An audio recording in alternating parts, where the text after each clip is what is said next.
All right, hello everybody. Welcome to Antietam by the International Kriegspiel Society. The game has just started. The umpires have just received their first orders and they have begun implementation of the orders. You will see just roughly here that the Confederates have a line that looks relatively historical. Just so you know, this is not a perfectly historical engagement. It is based on multiple prelude battles that started off historical, but the players, having control of the forces, have moved them and arranged them in a way that suits their strategies.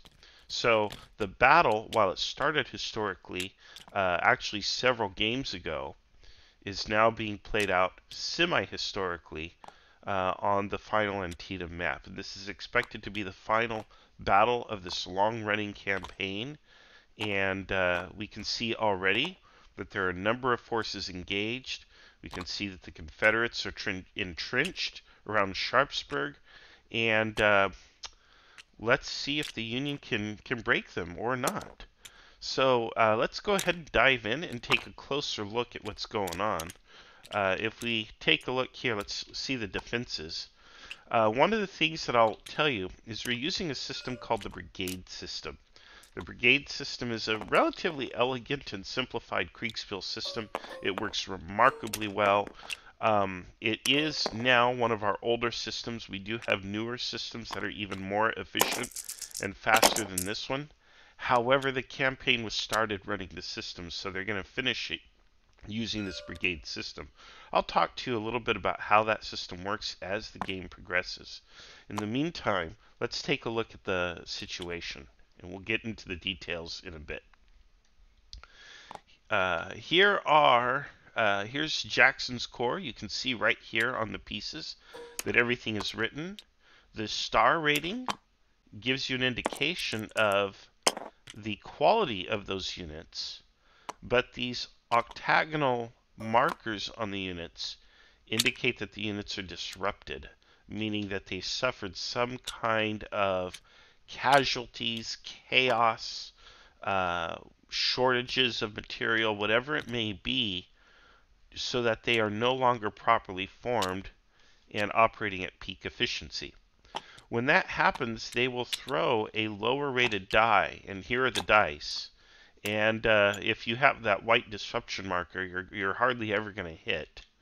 And you see a lot of the Confederate forces are already highly disrupted.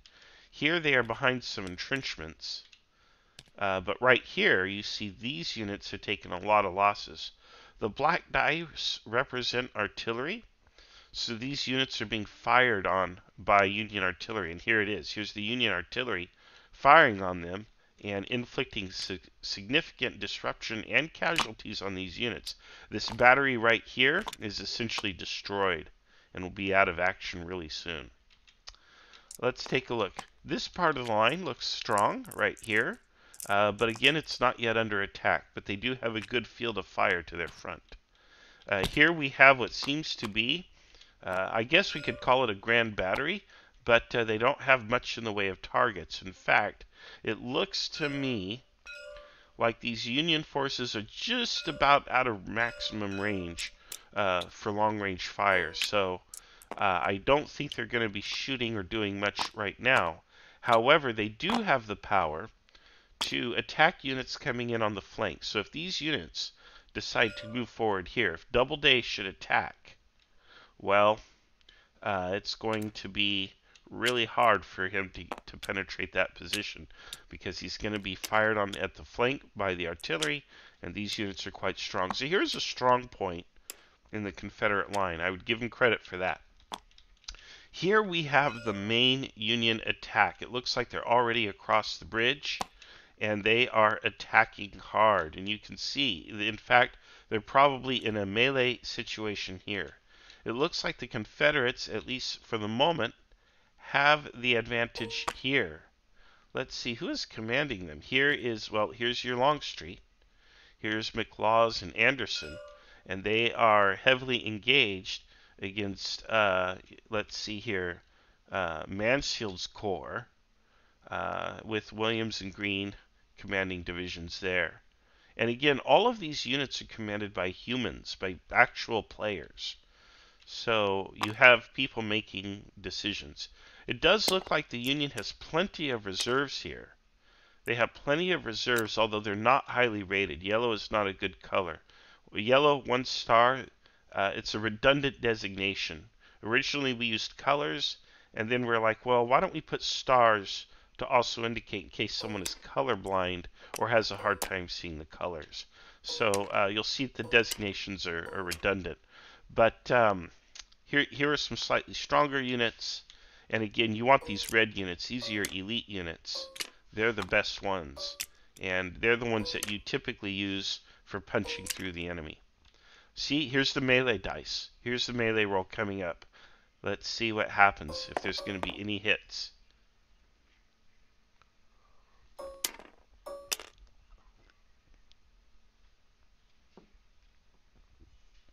They're going to roll them all at once.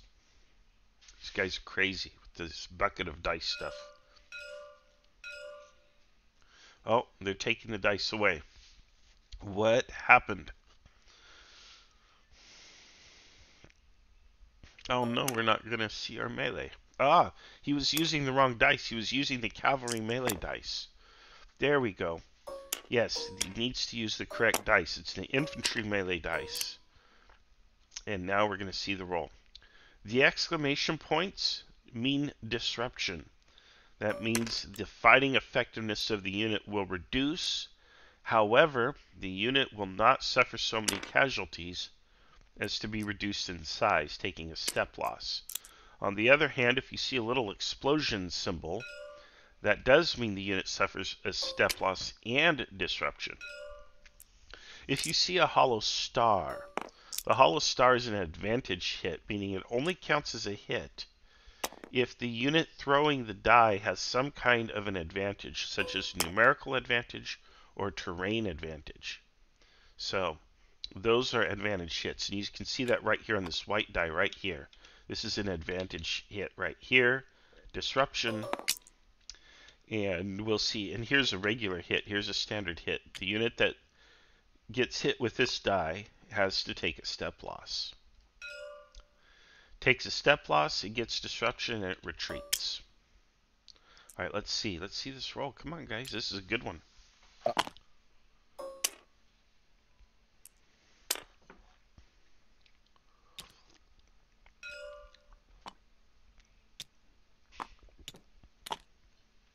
Right now, all the umpires are resolving everything at the same time across the map.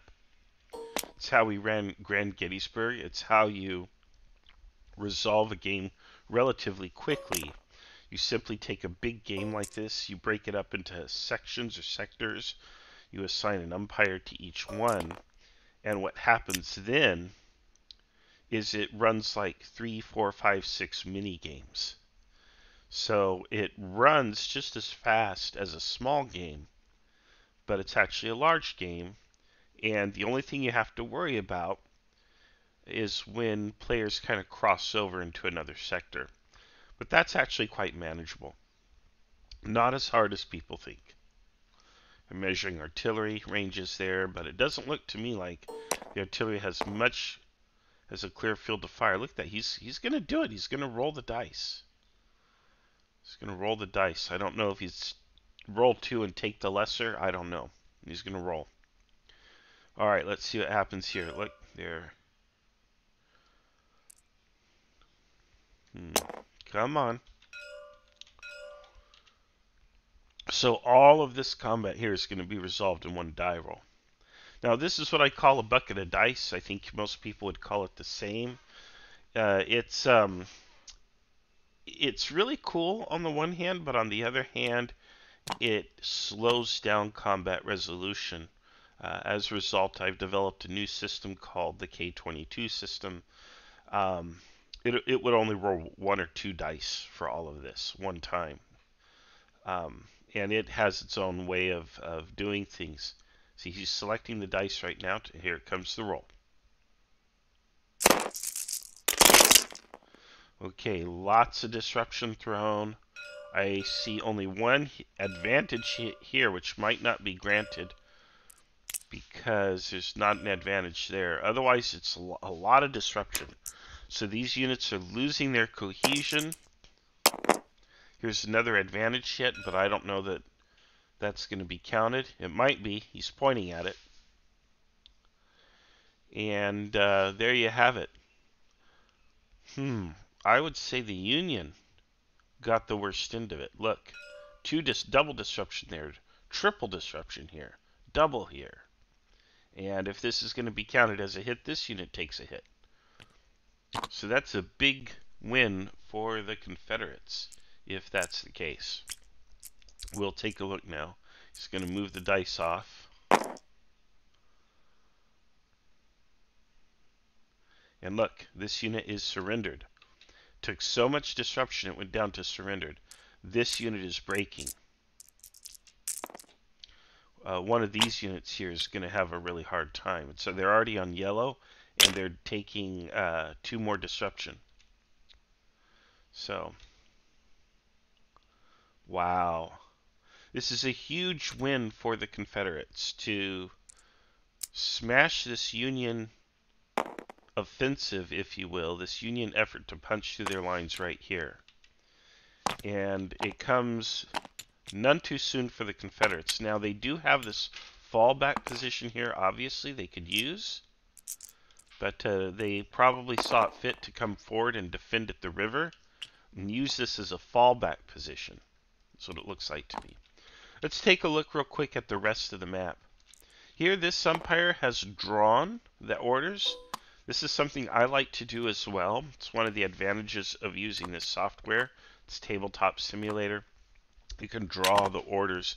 That way you remember what the player's intent is. Now, whether or not these orders are actually executed faithfully, it depends on a lot of different circumstances. But it's a cool way to kind of sort everything out. All right. And then over here on the far right flank, there's not much. We do have a surrendered Union unit. So these are actually prisoners who have been marched to the rear. But for the most part, that's the battle. That's how it's going. Let's take a look here. Here's General Lee. And General Lee is quite busy.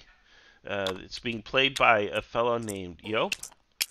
And he has been absent for the most part from our main server. Now I know why. I was wondering what happened to Yope, and here he is. He's had his hands full commanding at Grand Antietam. So of course, when you are participating in these games like this, they take a lot of effort and energy, and you have to organize the players, go over the strategy, make sure everything's going to be positioned where you want it to be. You know, you're basically establishing a set-piece battle. There's a lot of decisions to be made. And there you have it. Now, in most of our battles, the units march to contact. We'll start forces on the edge of the map or somewhere in different locations, and we'll let them march to contact with the enemy and let the battle kind of evolve organically, which is a very fun way to play. However, in this case, that's already happened. That happened with a few previous battles. The forces on both sides were kind of started in their locations. You can see the broader map here, but I think there's actually a strategic map that was used for some of these movements. So this is not the only map in the series. I'm going to see if there's not, but you know what? I don't think I'm promoted, so I cannot check to see if they're different map states. But I don't really want to mess with that anyway. I don't want to mess with the game. Alright, it's bad enough I said, hey, I want to be an announcer, not an umpire today. But they do need umpires. But I think they've got it. I think they've got it. And a more efficient system, I think, would make things go a little faster.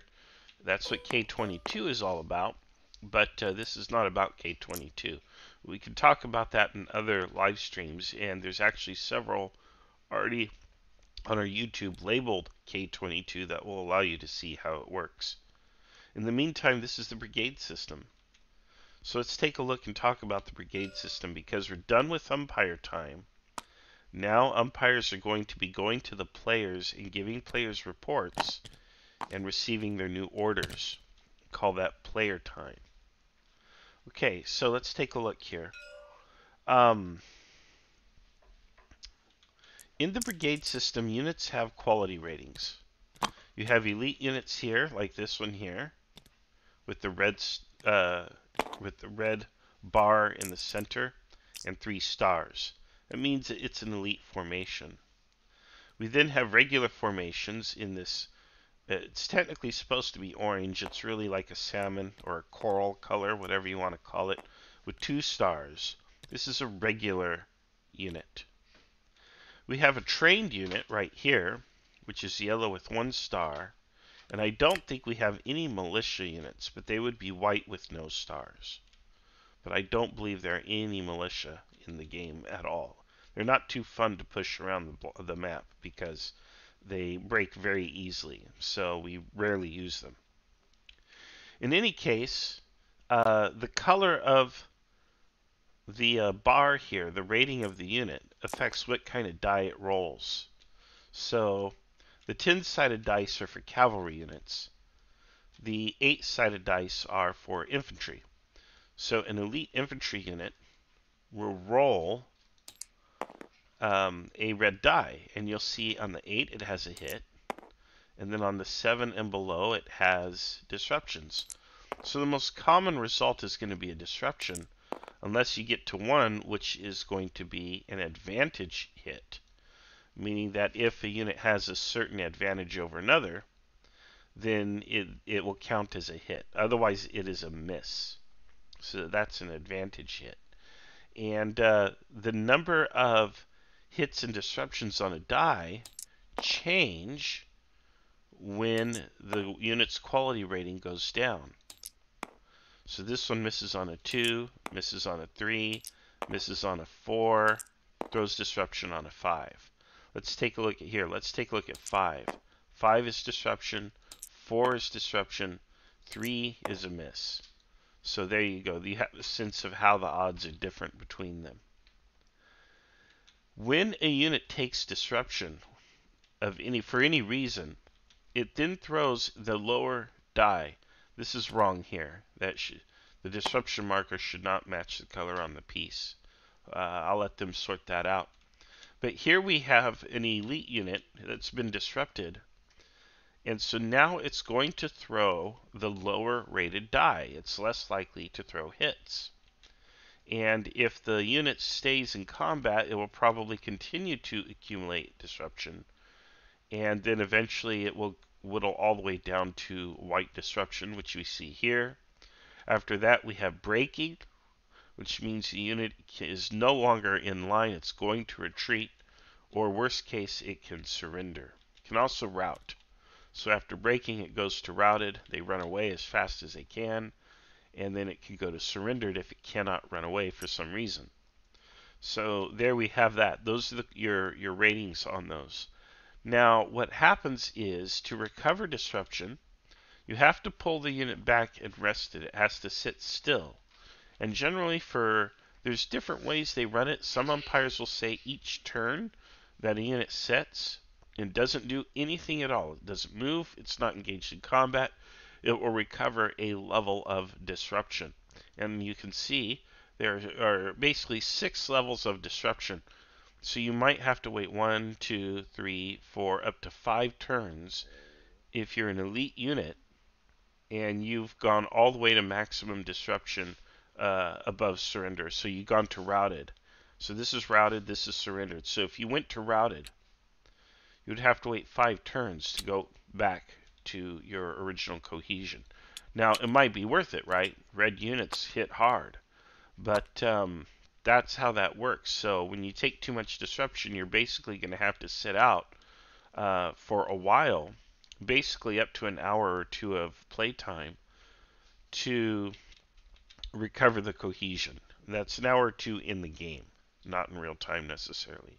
Now, some umpires will say if a unit sits out and sits still for 2 turns, all disruption is removed.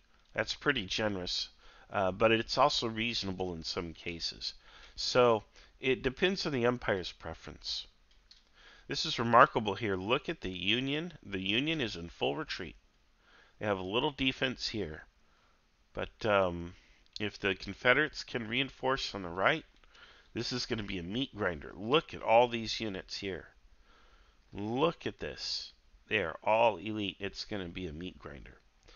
Should the Union be worried? Is this battle over? Well, no. They've got these reinforcements here, and there is a surprise over here.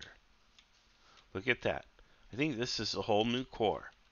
You've got McClellan with, yeah, a whole new corps, the 5th Corps, coming up. So it will take a while for the 5th Corps to arrive, but once it does, it's going to have a lot of punching power. The Confederates, on the other hand, they've got no reserves. I don't see any reserves for the Confederates. They've got units they can pull. You know, they could pull from over here on the right. If there's a reserve, it's over here. But I don't see that they have much in the way of reserves. All right. Let's hop into the Umpire channel. There's only one umpire sitting there now. Right now they're giving reports to players. And let's see what's going on there.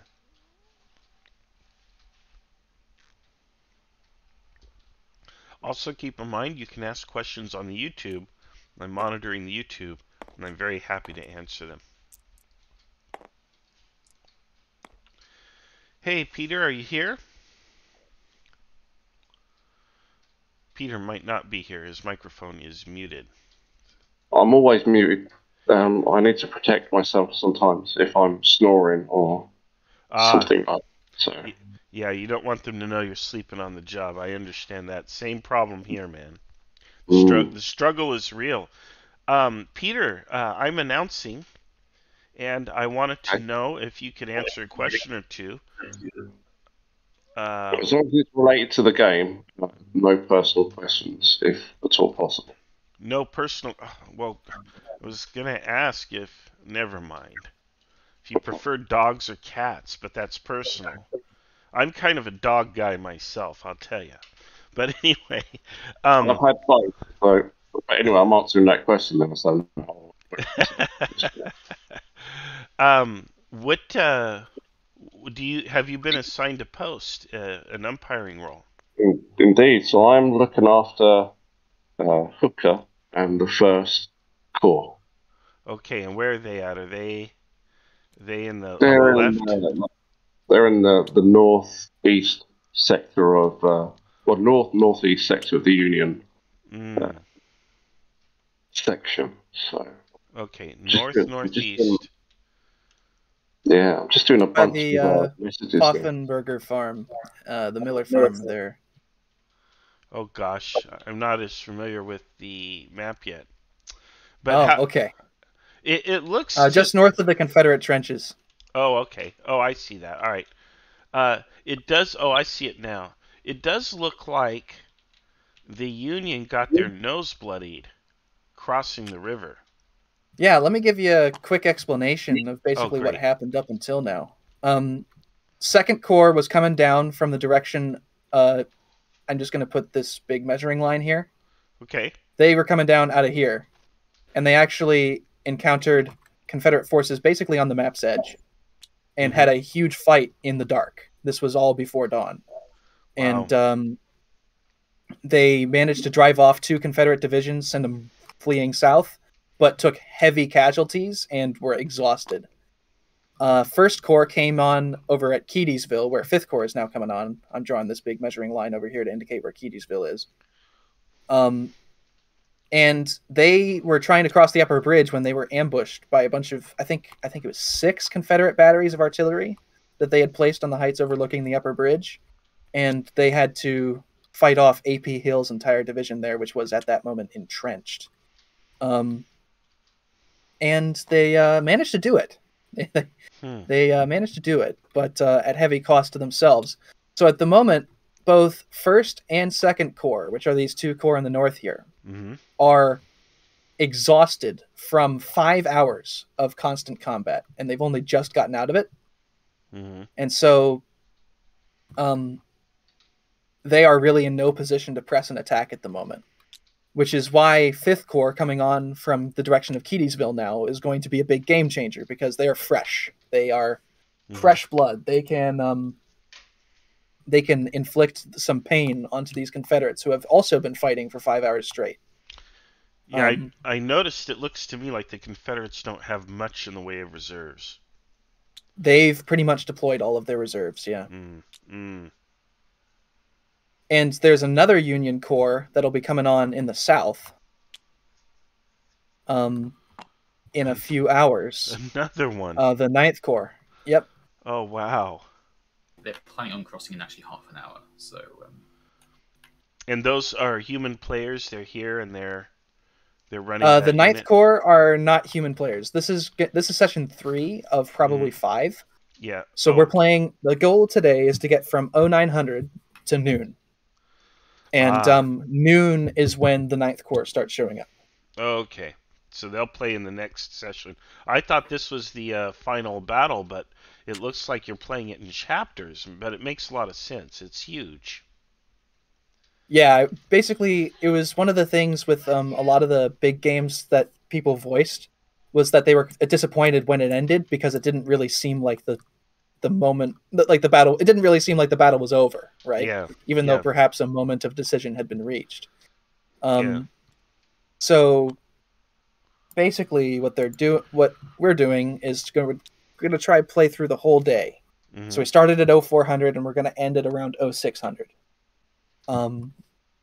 And that's the goal, is to get to 0600. So we've got another probably 2 sessions after this. Do you mean... sorry, go ahead. 04 to 0600, that's 2 hours. Oh, sorry. You're right. to 1800. You're right. Okay. Wow. This is really cool. Really cool. So... Okay, well, I'll let you guys work. I'm continuing to announce and explain everyone to everybody. It's kind of cool to have that background now and to know what's coming up for the Confederates. It doesn't look like it's good for them. Yeah, I'll basically give you the TLDR version of what the two sides are trying to do. The Union are going to try and smash through the north. They're basically trying to do a holding action in the south. And the Confederates are trying to hold on. Their goal is to right now the waters of the Potomac River are too high for them to ford the river. And their goal is to escape. At 0600 the waters will have receded enough for them to cross. And so basically they're trying to hold on until then so they can evacuate during the night. Okay. And because the Confederates have found themselves trapped, their soldiers are basically on death ground. So they're going to fight way harder than they normally would because they want to survive. Are you modifying the roles for that or anything? Not modifying the roles per se. I'm modifying the recovery values and the exhaustion values. So these two Union Corps, because they haven't gotten any rest, are actually going to roll worse now that they have fought for 5 hours straight. Right. But these Confederates are going to roll the same as they normally would. Okay. So there's a penalty imposed on the Union for not resting, whereas the Confederates, it's do or die. So they just kind of deal with it. Okay. What do the green dice represent? I'm seeing green dice. That's for melee. So if a unit is in close contact with another, we roll those to simulate the extra. I think he's talking damage. about the breastworks. Oh, the breastwork. Oh, yeah, those D6s. Those are just to track the number of turns that these guys have been digging in. Oh boy. So these guys have been digging in for 4 hours. Or sorry, not 4 hours. An hour. An hour. 4 turns. 15 minutes per turn. Wow. They're halfway to the center of the earth, it looks like. Yeah. they've managed to cut down some logs, use some fences, repurpose some stones. They've got breastworks now, and if they continue digging, they might be able to get themselves entrenchment. Mm-hmm. But that's pretty much what's going on. Yeah. Wow. The Confederates, when the Union crossed these bridges, their only reserve... Well, basically, when the Confederates had 2 reserve divisions. They had Lawton in these trenches here, and Hood in these trenches here, all behind the lines as a reserve. And when the 2 divisions that 2nd Corps routed broke up north, they had to redeploy Lawton to face that threat. Yeah. And when 12th Corps crossed the middle bridge and started wrecking Anderson's division, they had to redeploy Hood. And so now all of the Confederate reserves have been deployed. And we have yet to see whether or not they'll be able to perhaps reform a reserve later on to respond to new threats. Well, maybe in the north... Right now, McLaws is kind of a reserve. Yeah, I noticed he's kind of unengaged there on the flank, and maybe in the north they'll have some opportunity. So, and it looks like they already have a fallback line prepared here. Yeah, so near Sharpsburg. So there you have it. All right, well, thank you, But if you look at... Go ahead. Sorry. No, it's fine. Go if ahead. you look at AP Hill's division, they are very beat up. They have not been having a good time. Yeah. Even their artillery has taken a lot of hits. So I noticed that, but that does seem like a strong position to me, just because they have a couple or one good brigade here, and they're behind breastworks, and then they have a lot of artillery here. So anything that attacks, at least here on right, like if Doubleday and Hooker were to attack, they'd be coming in and they'd be flanked by artillery. They'd be flanked here by this artillery, and these are relatively good units with defenses. Yeah. So it would All right, well, I think... It would be... Sorry, go ahead. Yeah, I think they'd be bloodily repulsed at least the first time or two they attacked. But at the moment, I believe we have all of our umpires back, except for Lord Hugs, who probably had to go. All right. So let's get running, boys. Let's start doing stuff. I'll go ahead and start moving 5th Corps. Let's see, 1, 2.5. Coolio. Oh, and McClellan was gonna...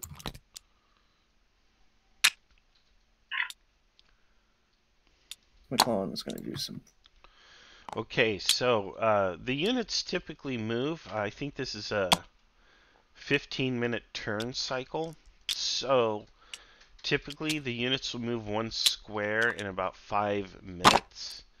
And they have moved 2.5 because they probably had an obstacle. Anytime there's a complication to movement, you reduce the movement rate. So here is the head of that column, moved just 2.5, a little slower, probably crossing the bridge. But they're going to be engaged pretty soon. They're going to be coming up against this federal artillery, or not, against this Confederate artillery. Now I've got to tell you what's going to happen. They're going to come out of these breastworks. They're going to come out from behind this position, and they're going to start getting canister fire as they close the range, and they're going to suffer heavily. The lead elements will. He could, of course, deploy the batteries and begin firing counter battery fire, and there could be some artillery duel going on. But whatever happens, the Union is going to pay dearly crossing this terrain. Nonetheless, they do have the numbers to force this position. So, the Confederates are going to have to evict the Union, which looks like they're already trying to skedaddle as it is. They need to rest and recover as many units as they can. They're going to have to shift a lot of these units to the left to help defend, because this is a sledgehammer that's coming down the road. It's going to hit really hard. Alright. So now we know what the green dice are. Those are their entrenchments. And I don't know at what level they get breastworks, but they are working furiously.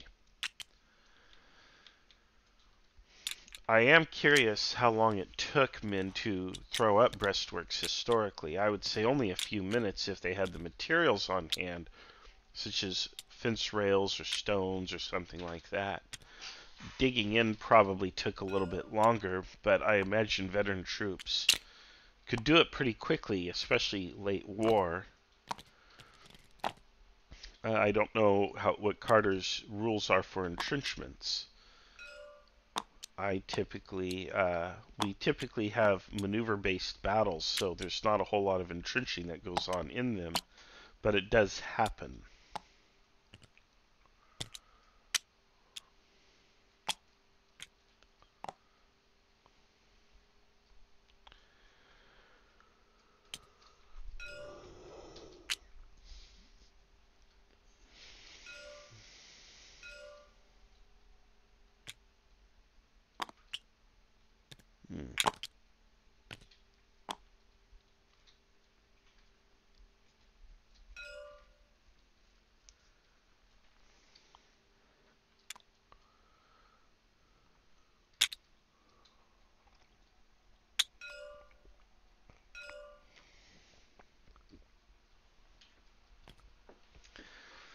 Let me check the server and see who's in that server.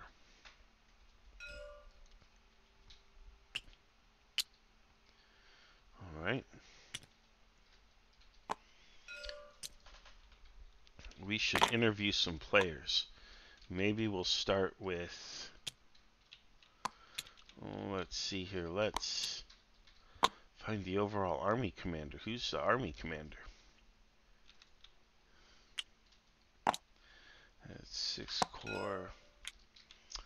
It's an octagonal piece. And I could look here.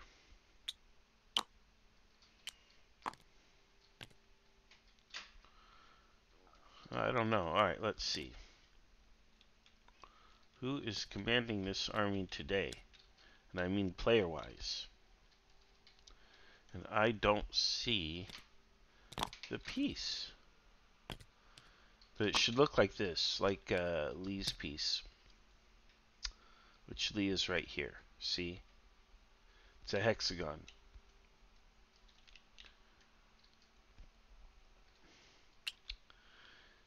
Here is one, and I think, okay, well, let's see what... Alright, let's check this out.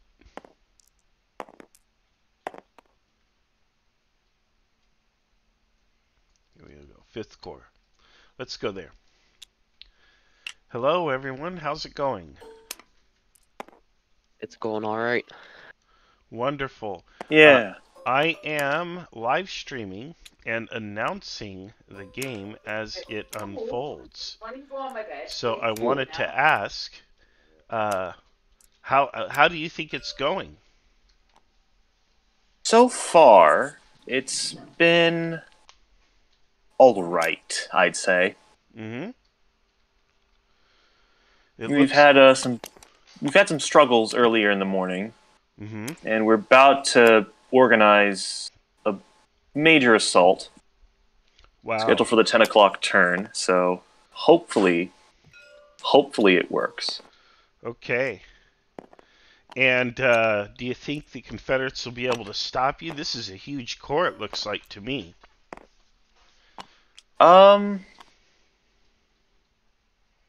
Well,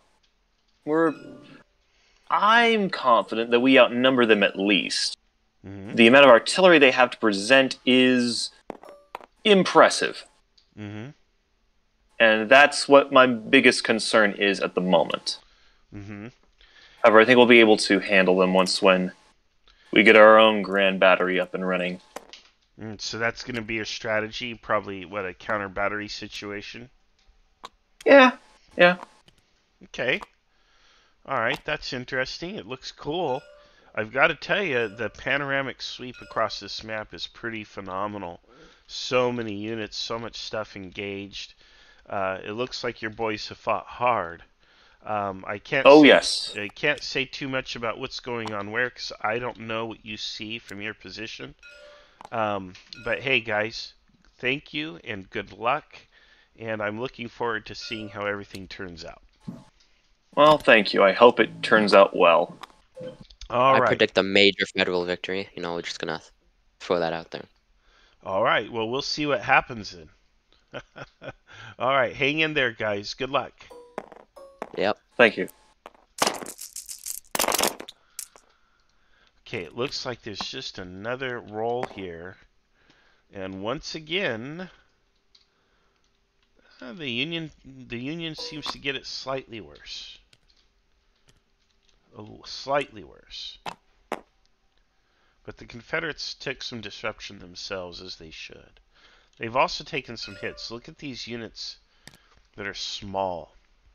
Smaller units. So that's a thing. Let's take a look at the Confederate side. If I can go to the Confederates. Let's go there. And let's see here.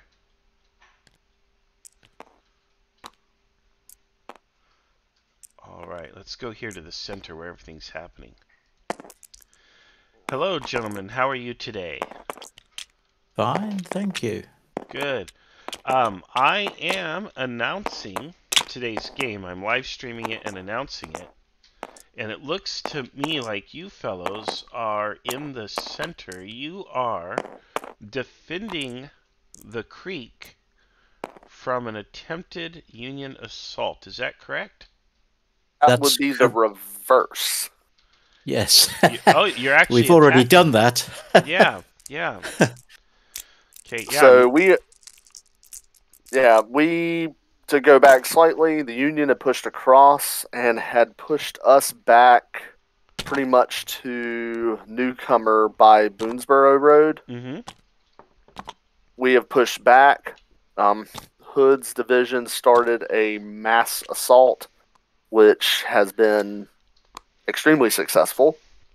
And Anderson's division has now joined in to what has become functionally a multi-division bayonet charge. Wow. That we are defending the bridge by assaulting the enemy back off of it. Mm-hmm. Yeah, I see that. It's actually quite impressive. Certainly from an umpire perspective and looking at it on the live stream, I've got to say it's a big wow. I don't know what you see, so I can't say everything, but I do see this block that's next to you and Hood, and all I can say is I'm impressed, guys. I am impressed. So, we will see how it works out in the end. Our intention is, once we shove them off the bridge, McLaw's division has been recovering and will be able to move up and take the defense while the other two divisions fall back to recover. So it looks like you really want to rest your units. I imagine they've been engaged since probably even the pre-dawn hours. To varying degrees, it's been a seesaw. The first General Longstreet was shot and killed, and I am General Longstreet the second. Oh boy! So when I took over, McLaws had been defending the bridge, but had taken a lot of casualties and been pushed off. Anderson rotated in, and I was able to get Hood in on the flank and make that happen. Mm-hmm. McLaws has taken a good amount of time, gotten reformed. We are building up some Grand Battery situation to try to deal with the Union artillery on the ridge across the creek. Mm-hmm. And overall, the plan seems to be working. If we can shove the Union off the bridge and make them have to stage another assault to get across, mm-hmm. We can bleed them white and make them pay for every inch. And then, if they eventually manage to push us off completely, they have the trench lines to deal with. Yeah, I see that. That's actually a strong position that you have there. So, but yeah, it makes sense to defend as far forward as you can, push them across that creek, and it's easier to defend a bridge than a whole line, even if you have breastworks. Right, and especially my corps has 4 divisions, and the breastwork line that we've created is functionally a 3-division line. Mm-hmm. So I basically can afford to expend a core across all the bridges we're defending to make sure that they lose a lot more troops than we do. Mm-hmm. Excellent. Well, it sounds like it's a sound plan. It sounds like it's doing pretty well. I will now leave you folks to your planning and your operations, and I wish you good luck in the hours ahead. Thank you. Thanks, everyone. All right, there we go. Let's go back to our own room. That way we don't get mixed up. And there you have it. So that's how all of this works. The fight continues. I'm curious about these white disruption markers. It could be that they've reduced down, and because they are digging trenches, they're not recovering the disruption. Over here, though, these Union units look like they're relatively in good shape now. I would almost start pushing with them. I would probably peel off a few and go over here to the right. Pushing this brigade back, or this division back, would probably be beneficial for the Union. Although, maybe not. Maybe it's better to just kind of sit and have a staring match and wait for the Confederates to be forced to strip that position to defend somewhere else. The arrival of 2 more Union Corps, of course, is going to cause the Confederates to have to make some hard choices. And I can see right here it's going to be very interesting. You have a whole corps here. Now, they're not particularly strong. A lot of just trained troops, men who have probably never seen combat before, getting ready to come across the bridge. But this bridge is hardly defended. It's relatively undefended. I don't even see artillery pointing at it. And once they get across, there's not as many units for them to contend with, although the units are better rated. So, if they come across in force, now imagine the Confederates having to defend here and all the way here along this flank, the same way they're defending here. And in some spots, those defenses are thin. And the Union would be able to concentrate and punch through wherever they want to do. So this is a pretty serious hole, I think.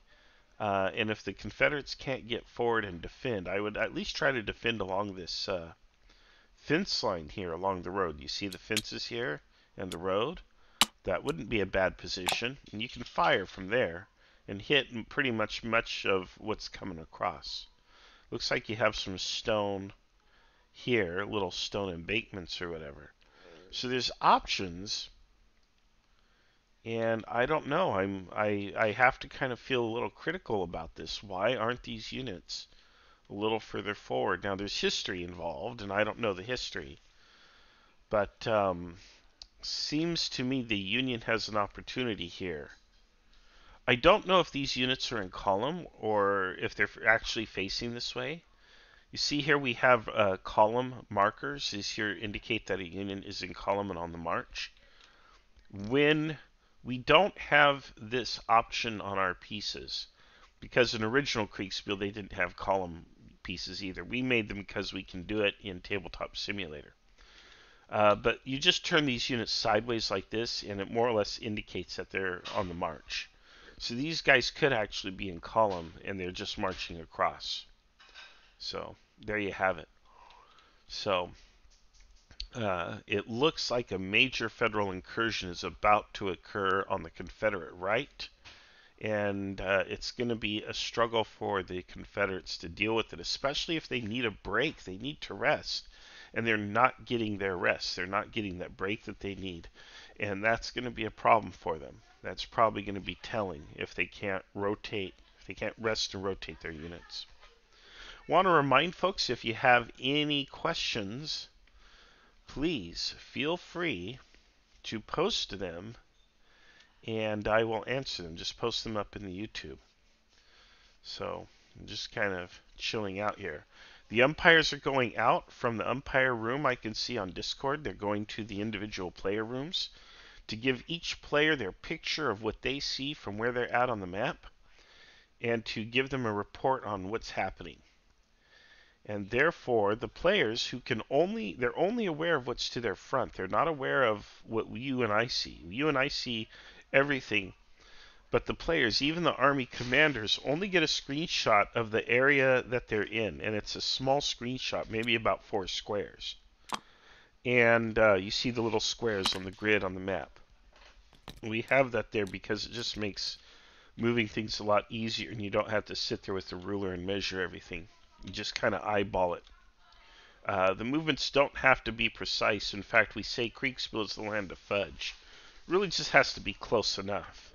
And that's because we're not playing miniatures here. It's a little different, and the emphasis isn't quite on precision so much as it's kind of a higher level game where we're evaluating a player's ability to make some of these bigger decisions that they have to make as division commanders or corps commanders or army commanders. So let's see here what happens.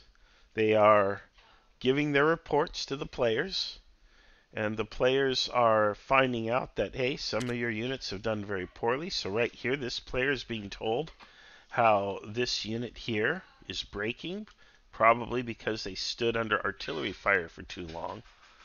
So you have a couple artillery guns and some infantry within range. They're not quite shooting back here. Here's the Irish Brigade. And again, they're just kind of hanging out. They're not doing much. The smoke means they're firing.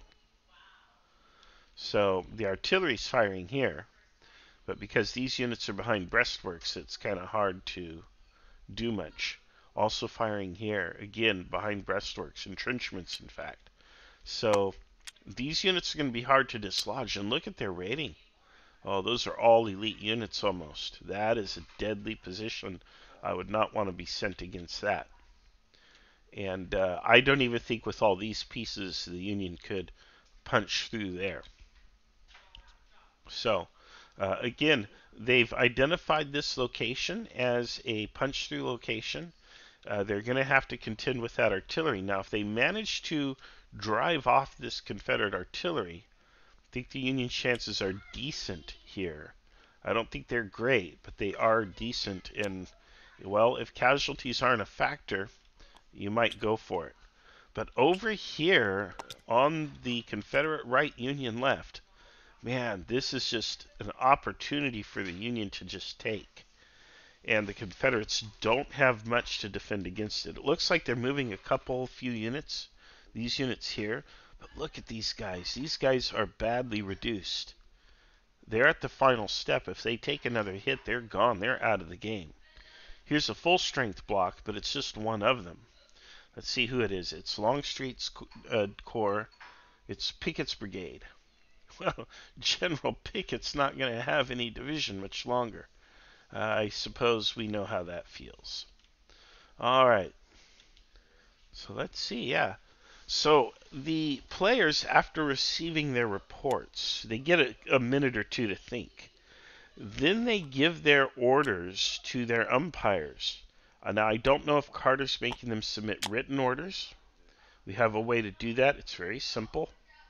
Or they're delivering verbal orders to their umpires, or sometimes both. And they may even send a little screen picture, like they'll draw on their screen to indicate what their intent is, and they'll send that in.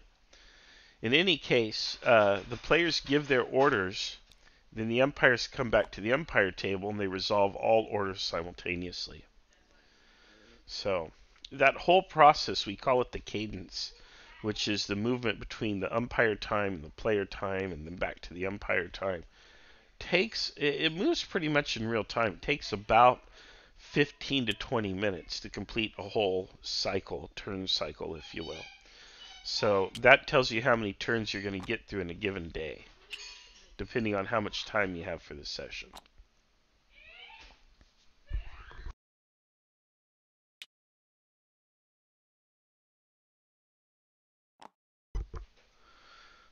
Okay.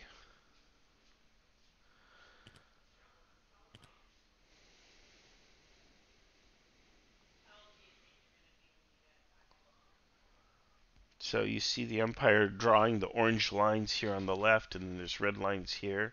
They're drawing the orders so they can keep track of them. And that's very important for the umpires to keep track. Now, the players don't see these lines. They're erased when you take the screenshots and send them to the players. But the lines are here to help the umpires remember everything that's going on and what's going where. Alright, let me take a look here. Kind of strange, no questions today. Typically we have a lot. But some of the people who typically watch the live stream have managed to join the organization and are finally in the games and playing, which is fantastic. The International Kriegspiel Society was formed as basically the next level of the Southern California Kriegspiel Society. I started the SoCal group in Los Angeles many years ago. It was successful, but it was just face-to-face games. And then when COVID hit, the plague came upon the land, we decided, hey, let's take this virtual. And that's when it really exploded. We had a Facebook page. You still have it. And I would get people from all over the world wanting to join, but they're like, I don't know if I can join because it says Southern California. Can I join? And so I figured then, about a year ago, I need to change the name to International. So that was done. And now, of course, we have players from all around the world in here. And it's really exciting to see so many people from all over, particularly Europe. So mostly the players are American and European. But I want to encourage everybody to join the International Kriegspiel Society and get in a game. And even if your English isn't very good, that's okay. We have people who can translate. We will facilitate. If you don't have Tabletop Simulator, we can accommodate you. We will figure out a different way for you to get your orders to us and to see the map and all of that. So there's a lot of options available. You can play by printing out the map and having physical pieces on your desk in front of you and just saying, okay, this is what I want to do. You can draw, you can just look at the screenshots. Like, really, the only thing you really need to play is Discord, which is free. It's more fun and easier, I think, if you have Tabletop Simulator and all of that, but none of that's essential to play. We can accommodate you, and we're very big on accommodating players. Anyone with any kind of special needs or limitations or whatever, absolutely. Alright, here's something that I was waiting to see, and yes, they are crossing. I thought so. It looks like these pieces don't have the march column side. Oh, there they are. Wonder if it's another state or something. But anyway, here they are. They are crossing here. And it looks like the Confederates are bringing up. It looks like Pickett has arrived. And these defenses are going to fall to him. It's just strange that why this location? That's what I want to know. And what's McKay doing here? Huh. Yeah, that's going to be strange. It's interesting to see. Achilles is here on the live stream. Hello, Achilles. Great to see you. And I'm excited to see how Achilles does in our new Red versus Blue Perpetual campaign, which is basically it's soft starting already. But it will start probably next week. We have a complicated economic system for that campaign. It's mostly a diplomatic campaign, so it's a lot of role-playing, but there will probably almost certainly be naval and land battles that will resolve using Kriegspiel. So all of that's coming up in the International Kriegspiel Society. And that's just one big campaign that we're running. We've got so much stuff. We've got a World War II campaign. That's huge. It's scheduled for June, D-Day. And we're going to try to run it pretty historically. So, and I believe there's slots there. So, there's a lot going on, folks. Let's take a look at the other server. And let's see here.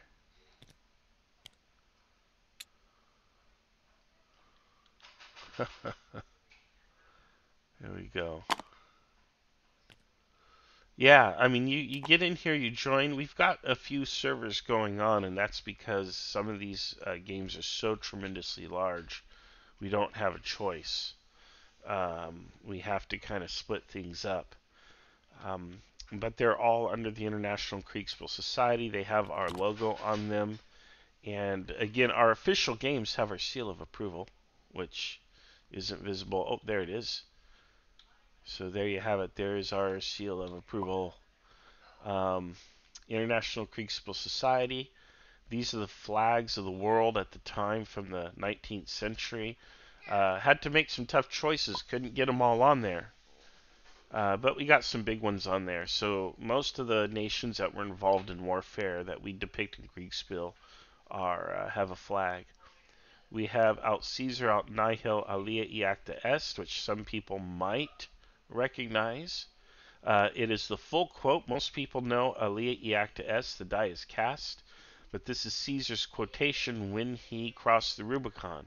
And it is a Caesar or nothing, the die is cast. Notice the stars.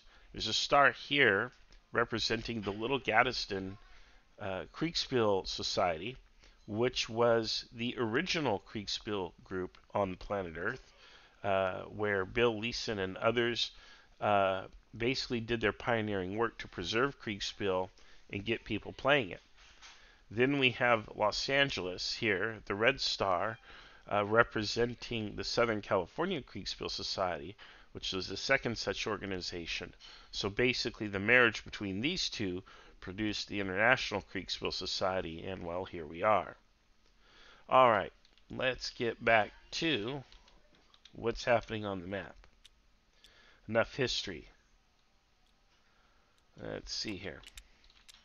Alright, that 5th Corps is being moved up. Look, they're now arriving. So this commander is going to be getting a view of all this artillery here now for the first time.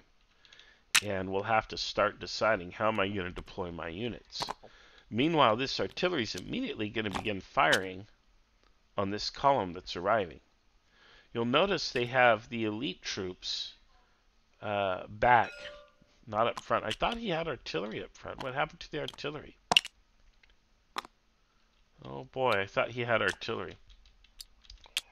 One of the problems that I notice with the players is they have a bad habit of parking artillery at the rear of their line, and they don't have it available when they run into some kind of opposition or something. So, you know, sometimes, basically, your artillery element should be your second, maybe even your first, but I think usually your second element in your line, because you could run into something and you're going to need artillery up real quick to batter it out of your way. And if you park your artillery at the end of your line, you no longer have that flexibility. You don't have that option if you need it. You have to wait for the artillery to come up. And, well, if you have a big column, that can be several minutes, and that can waste precious time, giving the enemy an opportunity to escape or maneuver or whatever it may be. So, there you go. Achilles says the seal looks very nice on the hoodie, especially in black. I'm wearing mine at the moment. Yeah, I was going to put mine on this morning and I forgot. But yes, I've got it going on. I should be drinking coffee out of my Umpire mug, right? I do have this little mug. It was the first one that I made and I bought from the store, but it's so little. I used it for a pin holder. Let's see if... I don't know. I imagine it's showing up. But yeah, it's a great logo. It's beautiful. I had someone design it. I had it professionally designed. I had the idea for it. She is a designer out of Spain. And just found her online and said, hey, can you work on this for me? And she did so. And she designs professional logos like that all the time. Beautiful portfolio. So it's a no-brainer to say, hey, can you do this? Cost us about $60-80 for the gig. Fiverr being what it is. Of course, fat tip, because she did an amazing job on the logo. And so there we have it. It's a really cool design, and I like it, and it does. It looks great on things. Let's see. I even made some magnets and stuff. I've tried to make different things. We do have a merchandise store. It's called the Kriegspiel store, but the offerings there are limited. I've had to custom make a few items elsewhere, but then they're hard to get into a store to sell to people. So anyway, we're kind of limited, but I'm trying to increase our merchandise offerings. All of our merchandise is sold at rock bottom prices. In other words, it's not something that we make a profit off of. All of the proceeds from our merchandise go to the IKS. But we also don't have a lot of bills. We're going to have a big one coming up, I think about $300 to pay for our website and all that. But we have the money in there already to cover it. Otherwise, we only make a dollar or two off any product that we sell in the store. The idea is not to make money, it's to put the logo out there and get people interested in talking about Kriegspiel. My hope is that people will start local Kriegspiel organizations in their communities and expand the gameplay. When I started this, I was one of only a few people who knew how to run this, and I taught a bunch of other people how to run it. I also encountered a lot of other people who had read the original rules but never really had an opportunity to play it or umpire it. And by kind of creating a community, they found that opportunity. And they've been able to kind of get their sea legs, if you will. They've been able to become experienced umpires. Now, there are so many people, at least in the IKS, who can run a game and umpire it. I don't have to do that work anymore. I can play, which is actually the entire point of establishing the organization. I was tired of umpiring all the time. I wanted to play. Well, now I get to play, or in this case, I get to announce. Let's take a look at what's happening now. It looks like they're starting to resolve orders. Again, the Union is being pushed back. They're in skedaddle. I wonder if a unit is going to surrender or not. These units here are probably going to hold out. I think the Union gets away there. This artillery is chewing up these units a little bit, but they're masked by friendly units. So as soon as these units peel off, that artillery is going to go to work. So this artillery is also firing, but to little effect. But here's the big crossing, guys. This is a big deal here. They have a lot to go through. The Confederates seem to be bolstering this position. They could probably use one more division over here on the right. But we'll see if they can get that over there. Meanwhile here, it's just artillery for hours, man. It's just artillery. That's a bad place to be on the Union side. Okay. Alright, let's see how some of these dice came in. There's a hit thrown here. Someone took a hit.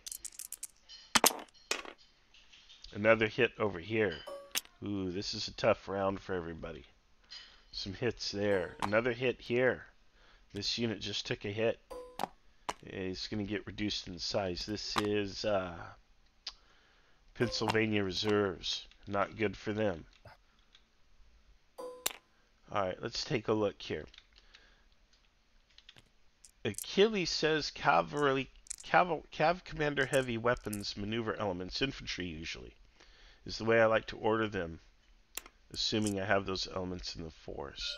So cavalry first, then the commander, then your heavy weapons such as cavalry, and then your infantry. And yeah, I do like to have something screening the artillery. I don't want the artillery usually to be absolutely first in the column, unless I know exactly what's to my front. If I know it's to my front, then I'm willing to do it. And there you go. You see the hit applied. This unit is now smaller, and it's taken disruption. And he should retreat, but I guess he's not. I guess they're not doing that. I don't know if that's an exception granted from the breastworks, if it's an omission on part of the Umpire or what, but they're making a decision. on that, and that's fine. One of the things about umpiring Kriegspiel is you don't stick to the rules all the time. You have to modify implementation of the rules based on circumstances. So rules, it's smarter to think of rules more as guidelines than as things that are kind of hard and fast. And that's what gets people. A lot of people ask, well, what system do you use, and how do you implement the rules and so on? And it's like, well, actually, we have a streamlined system, and we have to do that because we have a limited amount of time in which to play, and we're playing kind of for fun anyway. So we streamline out the minutia, but we keep the essential elements of Kriegspiel, which is that it's double blind, it's umpired, it's played in real time, there's delays, there's emphasis on fog of war and all of that. We preserve all that. And then we, have rules, and we have dice that basically are abstracted from original Kriegspiel dice. So the odds are reasonable. But at the end of the day, they're only guidelines, and if you encounter an odd situation, what you do is you interpret it reasonably as you would. All of us are pretty much war gamers, and we know that what should historically or reasonably happen in a certain situation. For example, if a cavalry unit attacks an infantry square, we know that in most cases the infantry square is going to win that fight, that the cavalry unit's probably not going to get into it. But depending on the type of cavalry, maybe they're lancers, maybe they're cuirassiers, maybe there's two cavalry units coming in, one behind the other. The first one is there to kind of absorb the fire, and then the second one's coming in and will penetrate the square. Whatever it may be, right? You make sure that the result is explicable to the player, that you can explain to the player the result. How you resolve the combat is essentially irrelevant. It just doesn't matter, as long as it's a reasonable result. Free Kriegspiel, which was developed by General Verdi von Waugh, Julius Verdi von Waugh, is played exactly like that. There are no dice. There are no rules. It's simply the general used his interpretation and urged his commanders to just do the same. Just kind of use your sense of logic and experience to resolve each fight. Okay, interesting stuff here happening in the center. We have Union forces finally breaking, but now this is going to unmask these Confederate forces, which will allow the artillery to go to work on them. So the Confederates do need to pull back now, unless they can drive off that artillery and are going to hold up close at that bridge. But that artillery will chew them up. So there does need to be, in fact, the artillery is firing on that block now. You're about to see the black dice come out. Okay. They're still firing counter battery. Oh, that's from over here on the right. Over here on the right, they've got counter battery coming in. But it's going to be interesting to see how this is resolved.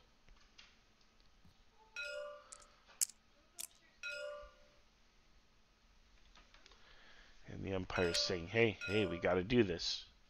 Come over here, get a die out and roll it. Let's see what happens.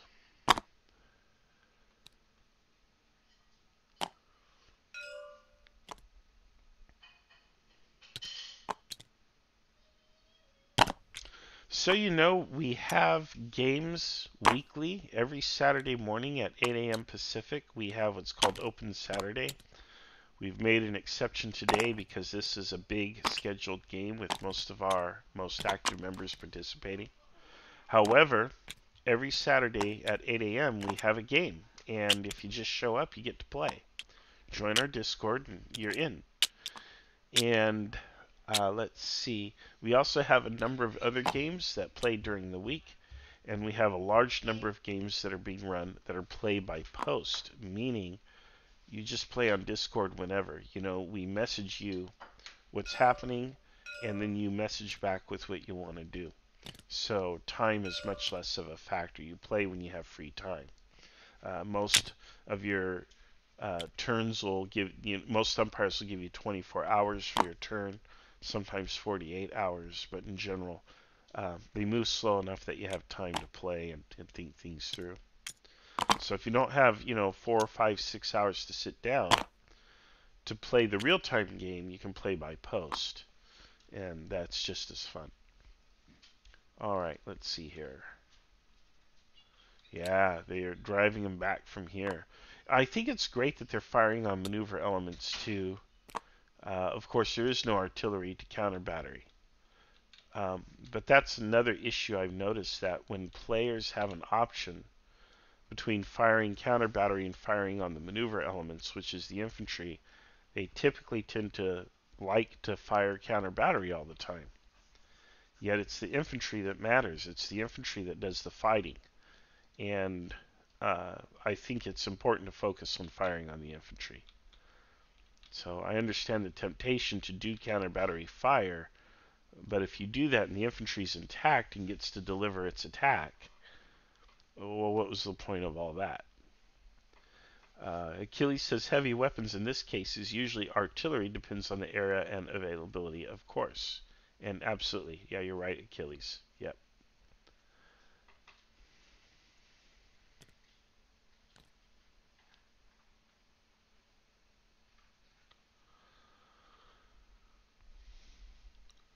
Oh my goodness. Oh, didn't sleep so much last night, but here we are. And I do need to take a comfort break of my own. So I'm going to pop up into the umpire room, and you can just listen while the umpires do their thing.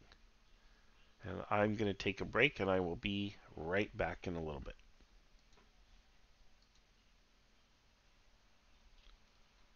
We've got Edo also sending Hey, Marshall. 1, 2.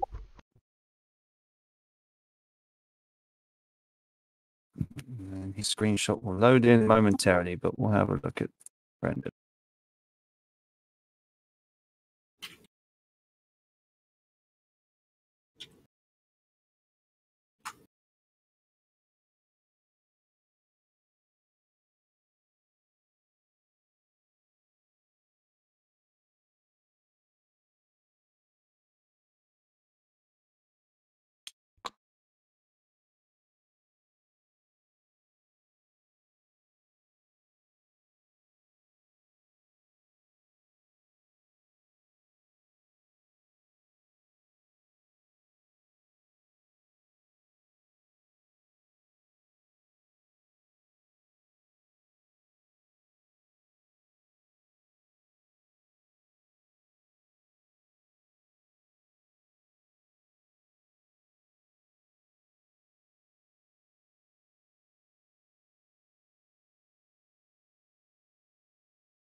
Well, hello, Marshall.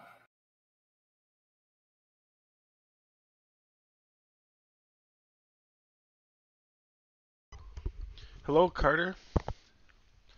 How's it going? It's going pretty well. Good. How's the commentary coming? Just fine. I just took a little break here. I have to eat a little something, so I'm having a quick bite. So I just muted myself and turned my camera off so nobody has to see me eat because we're here to watch a battle, not me. True enough. True enough. But yes, I am here and I am monitoring the situation. It's pretty interesting. How far along are we? What time is it?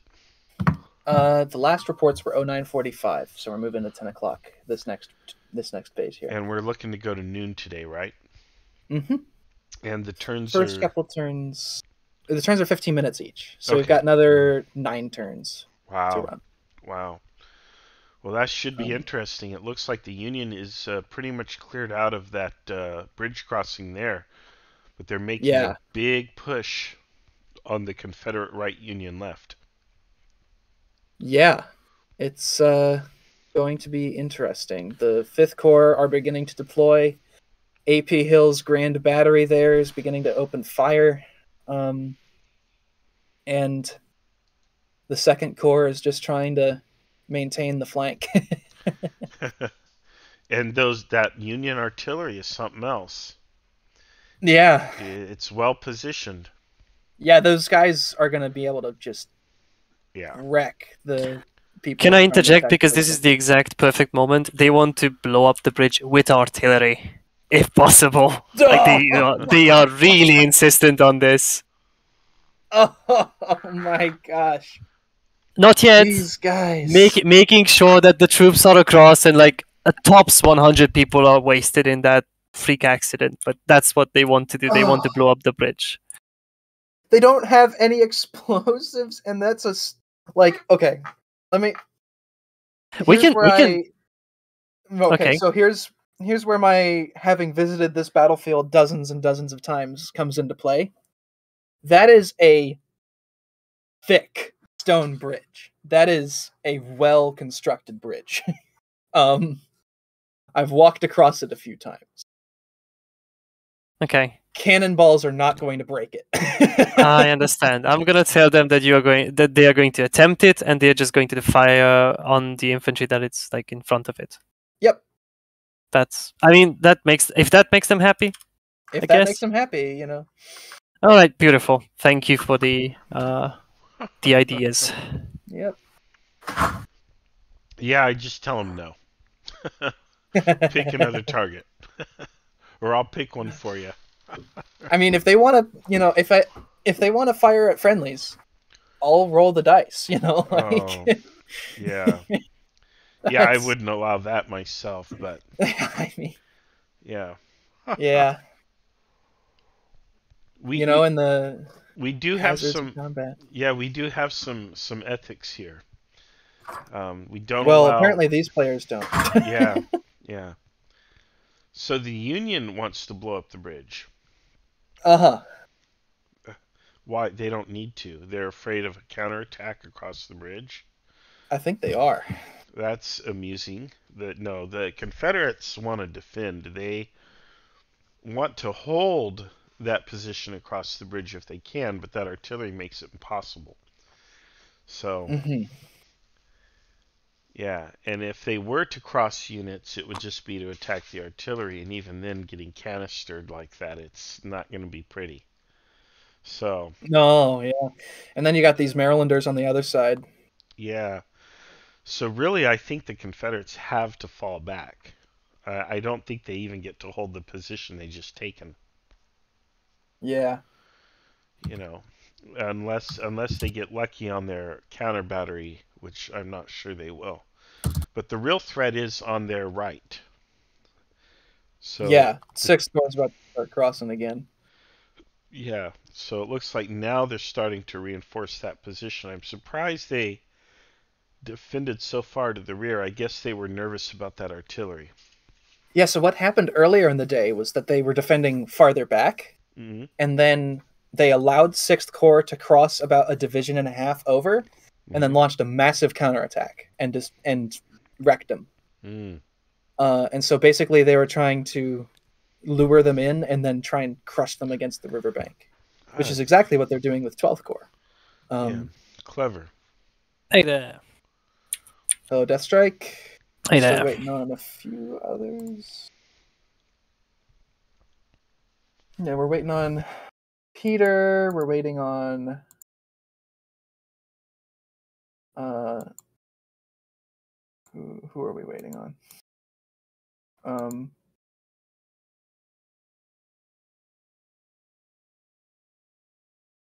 Where's Dave?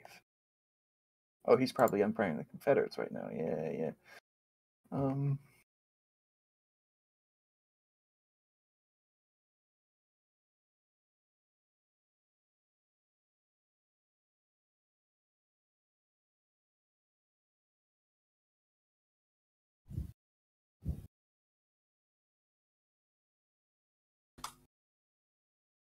Okay, we're waiting on our Memphis. Okay.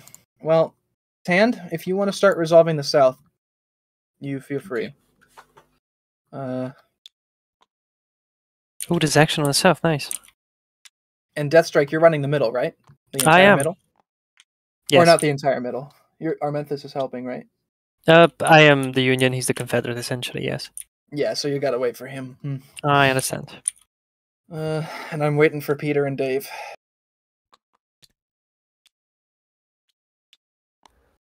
Speak of the devil.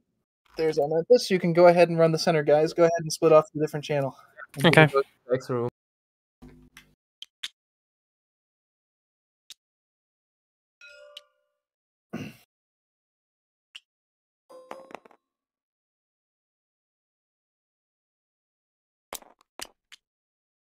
It looks to me like a lot of these units in the center are pretty well recovered. They'll be available for reinforcing here on the left. So that will blunt this blow that's coming in. I don't know if they'll stop it, though. Again, a lot depends on what happens to this artillery. They've already taken some hits. They've lost some guns already. So it's going to be a difficult challenge. And over here, it looks like the Confederates should fare a little better. Even though the Union has some elite units in the lead, they get pretty weak here after the 2nd Division comes in. Technically, it's the 3rd Division. But, yeah, these units will fight, and then once these are kind of ground down, and they'll grind against these. But once they're ground down, these units back here, the yellow ones, aren't going to stick around for long. It probably won't cross at all. So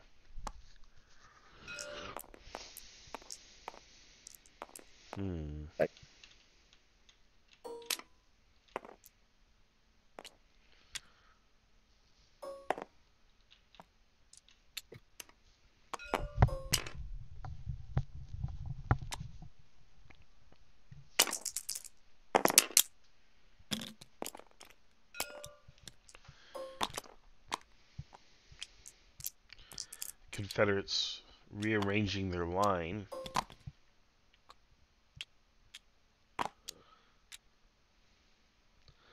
Moving back some of their best units. Pulling them back out of line, out of range of the artillery. They have only, what, 1 or 2 batteries there. They're being fired on by much larger artillery. So, or much larger batteries in terms of numbers. So it's going to be a problem for the Confederates, just as it probably was historically. They're outgunned in terms of artillery. So if anyone's going to do counter-battery fire, it would probably be the Confederates, I suppose. They want to even the odds, but again, I just don't think that pays. I really think you have to focus on the maneuver elements and try to hit those and knock them down. Look at this mess here in the center. Look at it. I can't even tell who or what's what. It's like you just take a bunch of pieces and crumple them up. Oh my goodness, yawn. Sorry.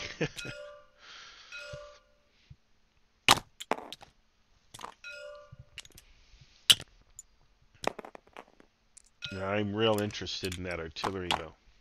I think they're moving some of the smoke pieces off, because why? It's just a mess.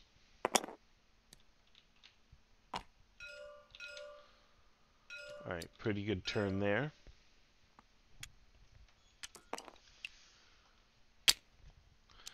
And it looks to me like the game's probably running pretty close to real time, so when they say it's going to end at noon, it's another 3 hours. And that's probably how long this is going to run. So, a really good job done by Carter and the Umpire team, keeping to that time constraint. There'll probably be an hour of debriefing afterwards, which is typical, but we'll see. There might not be, I don't know. He might not give a debriefing because they might want to preserve the fog of war. I don't know, but I think they probably will. Probably will give a briefing.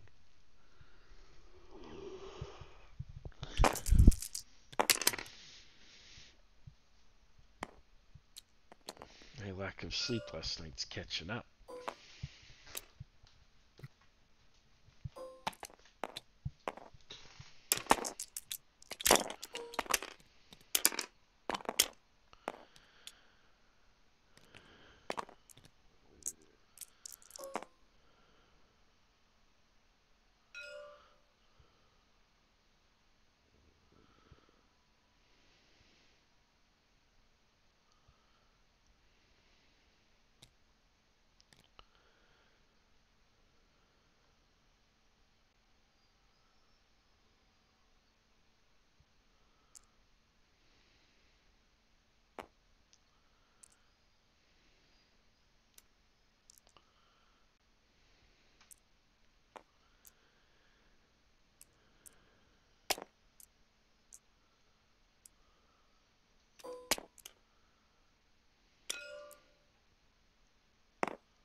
Still resolving that fight in the middle.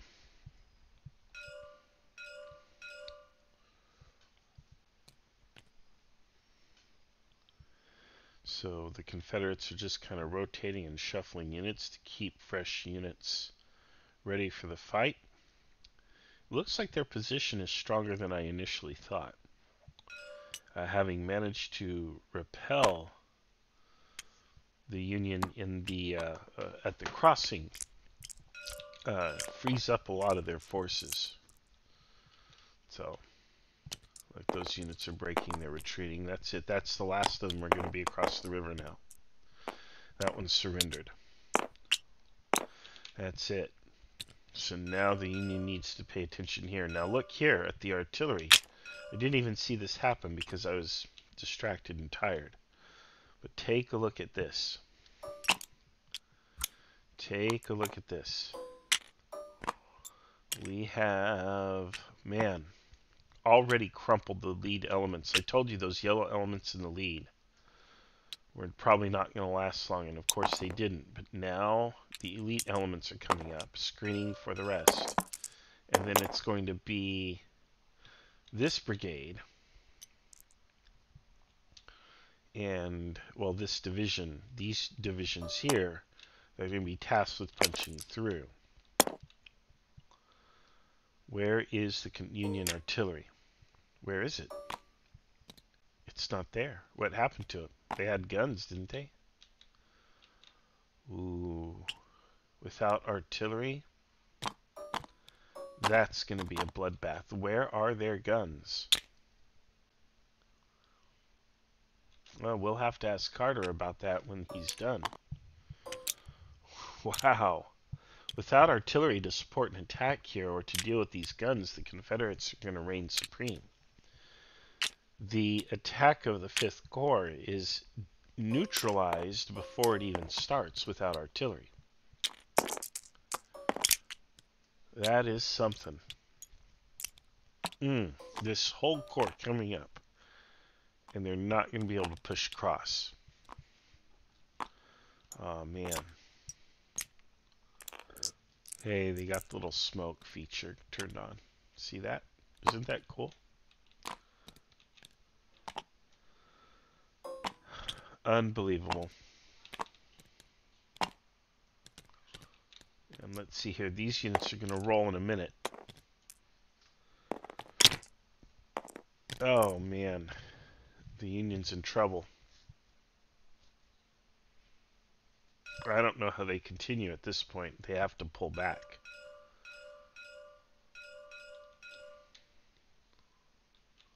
Okay, so what's going on right here? There's some urgency here.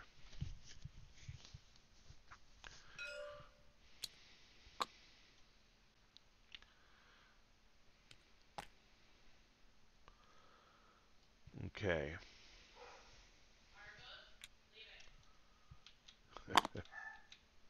Dogs. My dogs.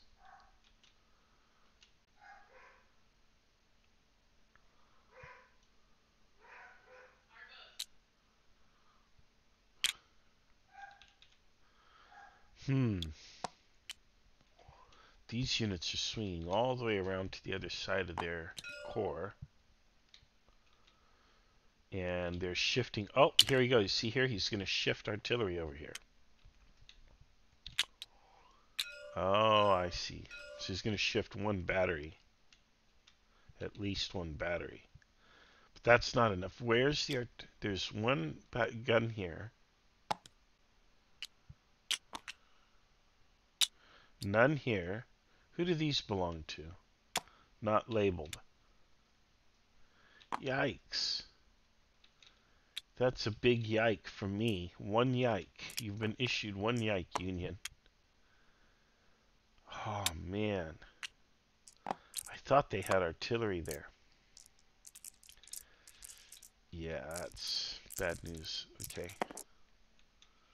So I guess they rolled this, but where's the results of all that? I don't know. What they do with all those dice.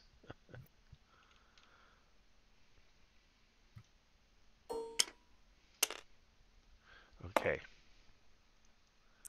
Guess it was laid out wrong or something. I don't know.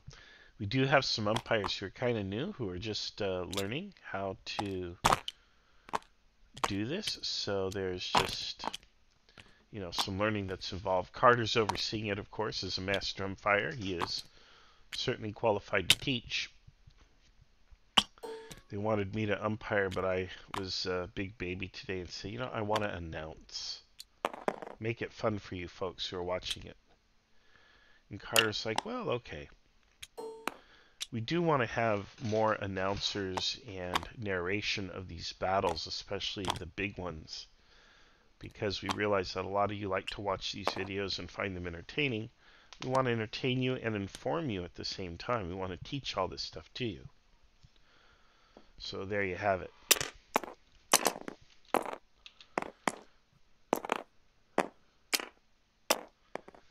And let's see here.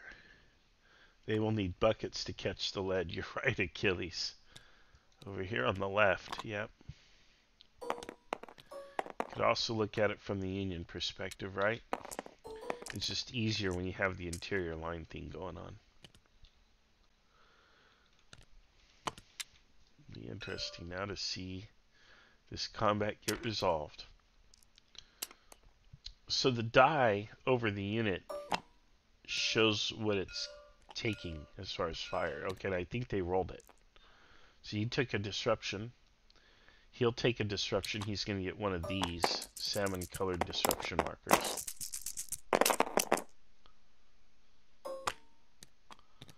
There it is. Miss and a disruption there. He's already got it. And a hit here. So he got reduced in size and he got a disruption marker.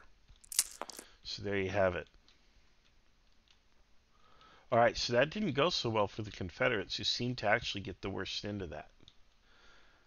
Union troops continue to stream across, and the Confederates are going to have to roll better than that if they want to win that engagement.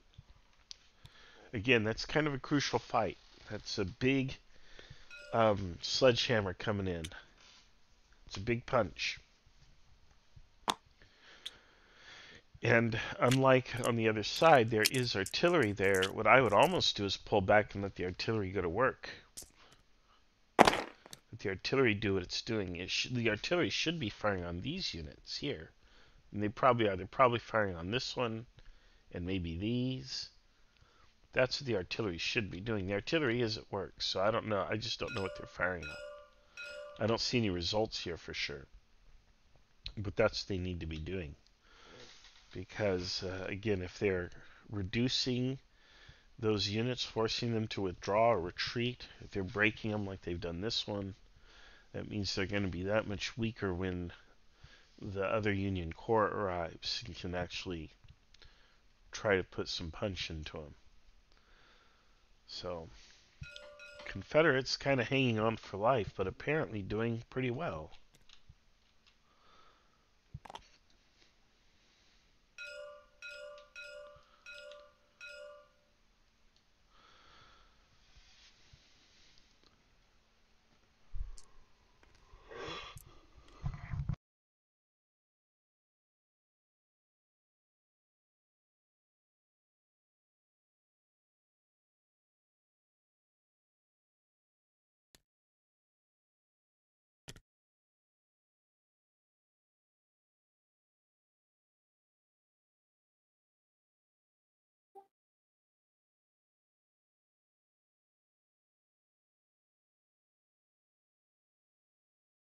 Okay. 5th Corps, 1st Division, 1000. Okay. Then 5th Corps HQ.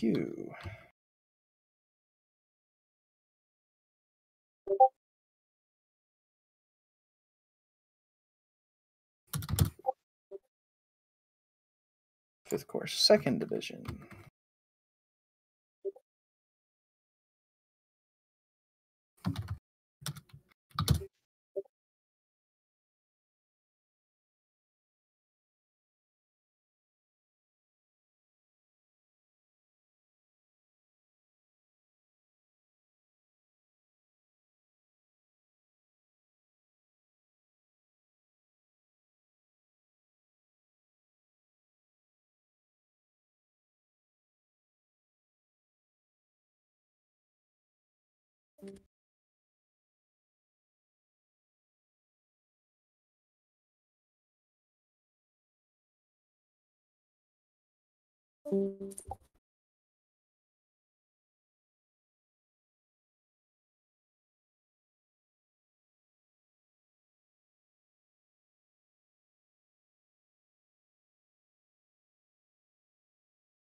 Oh, no. That's wrong. Well, you would have got that anyway. Never mind. Okay, guys, I've sent all my screenshots. Feel free to start briefing the players once you have to.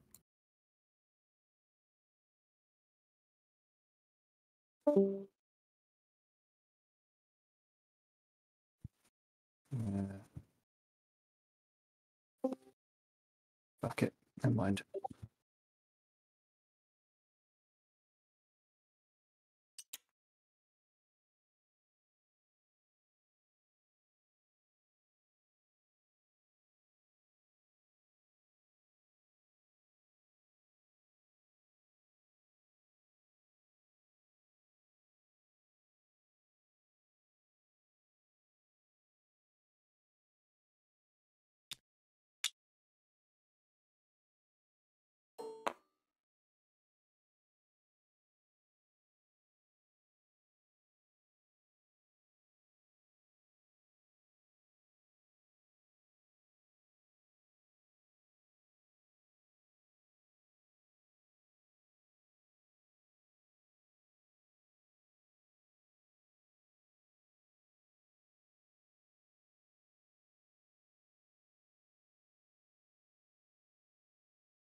Alright, so the umpires are at work. They're giving reports to the players and they're receiving new orders.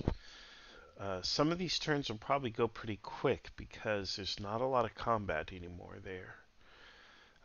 There's certainly not much on the left. It's just kind of long-range fire on both sides. Here's an interesting development here. You see the Union now has a hole in their lines. It does not matter, however. It's not really much of a hole. It's a little gap. But it does not matter because the Confederates are highly unlikely to exploit that. Now, if these units here on the Union far right were to give way, then they could begin making flank attacks, but even then I think it would be of limited success and value. So, the Union, however, without artillery over here, they're not going to punch through at all. They're just going to feed the meat grinder. So it's a real problem for them not having artillery there. What happened to their guns, I've got no clue. Every division should have artillery, and they've got none. That is a remarkable thing to see. But anyway. And they do have to pull back here in the center before the artillery, the Union artillery, chews them to pieces. Here it looks like while the Union had a good round of combat, the Confederates do seem to have more forces. But some of these units are quite small. Some of Pickett's brigades, Drayton's brigade, Pickett's brigade, they've already been heavily engaged and suffered substantial casualties. They can't take any more. So they're a lot weaker than it seems. But here in the center, the Confederates are holding just fine. They've repulsed the Union. Now they need to pull back before the artillery chews them to pieces. Mike says, until the Union starts to press everywhere at once, this Confederate mutual supporting defense will work. And I tend to agree. You know, when we first started the live stream, the Confederates looked like they were in dire straits. Now, however, it looks like they're able to hold on. You know, they didn't have any reserves. Now they have probably an entire corps that you could consider reserves because they're unengaged. Really, it's one division, two. Well, that's a corps. So, yeah, it's quite a lot. Now they do have an engagement on the right, but I think they have enough troops there to handle it. And really, again, the great concern of these 5 Union batteries that are able to fire on the Confederate position with impunity. That's what's going to hurt the Confederates, and they're going to have to pull back out of that range. But once they do so, they should be in good shape. They could all pull all the way back to these breastworks. They would be just fine. So they are going to have to deal with that artillery again, though, because the Union will just wheel it right up somewhere else. So they're either going to have to chew up all the Union infantry, or they're going to have to deal with that artillery and then chew up the infantry. But it's not going to be easy. The Confederates don't have a lot of artillery of their own. And what they do have is concentrated here on the left. And it's serving them really well. I'll say that.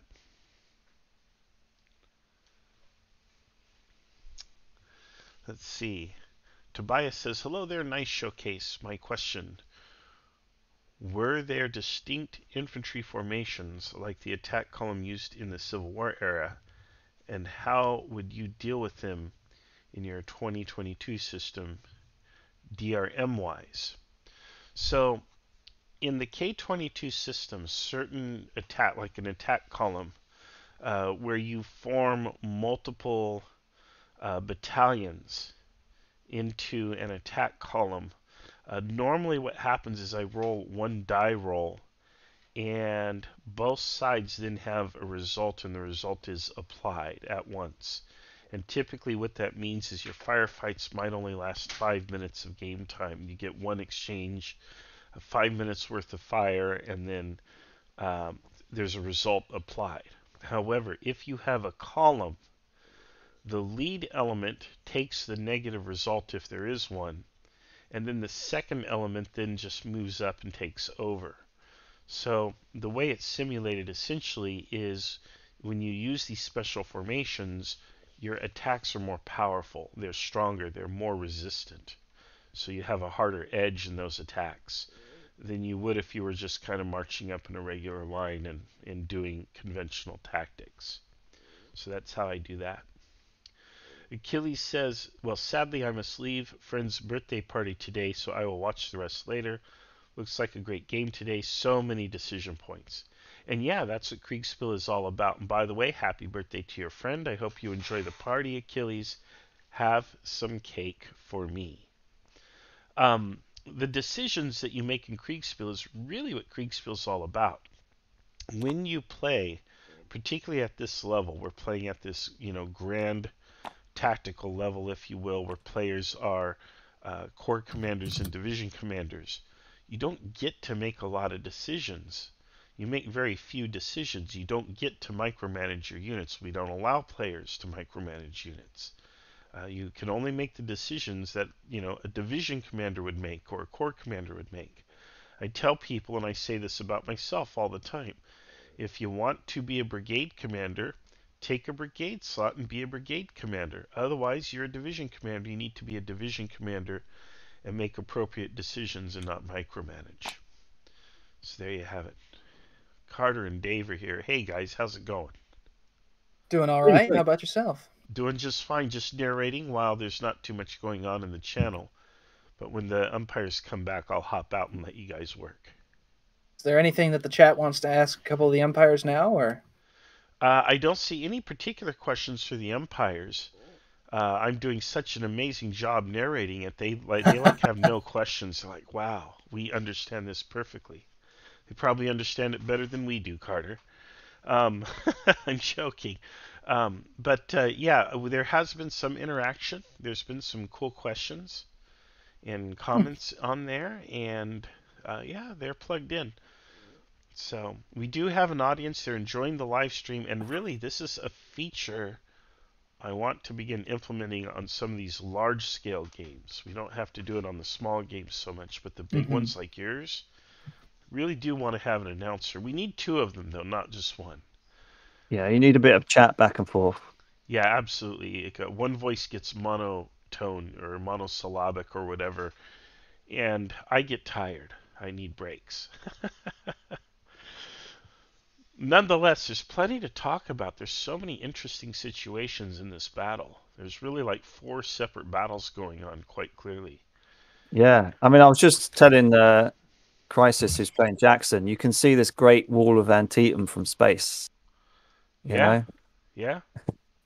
Well, here we are. Here's the space view. I zoomed out all the way. Anyway. All right. It looks like you guys are ready to work. I'm going to pop out and narrate in another channel and let you guys go at it. All righty. Thank you, Marshall. You got it. All right. There we are.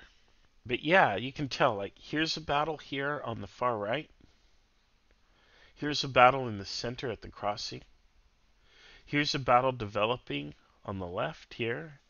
And then the far left, you kind of have the center left and then the extreme left. And there's fighting going on here and here. So technically it's like 5 mini battles that are happening that are deciding everything.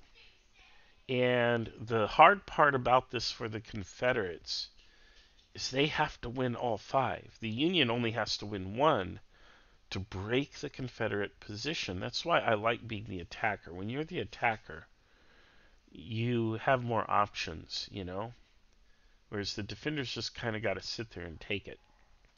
It's more fun to be the attacker. It's a more fun problem. I want to get back to what Mike Stefan said, that the Union has to press everywhere at once, and that's absolutely correct. Whoever the Union Army commander is, that individual needs to say, hey, we need to pause, reorganize, and to do a full court press across the map. Or even if they just keep up this light pressure on the Confederates, so the Confederates remain tired and forward deployed while the Union brings up reserves, then say at a certain hour in game time, like 4 p.m. game time, we're to make a general attack across the entire front. Every unit available must commit itself. You know, you can do that. And in fact, here is the Union commander. So it's Lake Czarina. We call him Lake, but he is playing George McClellan. And that would be my advice to Lake. He's got to do a full court press. And that doesn't just come from me, that comes from Mike Stefan from our YouTube channel, who I think has a very good read on the Union situation. Meanwhile, the Confederates are doing okay. But man, that artillery. Artillery is important.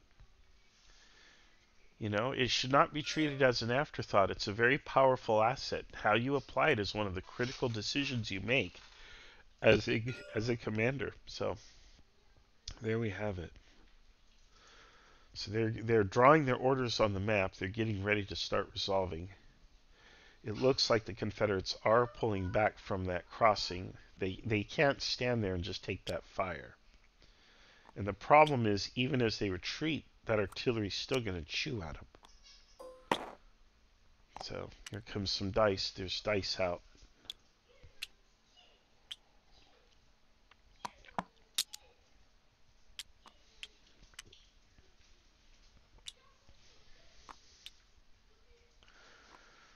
All right.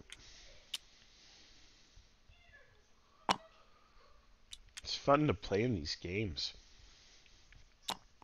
I just didn't have the time to commit to it, to play in it.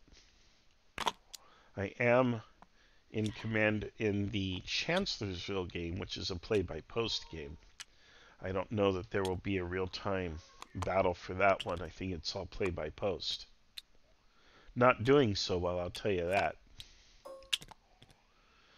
So, I may have started all this. It doesn't mean I'm a great Kriegspiel player.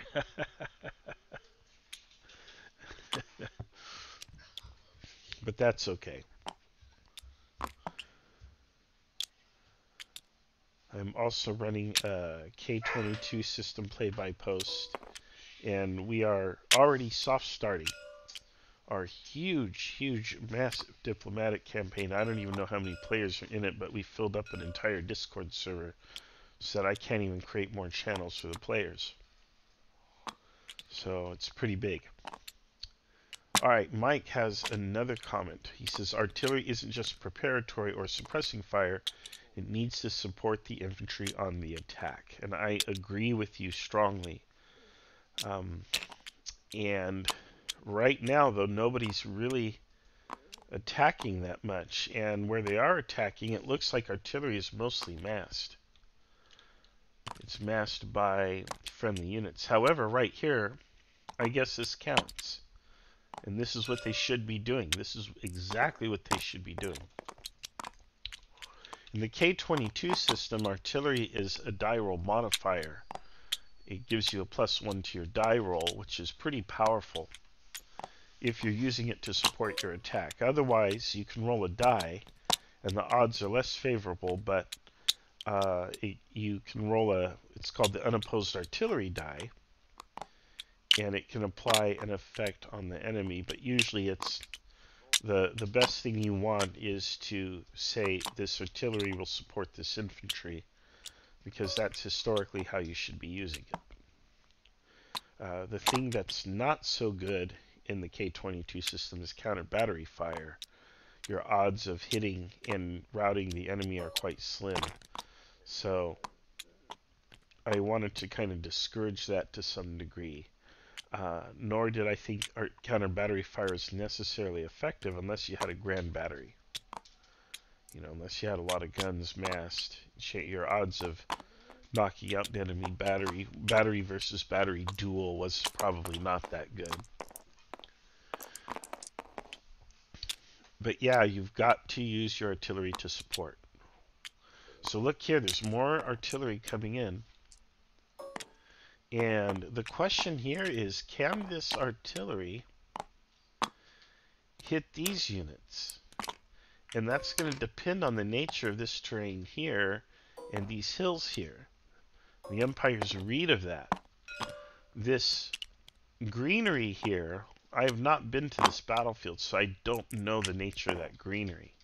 I don't know if it's forest, which I'm skeptical, or maybe it's kind of shrubbery or marsh, in which case, you know, if they've got line of sight, they can shoot at them. The other thing, see here, it's surrounded by marshland. So you've got all of these marshes here, so this might, I don't know what that is. But then you have these hills here, these little knolls or whatever. And again, that's going to obstruct probably these two batteries. I don't know about this one. But if these guns can fire on the Confederate flank here, then the Confederate position may be compromised. So, if it were me, I would probably set those batteries up more over here and go to work on the counter battery. Just because that's what you need to do so that you can punch through with your infantry. Look at this. Oh, okay, that's a commander moving up. They're going to push artillery up here to duel. And they're shuffling infantry around. They even have units going forward here. Are they going to cross? Inquiring minds want to know. This battle has developed. The Union continues to push their units across. It's just a meat grinder right there. Nobody's going to win that one. The winner will be the Undertaker. Oh, and look at that. They've got artillery up. Yeah, this is getting worse for the Confederates. And if they have one or two bad rolls, which odds are they will, it's not going to be pretty for them. So, General Jones appears to be in charge of all of this. Needs to think carefully about what's going on. It's a good strategy to defend like this, but when you have that much artillery firing down on you, it's, you know, you're gonna pay for it dearly. Alright, let's see here. Alright, let's see what happens.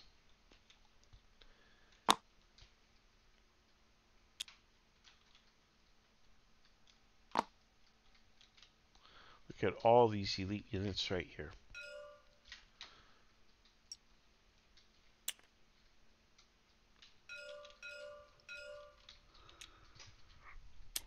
Really curious to see what the Union does. It looks like right now they're forming multiple lines. Look at all these commanders gathered together. It's just a congregation right here. They're commanded here, or they're gathered here, and they're just kind of talking. Surprised he's not over there as well. And hey, how about these?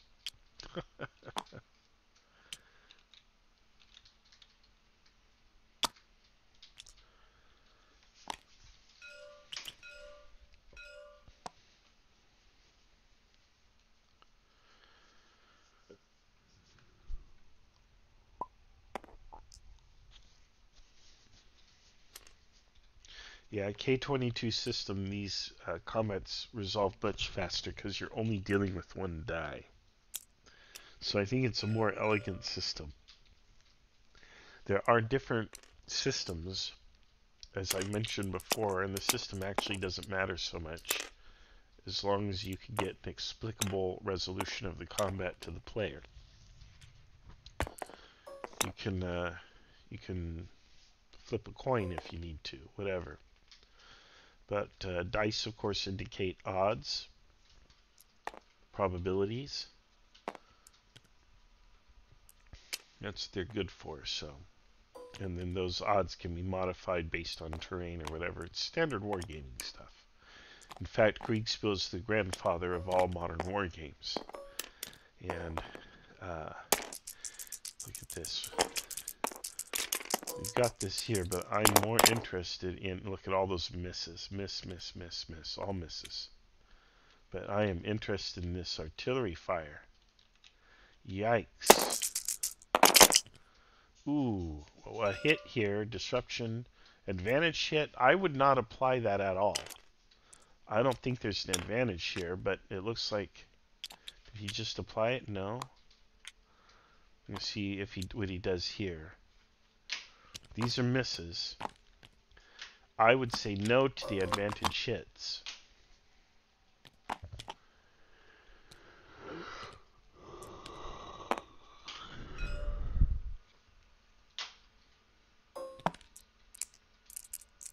Alright, good. Smart. Alright, they did it correctly.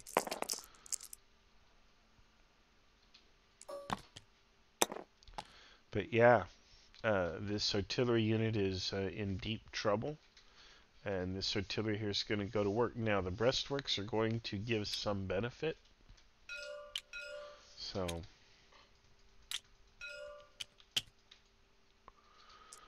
but here's where it matters.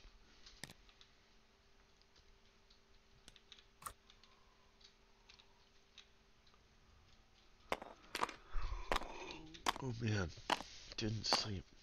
Okay, where's the officers mean, right? I don't have it in this module, and it's not my module, it's Carter's module, and I'm not promoted, so I can't pull it in, but you're right. Where is the officers meme? It's this cool meme I have of, I think it's from World War One, and it's a bunch of, I think they're Austrian commanders riding chairs like they're horses, like kids. So, you know, you have Austrian generals acting like juveniles in a party together, which was the intent. Here, I mean, you have to organize stuff. I just don't like doing it under fire unless you really have to. This many commanders in one place together, I don't know. However, the situation's pretty static. Nobody's doing anything. And really, again, the Union commander has to say, hey, let's pick a time, and we're all going in at that time, because as it was previously pointed out, that's really the way to break this position. Otherwise, the Confederates will simply be able to shift reserves from one spot to the other. So, and it looks like it's just a meat grinder on the far right. Complete meat grinder over there. Both sides going to give as good as they get and get beat up for it. It remains to be seen if the Union will commit all of their forces to this fight, and then if they will burn through the Confederate defenses. But then what's likely to happen is they'll burn through them and then have nothing to follow up. But that artillery is going to prove decisive over here.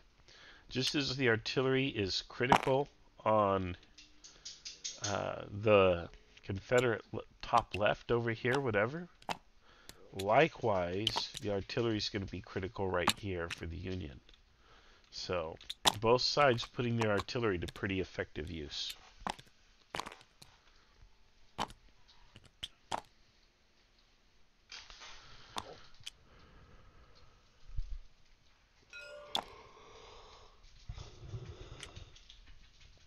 Man, if you ever can't sleep at night, just wait until the next morning. You'll sleep like a baby.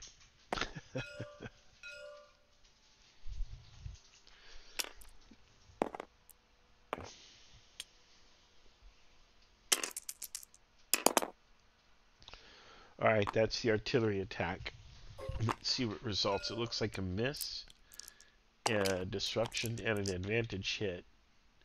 So I think he's just applying the one disruption.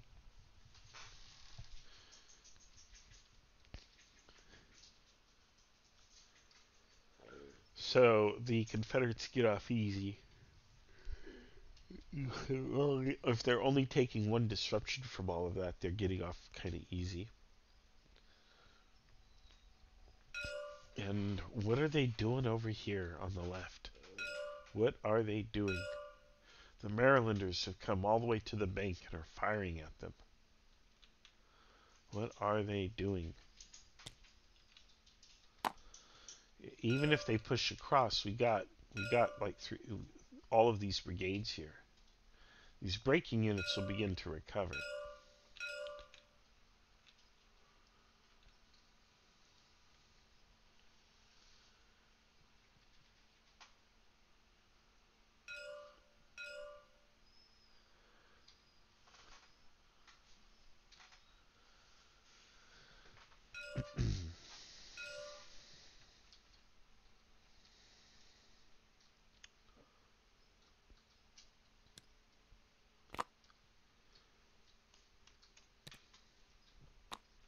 just a meat grinder in those two places. I think that hurts the Confederates more than the Union, because the Union surely outnumbers them. Look at this, though. Here's something. Right here. If the artillery can burn through these formations, get them down to white level disruption, let's say, or even just yellow, they can begin pushing with all these units and secure a breakthrough here. It's possible. Terrain doesn't look so favorable. But if they keep getting hit by artillery, it'll become so weak they'll be paper thin. They'll be blood dry, and then, of course, it'll be easy for the Union to punch through. And in fact, 5th Corps maybe should consider deploying that way. Deploy here and punch through here, instead of here where the artillery is strong.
That's huge. That's huge.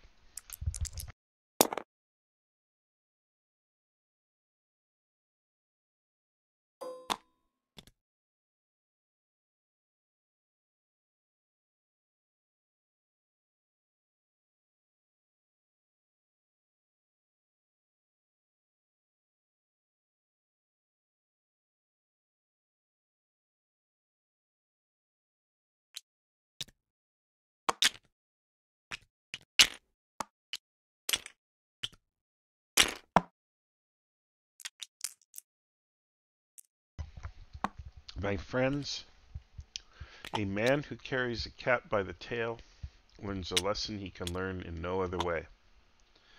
He stood there in range of that artillery, and, well, here's what happens. Man, can't say I'm surprised.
Let's see if we can zero in here.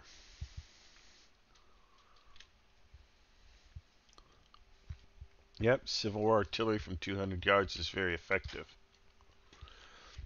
So, looks like it's maybe a little bit more than 200 yards, but yep. Close enough. Very effective, yeah. And that's what it's done. These are elite units. Who is in command of all this? This is Hood's division and Anderson's division and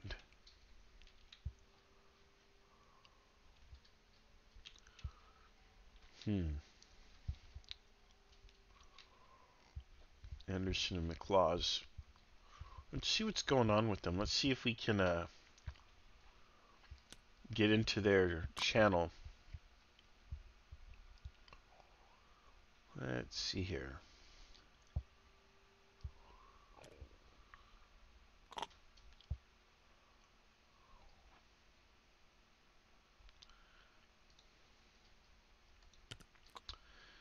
General McLaws, how are you today? I'm fine, thank you, Marshall. Wonderful. What's going through your mind here as you guys push at that bridge location near the Newcomer farm, or? That's right. The problem, as I see it at present, is that we're attempting to gather together sufficient resources to make a reasonable attempt at the remainder of the Union troops that are on this side of the river. Mm-hmm. The problem is the Union batteries across the river. Yeah. The plan is for us to assemble as many artillery batteries on our side as we can, and then put them into a good position and take those enemy batteries under counter battery fire. But we're not there yet.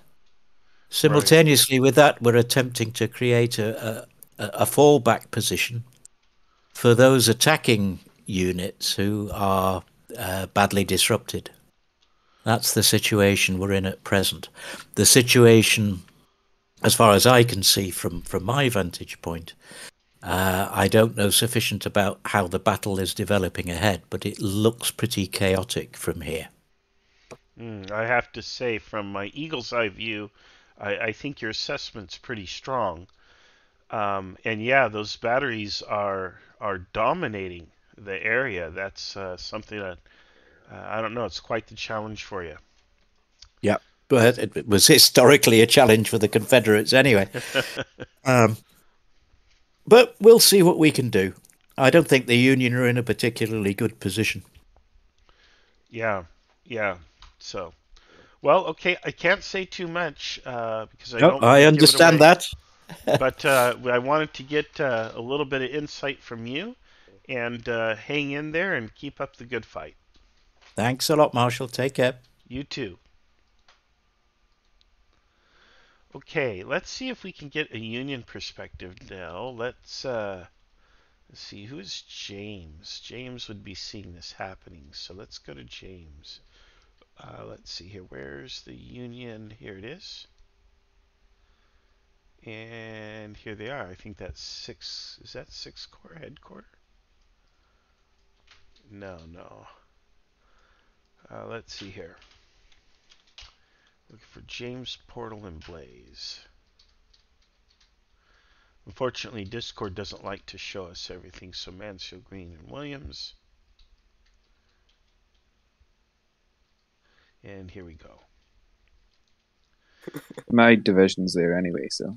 Hey, Marshall. All right. Hey, guys. How's it going? We're having all right. Well, I'm ready to be sacked. Well, I am live streaming, and I am acting as the announcer. I am announcing for all of our viewers on YouTube. I think we have, one? I don't know. Let me look. No, we have 5. We have 5 people who are watching you real time, plus all the people who are going to watch the recording. What's the scoop? What's going on? What's the situation from your perspective? I'll go. Or go ahead. I was going to just say you could go. Sure. Yeah, so we were west of the creek, trying to hold our bridgehead and basically be a distraction for the rebels while our other corps moved in on the north and south. We were doing okay, but then they attacked us with overwhelming numbers, and we have been pushed back to the east side of the river and are now just trying to prevent them from crossing and waiting on our units to recover, and hopefully we can keep distracting them while the rest of our army is hopefully faring better, attacking from the north and south. Mm-hmm. I noticed you have a couple of well-placed artillery guns. How do you feel about those guys? Do you want to answer that? Whose guns are those? Oh, those are mine. Yeah, they're doing well. Yeah, I I wanted would say. I think they just routed or broke 2 or 3 different regiments, so they've done their work. Our Yes. original plan was to blow up the bridge with them, but we were told that's probably not possible. No, it's a very sturdy stone bridge. The balls will just bounce off. Yeah, yeah, we were gonna But try. no, that's great. Yeah, but never mind. All right. It's interesting to see your strategy. It's a cool little fight that we've been paying a lot of attention to on the live stream. There's been a little bit of ebb and flow, and I don't think it's over. So it's interesting to come and get your perspective, gentlemen. So thank you for Yeah. sharing with me, and good luck to you as the fight continues. Thank you. Thank you.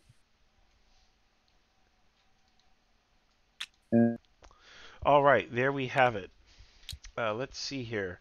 I do want to see. Let's go back to Lake and see how he's doing. If he's up here somewhere, where's he at? There he is. Oh, interesting.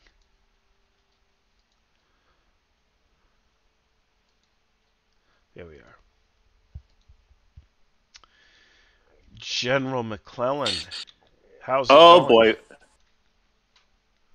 Yes. You're not coming in. I can't hear you. Oh, can you hear me? Nope, I don't hear you at all. Then why are you responding to me? Oh, let me hope. I hope I didn't. Go ahead and speak. Let me see if I. Hello, testing. I hear Mic you check, now. mic check. I hear you Okay. now. How's it Yes, hello. How's it going? Could be better. Well, it's a battle. There's casualties on both sides. It's not Yes. a happy day, nonetheless. Look at those batteries you have. Do you see those batteries to your front? Did you put those there? Oh yeah, I'm trying to organize it. I think that's a fantastic position. Now that's just between you, me, and the fence post here, but I think that's a good position. And wow, you've got some good artillery there. It looks like they pushed you back a little. You guys had a Oh, nice yes. bridgehead going, but you lost it. Yeah, they put a lot of pressure on us. I was hoping they could hold off for a little bit longer until the northern attack, which should be starting. Should have started this turn. Mm-hmm. But unfortunately they were pushed back, so Is that there won't be really. Is that the attack to your left or where? That was the attack to my right, but it's the northern one with 5th and 1st. Ah, okay. Yeah, and are you able to see that from your perspective or your vantage point, or not at all? I'm not, but I can see one of the pieces of the Grand Battery that their 5th Corps is facing up against. So hopefully, I'll be able to see some more progress when they reach that position. Yeah. Well, all right. I got to tell you, it's a very interesting battle from my perspective. There are so many decision points and interesting things going on. It's been really exciting to watch. You guys are doing a great job. So good luck as the fight continues. Well, thank you. I hope we're doing hope is an interesting battle. Otherwise, what are we doing here? Right? It's deeply interesting. All right. Thanks. Hang in there. Yes. You're welcome. Okay. Yeah, I think it could be my headphones. I couldn't hear anything, but no matter. Let's see here. Lance says standing stationary in the face of massed artillery standing stationary in the face of massed artillery fire may be heroic, but it's a good way to lose a battle. And I agree, it sure is. I'm really interested also in, this is James Rickett, played by Bavilia. Where is he at? Right here. I'm interested in his take. General Ricketts, how are you doing? I'm not doing too badly. Wonderful. I am live streaming today's event, and I am narrating it. I am, I guess, the commentator here. And I'm wondering about what your thoughts are from your perspective and what your plans are. I'm looking at you have a lot of units around you. Well, at the moment, my plans are to sit tight and wait. We've received news that the Fifth Corps is arriving on the field imminently, if they've not already, and that we are preparing for a coordinated attack with them. Oh. Hence the build-up of units. Wow, wow. And look at all this artillery you have. Yep. Certainly been doing some good work up against those enemies to the south. What about those breastworks, man? Those look pretty formidable. You think you can deal with those? Well, I think we can certainly try. That's the spirit. All right. Well, hey, thank you. Interesting to get your insight on the situation, and I look forward to seeing how it develops. Hang in there. All right. All right, folks. They are going to do a big attack at some point. Let's take a look at R. Dundee. That's a new player. I haven't encountered R. Dundee before, I don't think. But let's see what they think. And actually, Jones. I want to know what Jones thinks. Because Jones is on the receiving end. Let's see where he's at. Here he is. Hello? Hello? Hi, Charles. Hello. Yes, I'm live streaming the battle and I'm narrating it for all of our viewers on YouTube. How are you doing today? I'm fine, thank you. And you? I'm doing very well, thank you. How do you think, from your perspective, how's it going as Confederate Division Commander? So, let's say we had a rough start at the beginning. I'm speaking at the beginning of the battle, not today. I mean, like 3 times ago. But we recovered well. So let's say we attacked the enemy at the beginning. We wanted to take the Union. We counterattacked the Union, but it didn't work well. So we had to fight a retreat until the position we are holding now. My division is holding the center of the line of Jackson's Corps. At the moment, we are fortified, we are entrenched, so I think our line is solid and we will be able to hold back any Union attack. In this moment, the enemy has organized a big battery who is beating the hell out of my troops, so I'm trying to rotate them as much as possible in order to always have fresh units on the line in case they decide to attack. And nothing. I expect the enemy to attack probably in the next 2 rounds, probably. So let's say in half an hour, something like this. I mean, they're quite concentrating the fire on my position, so I would expect that's where they're going to attack. That is a very astute assessment of the situation. I really think you have a good handle on what's happening, and all I can do is wish you good luck as the battle continues. Thank you for sharing your thoughts with us. No problem. Thank you to you, Marshall. Have a nice day. You too. Bye-bye. All right. And I wonder what Hill... Where is Hill? Dundee. That's Dundee. They're getting their reports from the umpires, so I'll just pop in real quick. Hello? Hello?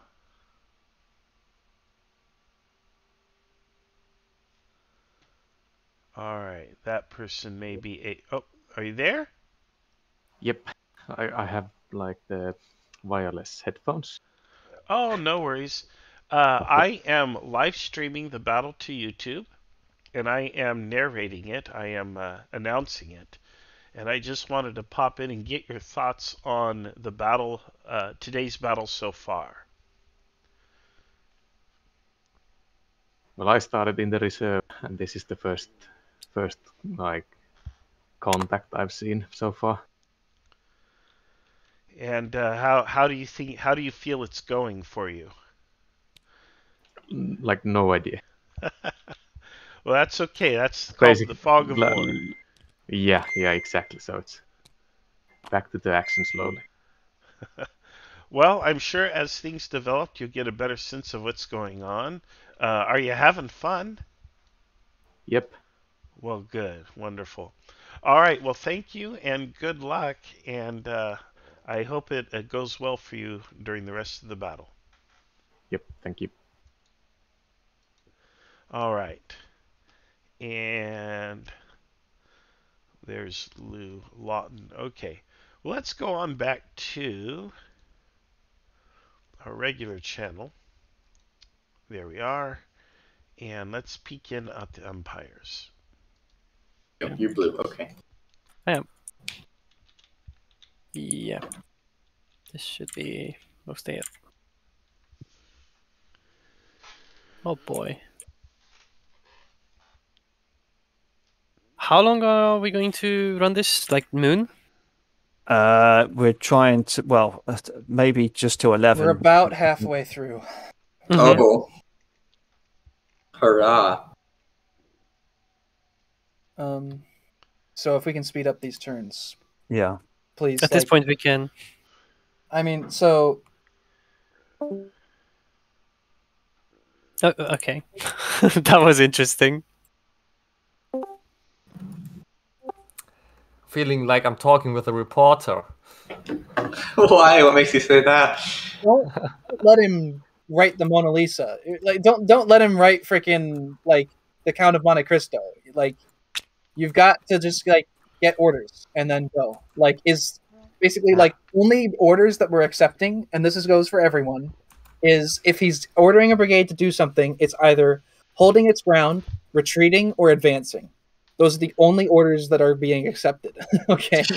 Gotcha. All right. If it's advancing to a position, tell the position. Don't tell them how to defend it or how to attack it. The brigade commander will handle that. Yeah, I tried to cut him down earlier next time. Yep. So you gotta like you can baby him for only so long, and then you gotta get the glove out and start slapping because they're getting shot at. There's bullets whizzing by their heads. This is war. This isn't the playground. Yeah. So I'm not yelling at any of you, but let's give a firm hand on any of the players that are trying to write a novel here. Man, I'm lucky. Yellow Mine gave me like 2 words. All right, let's start resolving. So, people of the South, go ahead, split off and do your own thing. People of the North, let's begin resolving our sector. All right. So 5th Corps is basically just forming into one massive attack column, so that's going to be interesting to figure out. Dave, if you want to start moving the Confederates, seems like they're just kind of redeploying some stuff. Yeah. Fine. Umpire and Training, just go ahead and move 1st Corps. It seems like you've already done most of that, so you're just kind of, which is kind of cool. I'm going to move these commanders out of the meeting of the minds for a second so I can start deploying the regulars.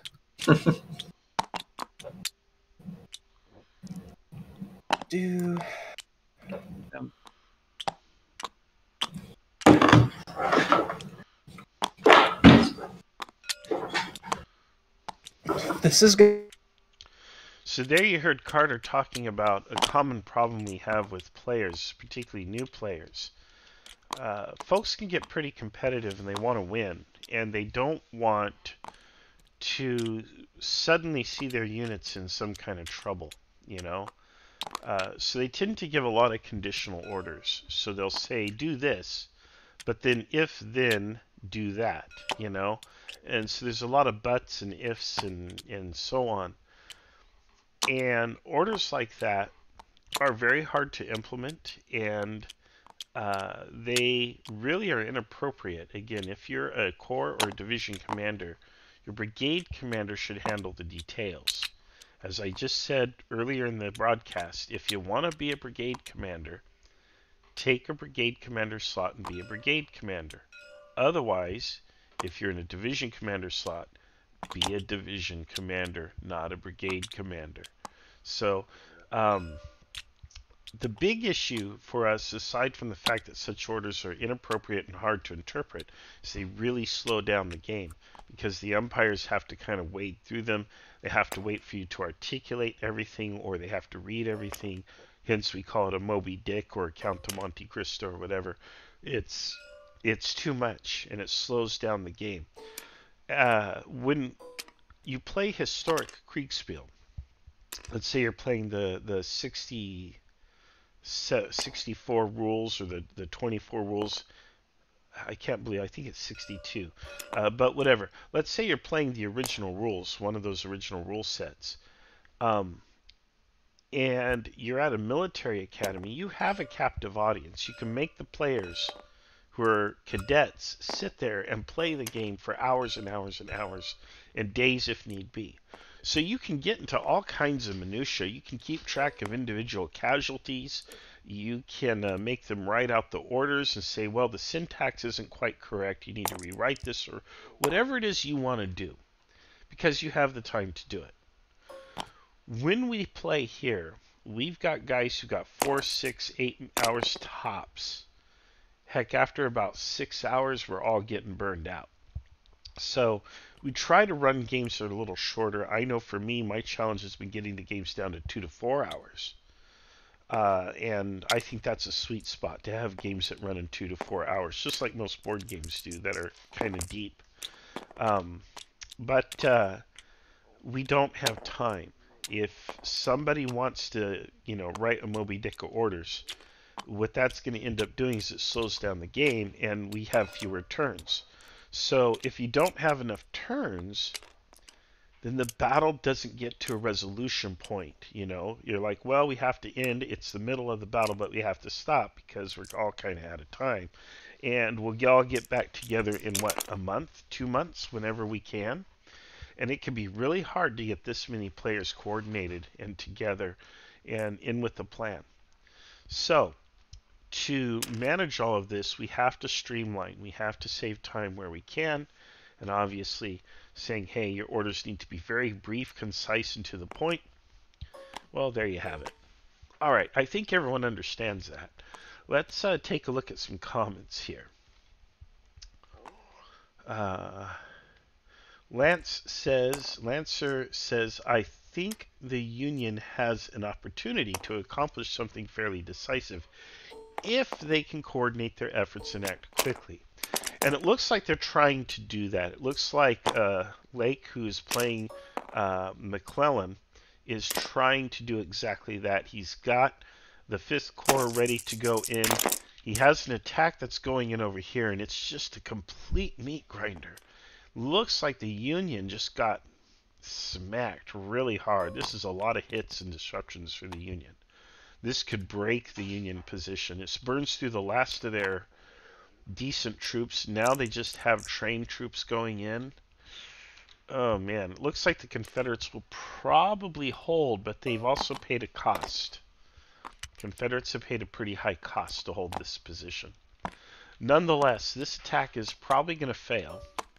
There's nothing going on here, and this attack will go in. And so it looks like the main attacker for the Union, the big stroke for the day, is going to be at these two positions. It's going to be here, and it's going to be here. Oh, look, these units are out of ammunition. Well, and the ammunition is being tracked, which is great. It's not always tracked in Brigade System. The fact that Carter has implemented a system to track ammo, I think, is fantastic. But yes, they do have time to replenish. They've got supply trains here. You see these blocks here. Okay, so these are their supply trains. They can replenish them. It takes about a turn or so to do so. But yeah, and look, the Confederates are finally getting smart and pulling back. They really do need to pull back because they need to take that break. They need that rest, because they're going to have to recover disruption and shift to the left, and they're going to need it right here when this hammer hits here and this hammer hits here. Now, these guys are going to pay a terrible, terrible price. You do not want to be in 1st Division, 2nd Brigade, or the 5th Corps. Under no circumstances do you want to be in that unit. But it's That's their fate, man. That's how it goes. Someone's got to do it. It's your turn. All right, let's take a look here. Lancer says, delaying to get everything perfect will allow the Confederate team to shift their reserve using interior lines of communication to bolster sections of their line that appear to be weakening. And that's exactly right. The problem I see with that is these guys have to pull back and rest. They have to recover this disruption. These units that are breaking, they're done for the day. By the time we get to the end point of this battle today, they're not going to be effective. They're out. And that's the price you pay for marching them up within 300, 200 yards of artillery and letting them get blasted. These units here, which it looks like you have about a division's worth right here, probably 2 divisions worth all told, are intact. They need to pull back here to the breastworks, in my opinion, so they can be shifted one way or the other to defend against the main Union blow when it lands. The thing is, that blow's going to land real soon. It's going to land before they can pull out, before they can recover, and long before they can redeploy. So these guys need about an hour to at least 3 or 4 turns to get their act together and be where they need to be to resist the Union attack, and they are not there. They are behind the curve.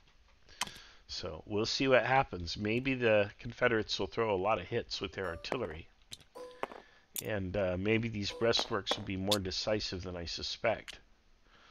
But it's going to be a tough day. Here's some artillery.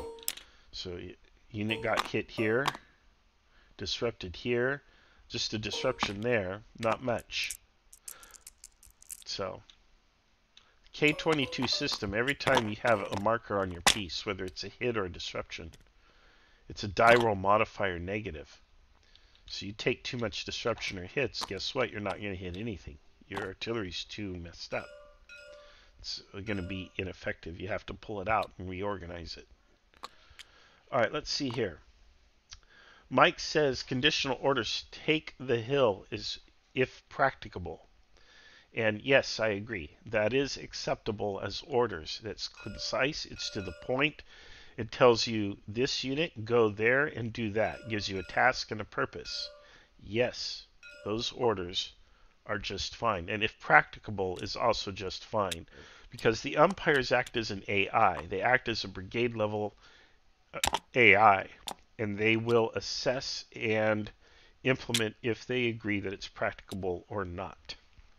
And if they are not comfortable doing that, they can always roll a die to determine how the brigade commander responds to the order, or they can just ask you, do you really want to do it or not, or whatever. So there are different ways to resolve that fairly. And yes, I think that's an absolutely acceptable order. Lancer says there's a huge tendency on the part of players to inappropriately micromanage their forces, sometimes down to the level of individual companies in a brigade and division level game. Yeah, it's a real struggle. People want to win, and they're always looking for any advantage that they can get. The problem with this, and yes, you should play to win, but the problem with that is Kriegspiel isn't necessarily all about winning the battle. It's about making the right decisions depending on the circumstances that you're in, acting in accord with the situation. Because it's really what's being evaluated. Your side can lose the battle, but you can be the winner of the Kriegspiel because you did the right thing at the right time. Maybe you saved the army for destruction, or maybe your unit was wiped out, but in so doing so, you made a wonderful sacrifice that spared the rest of your army or won the day for your side. Any of that is laudable and commendable, and you get your points for that. So it looks like now the Confederates have finally committed to falling back here in the center, and they are crushing the Union here. I wonder if the Union will continue to pour its troops in, or if they're going to just put that on pause. So let's see what happens there. All right, Mike says a division commander needs to trust his brigade and battalion commanders that they know what they are doing. And that's correct. And remember, it's the umpires providing the AI. They really do know what they're doing. So, in fact, I've seen players kind of cheat a little bit, fudge a little bit, and say, you know what? If practicable, they give those conditional orders and they let the umpires decide it. But that's okay. You know, the brigade commander has that view on the ground that the division commander doesn't necessarily have. You know, they can see the gentle undulations in the terrain and the general cohesion of the enemy unit and the strength of their position right there with their own eyes, whereas the division commander, being so many yards behind that line, doesn't quite have the same view. And it makes sense. It just makes sense to do it that way. I really like what Mike said about conditional orders. Take the hill if practicable. I think that's very clever. I like that. That's how to do it. All right. I think the turn is resolved. And now the umpires are going to go out to the players and deliver reports. And we will see what they're going to do next. Let's see here if I can find an umpire giving a report so you can see that. Let me see here. Here's Union. And let me see. Yeah, let's see.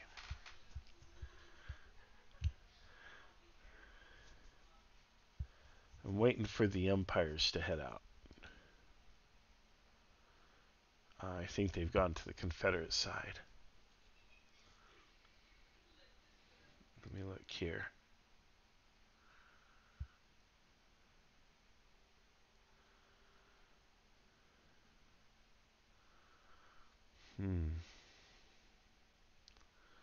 Go back to Union. Sorry, I'm just trying to find an umpire popping in for a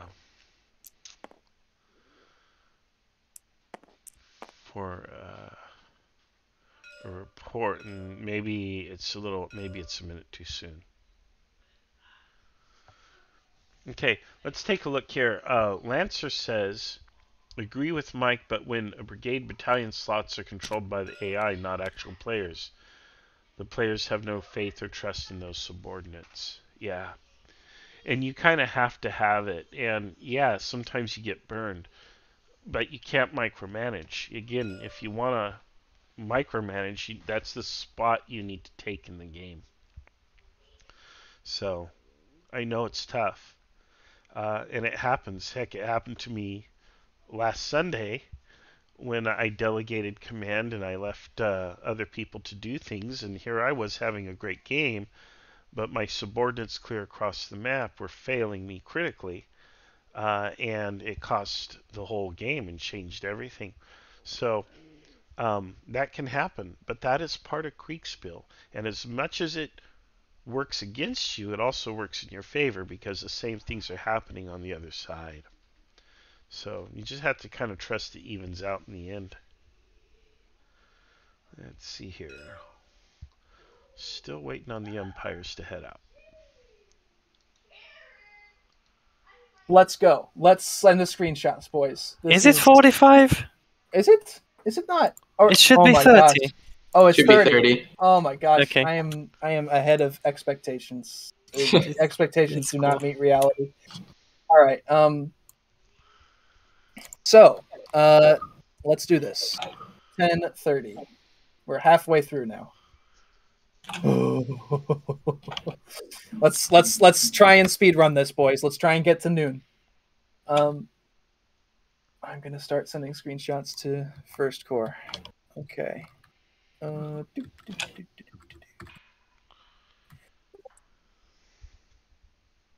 We've got this, guys. We got this. We've been doing so well. All right. This whole campaign. Collecting stuff then. This whole campaign has been a quest for umpires. Oh dear. We've been Iron Manning this campaign on umpires. I don't think there has been a single day where we've played an Antietam game where there have been what anyone would call enough umpires. Oh dear, good luck. Yeah, and I just messed up. There is no messed ups. It's only there's no mistakes. There's only happy accidents. Okay. Then 1st Division. 2nd Division. Okay, and then I need 1st Division, 1 Corps. Doubleday, he's in the woods. They don't have a name, so after this battle, they're going to be called Doubleday's Woods, because that's what people do. 2nd Division, 1st Corps, that's Ricketts. He's...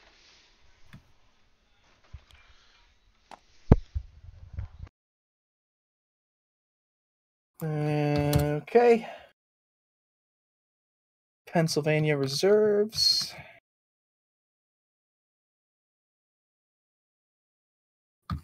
And 3rd Division, 5th Corps. All the way back here. They're finally on the map. Yay!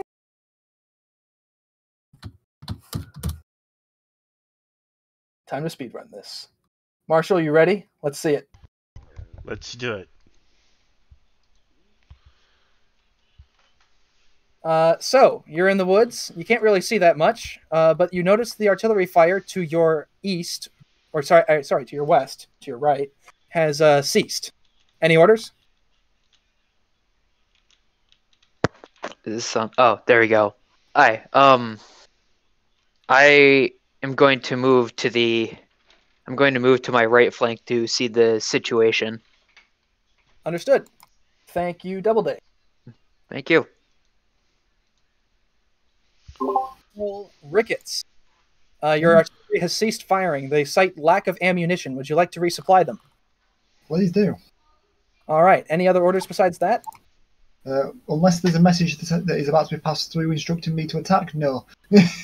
All right. Hold position. Thank you. All right. General Meade, sir. Hello. So, you have continued moving, and would you like to continue moving? So the division that I see on my left, is that the 1st or 2nd Division of the 1st Corps? 1st Corps. Sorry, what's that? 2nd Division, 1st Corps. It's General Ricketts. Understood. So that is the division on the very right of the forces, correct? Should be, according to the plans.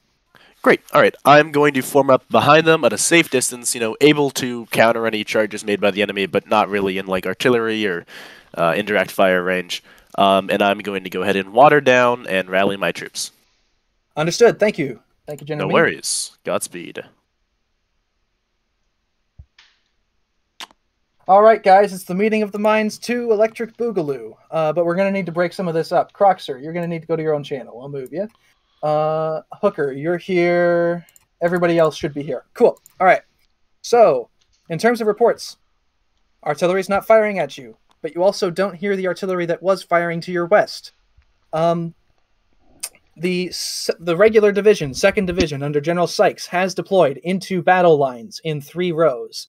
You see behind you that 3rd Division of the 5th Corps is now... Croxer, you're not supposed to be here. The 3rd Division of the 5th Corps is now arriving across the upper bridge and is moving in behind you. Other than that, there's really nothing else to report. Any questions? When's tea time? 4 p.m. We're Americans, you fool. I'm actually Canadian. I'm pretty sure you mean coffee moment, not Sure. tea time. All right, so, anyhow, let's just move down the line. Fitzjohn Porter, Commander, U.S. 5th Corps. Any orders? I want 3rd Division to deploy next to 1st Division. And Well, that's great, but 2nd you're going to have to Division tell the stay commander in of 3rd reserve. Division to do that. So would you like to move over to 3rd Um, Division's commander? Yeah. All right. Cool deal. General Sykes, any other orders for your guys? No. All right, hold position. General Morrell, any other orders for your men? Nope. General Hooker, would you like to go somewhere? Yeah, I moved to my 1st Division HQ. Understood. Thank you. Over and out.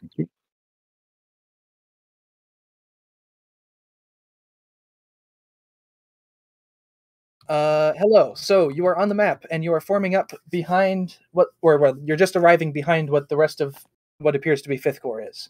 What are the orders for your division? Deploy on behind the ones that are in front of me. Understood. Thank you very much. Exactly, and it might be low enough they can hide. That's all I'm trying to say. Oh, you want to tuck them in? That's what I'm hearing. Yeah, I'll try and do that.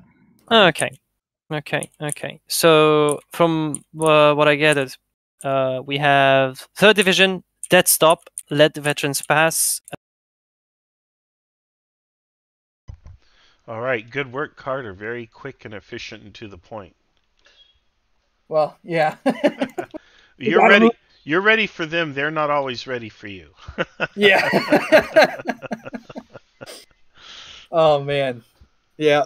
You gotta pound them, you know. Yep. No, you do. You have to. Part of being an umpire is training the players how you expect them to interact with you. Different people have different umpiring styles. Some people are very giving and generous and sweet and kind, and other people are very gruff and to the point. And players have to understand you're going to work with that range of styles depending on who your umpire is, and that's just how it goes. You're not always going to get a nice umpire. So yeah, you just have to be ready on your toes, especially in big games like this. Speed matters. Yeah. If it were, say, a 1v1, I will usually be trying to be quick. Yeah. But I won't necessarily try and force people to say something like "spit it out, man, spit it out," you know. Yeah. Well, I know that James is telling me when they run these at the university, he'll give them 3 seconds. He's like, "Do you have any orders?" 1, 2, 3. No orders, thank you. And that's it. And then he's gone, you know. But yeah, he's training actual Army officers, and they need to be able to handle that, you know. Yeah. And if they can't handle that in a classroom simulation, how are they going to handle that in the battlefield? Exactly. Yeah. You know. So, it's something else. All right. Well, hey, keep up the good work. I'm going to go interact with the comments on YouTube. And, well, actually, I mean, if the comments have any questions for the lead umpire, as you saw, I am now done with all of my umpiring duties until everybody gets back. So great. I'll tell them to post them. I haven't seen any that comes through that are directed to master umpires, but okay. But if I do, yes, I will pause and put them to you. And the same goes for players. If anyone has a question for a particular player, I can try to find that player in the menu. But Carter, I'm very proud of your umpiring skill. You've really flourished. So it's amazing to see. Good job. Well, thank you. All right, enjoy. All right. All right, there you see the umpires at work. Carter earned his master umpire credentials late last year, or in the middle of last year, really. I think in the fall. And he's put them to good use. He's run the largest games, even bigger stuff than what I've run. So he's really taken to it. He's ambitious. He's doing a great job. Great young fellow, lives back east, has visited a lot of these Civil War battlefields. He's running good games. And I think now the only limitation, like he says, is the number of umpires. You really want to get as close to a 1-to-1 player-umpire ratio as you can. Personally, I'm okay with a 1-to-2, so 1 umpire, 2 players. I think that works just beautifully. But yeah, the more umpires you have, the faster the game can go. It's like having more processing power in your computer. So there you go. All right, let's take a look at some of the comments. Let's see here. Lancer says, agree with Mike. No, okay, we already did that one. Mike says, true, Lancer, but that also happens in real life. I've seen a battalion commander telling his company commanders how to do their job, not just what to do, not in a coaching sense either. And you're right, that's also a real life problem. we've all worked in places, not just in the military, I'm sure, but just in the workplace, where you have a senior person, a manager or a principal or whatever that may be, whatever your job is, someone telling you how to do it. And you're like, but I'm literally trained to do this position, and I know that you did the position before me, but I'm different and I have my own way of doing things. And at the end of the day, you got to look at results, right? If a person's effective, that's kind of what it comes down to, at least from my perspective. But yeah, the middle of a battle isn't the time to sit there and micromanage. But yeah, I'm sure they do it in real life. Let's see here. Lancer says, I'd be happy to help with umpiring, but I never know when these matches are being held. I pretty much need a week or two advance notice to clear my schedule. So every Saturday, 8 a.m. Pacific, we run a game. Some of these bigger ones, though, are absolutely scheduled, sometimes many weeks in advance. You have to kind of join those servers to get that. I'll see if there's a way. We're supposed to have some kind of a calendar. I never bother with it myself, but we're supposed to have some kind of a calendar going, and maybe that's something we need to do. In our Discord channel, there is a thing called events. It's at the very top of the Discord, and I believe you can click on that and see all of our scheduled events. Let's see here. Lancer says, yes, Mike, but in real life, the commander knows his subordinates personally, knows their personalities, and has a sense of whether he can rely on them or not. With an AI, that's all a blank slate. Yeah, that's another good point, too. You might be a manager or a commander, and you do have a subordinate who is fresh and new or historically unreliable, and I can get that. But generally in Kriegspiel, your umpires do a pretty good job. So, you know, I get it. I get the dilemma. But at the end of the day, though, we just can't allow Moby Dicks for orders. It's just, it doesn't work. We don't have time. Tea time or tea time, as in tea time drinking tea or tea time for golf, right? In America, it's tea time, time for golf, right? Mike says, yes, it can be tough to rely on the unknown, untested subordinates, but that is the nature of command that the players need to embrace. Not sure how we could help them see that. Yeah, we just have to teach them. Lancer says, I'd start every session with the admonition that if you micromanage, it will always result in your units getting confused and doing nothing at all. Similarly, reward clear and concise orders. Carrot and stick. Mike says that might be the way to do it. Lancer says one way as opposed to the way. So there you go. So it's a good discussion to see happening in the YouTube back and forth between the players who actually know what they're talking about. And that's great to see you guys having that commentary. Deeply appreciated. And that's right, you know, it's hard to put trust and faith in people, but at the end of the day, you have to trust the process that the people who've earned the rank, whether it's rank in the military or rank on the Kriegspiel table, that they've received at least a modicum of training and can do their job.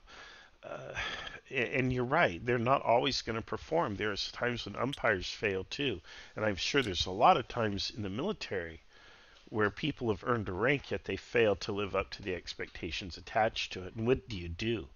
The thing is, if you go around acting like everybody is going to fail, you're going to set yourself and your whole team up for failure, I think. And it's the same way in Kriegspiel. So it's better, I think, to... I don't know. I'm really speculating here, and maybe I'm getting into some woods, and I don't want to do that. Especially talking about military things. So maybe I just need to kind of shut up and drop that. But yeah, you know, it's something to think about, and I really do think it's better just don't micromanage, especially in the context of Kriegspiel. We don't have time. So there you have it. All right. So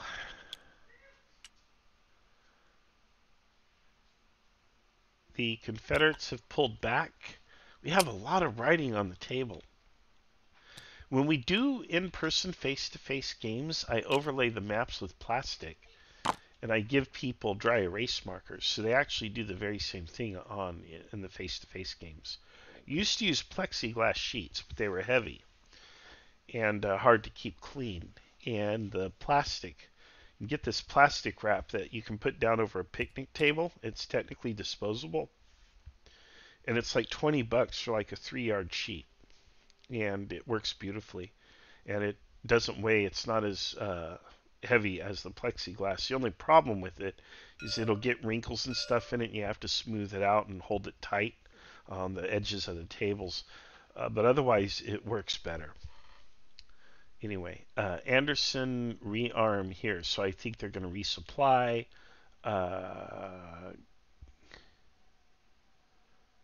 Gun line. Okay, they're going to set the gun line right here. Gosh, this is only slightly better than my handwriting. Something to the bridge. So, yeah. There you have it.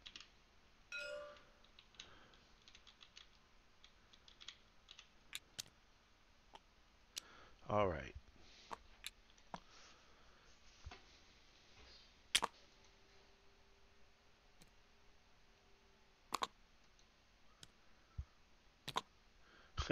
Young, one of the players, Union players, said we could. I think he's anxious for us to pop in.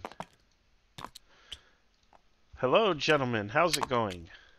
There he is. Hello. Hello. Hey, guys. I'm live streaming and narrating the action as it happens.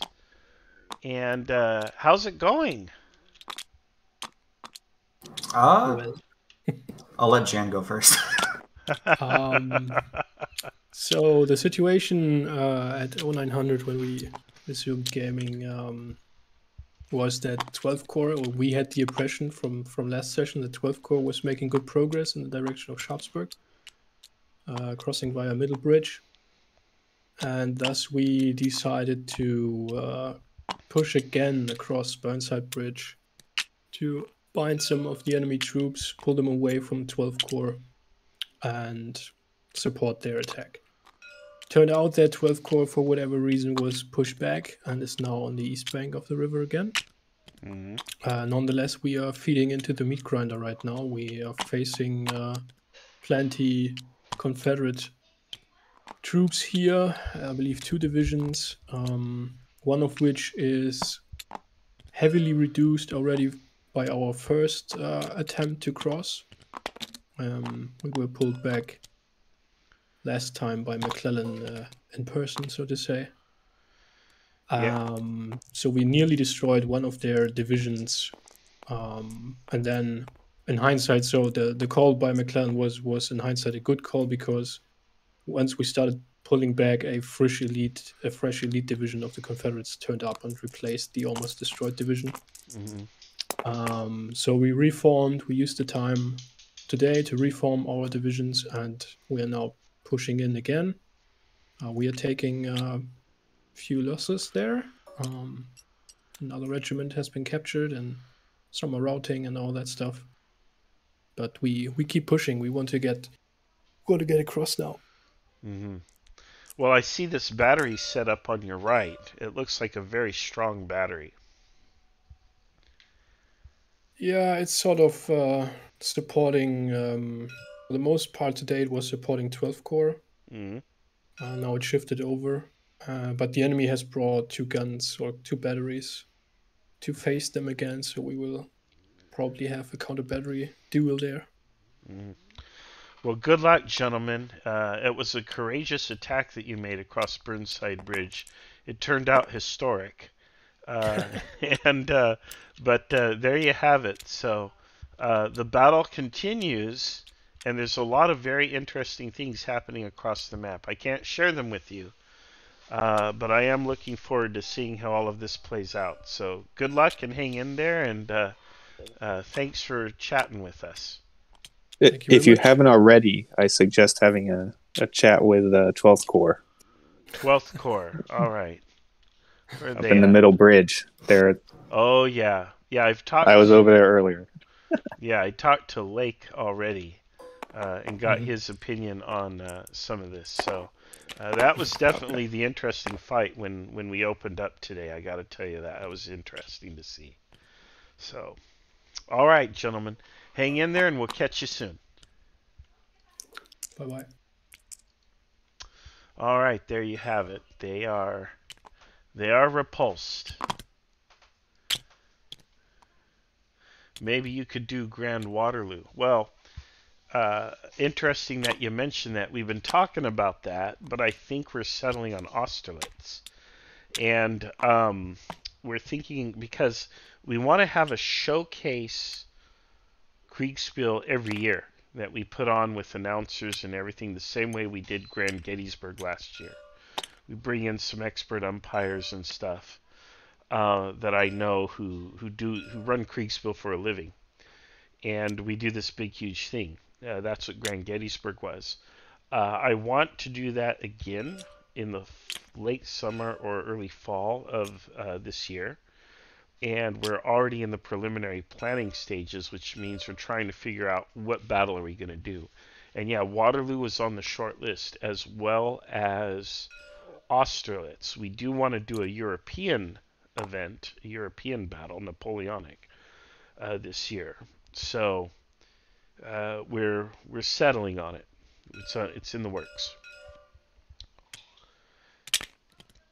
Kazakus, if I'm pronouncing the name correctly, I hope so, says, I would like to ask, where do you get your maps from? Also, do you know what scale they are drawn? So, we get our maps from everywhere. Anywhere we can get them. If you go to the website, kriegspiel.org, we have a resources section, and we have some links to some map resources that we typically use. The maps are, such as this one here, are drawn from the Library of Congress, the United States Library of Congress. We get the images, pull them down, and we put them into Tabletop Simulator. Other maps we can pull from all kinds of sources. We do have the Kriegspiel maps that were colored in by Bill Leeson. We have digital versions of those that we use. And if you go into Tabletop Simulator, if you have Tabletop Simulator, you can search Kriegspiel, and you can get all of these maps yourself. The scale for the maps, it varies a little bit. The traditional historic scale for Kriegspiel is typically 1 to 8,000. It can be 1 to 7,500, and it can also go the opposite range as far as 1 to 12,000. It depends and it varies. However, we scale our maps so they are consistently the same, at least our Napoleonic stuff. The idea is, and this map does not appear to be scaled exactly that way. This map has a slightly larger grid for some reason. But typically, our grid square is here. It's 400 paces. We typically do everything in paces. Now again, Carter, well no, here it is. I'm sorry, I'm confused. Because Carter does have it right. These lines are throwing me off. I need to look at the tabletop grid. Okay, I was wondering why he had it off. 400 paces is the square. So as long as you've got 400 paces to the grid square that we overlay, you're good to go. So you just use this ruler, and this ruler tells you how to scale everything. So you scale your map or your grid to that, you scale everything to that, and then you scale your pieces to this as well. And then you're set. So we can help with that. I know it's a little mathematical. There's some work that you have to do to get it working right and tweak it. It's not too hard. But yeah, we scale everything so that the pieces and the grids are 400 paces. So, and then each map is different because each map is drawn to a different scale. So you have to size the map to fit our scale, which is just a manual operation you do in Tabletop Simulator. So I hope that helps. But again, you don't have to do all that work. Just go to Tabletop Simulator, search Kriegspiel, find our modules, And you'll know it's our module because it will have this seal on it right here. This is our seal, and you'll have it drawn to that standard. So there you go. And they'll come with pieces too. So they should usually come with all the pieces, the dice and everything. So get in there and start some games. And better yet, join the International Kriegspiel Society and learn to play with us. Have a good time. Let's see here. Lancer says, Waterloo's overdone, too well known. Better to do a less well-known engagement. Jena, I can't pronounce it. I always want to say Jena. Or Borodino offer more interesting opportunities for maneuver. And you're correct, although we're thinking we want to do something that is more set piece like Waterloo. The problem I have with Waterloo is it's so set piece, I don't think there's any decisions for commanders to hardly make. It's very hard. So we do want some decisions and some maneuver, but not too much. We do want it to be a set piece so that we sit down and we go right into the battle and we don't have to worry about these big sweeping movements, which are fun, but take a lot of time. So here's what we're probably going to do, guys. One of the things is we don't run historic stuff.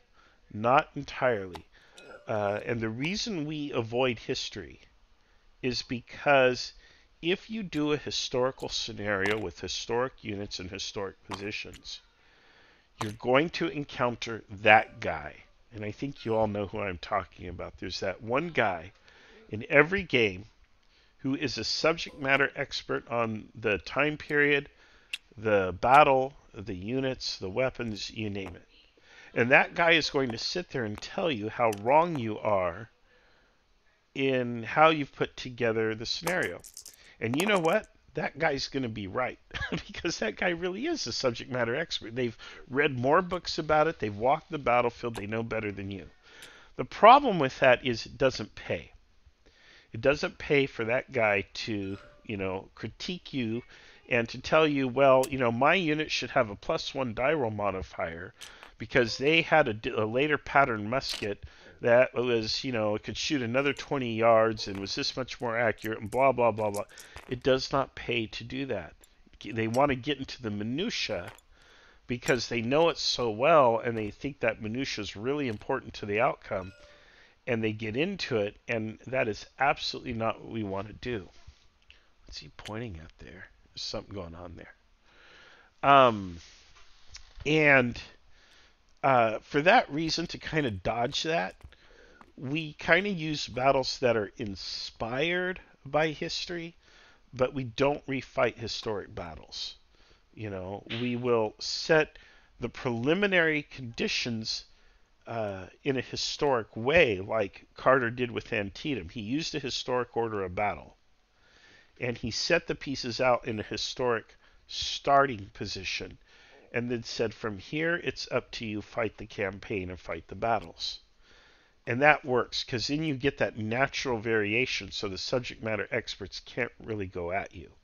So you'll see that, here we are, we're fighting Antietam, and while the players maneuvered on their own, this battle developed organically, but it's not following exactly the same lines as the historic battle. It's kind of close, but it's not the same. And that's because it's engineered by the players and the decisions they've made up to this point, which I think is a more fun way to play. If we do a set piece battle like Waterloo, let's say, let's just take that for an example. What we would probably do is give both sides a relatively historic order of battle and then tell the commanders on both sides, you set up your pieces however you want. If you want to set them up historic, that's your choice. If you want to set them up differently, though, that's your choice. So you might have the Napoleon player say, well, let's put the guard on the flank instead for some reason instead of the center, whatever. Let's not form a grand battery here. Let's do something else. You might have a... Oh, boy. Alexa, stop. Anyway. The Wellington player might say, we're not going to worry about the reverse slope. which is a heck of a thing to say. But if you're not facing a grand battery, maybe not. I don't know. So, Lance says, that guy you referring to me? No, not really anyone in particular, but I'm just saying that every Kriegspiel, especially every big Kriegspiel event, we know there's a person who will just kind of do that. And it's like, okay. Even in our fictional stuff, we get players who will be like, well, they use this formation, or they had this particular tactic. And they want the umpires to give them some special consideration or bonus in the battle. And that's not always consistent with what we're doing. So, yeah. Yeah, you're right. That girl. That's funny. I'm not going to say the name. It'll activate it. Amazon. Let's see here. Cursed images. Okay, so that's a good idea to let the player choose how they want to place their troops. Yeah, the problem also with doing historic stuff, and by the way, when we get these historic maps, this is a closely related issue. They often have markings of where units were positioned historically, and the problem with that is we don't want the players to be informed by that. And we don't want them to just parrot what was done historically. We don't want them to just automatically repeat history. We know how the history turned out. We know why it turned out the way it did. That's not interesting. What's interesting, I feel, is giving a person the historic circumstances as a starting point and say, now what do you do and what do you do differently? And, they always have these cool surprises. And it's worth it. It makes it interesting to watch. So yeah, I like giving players that power and that control. The other thing is, if you predetermine too many things for the players, then the players tend to blame you when they fail. They'll say, oh, well, you umpires, you set me up in a scenario where I was doomed to fail. And we do sometimes do that. We really shouldn't, but it's kind of rare. But it has happened before where we'll play a scenario. Usually we brief the players beforehand that you're in a losing position in this scenario, so don't expect to win the battle. But we're running it because we think it's interesting and we want to see how you perform. And the player's usually cool with that.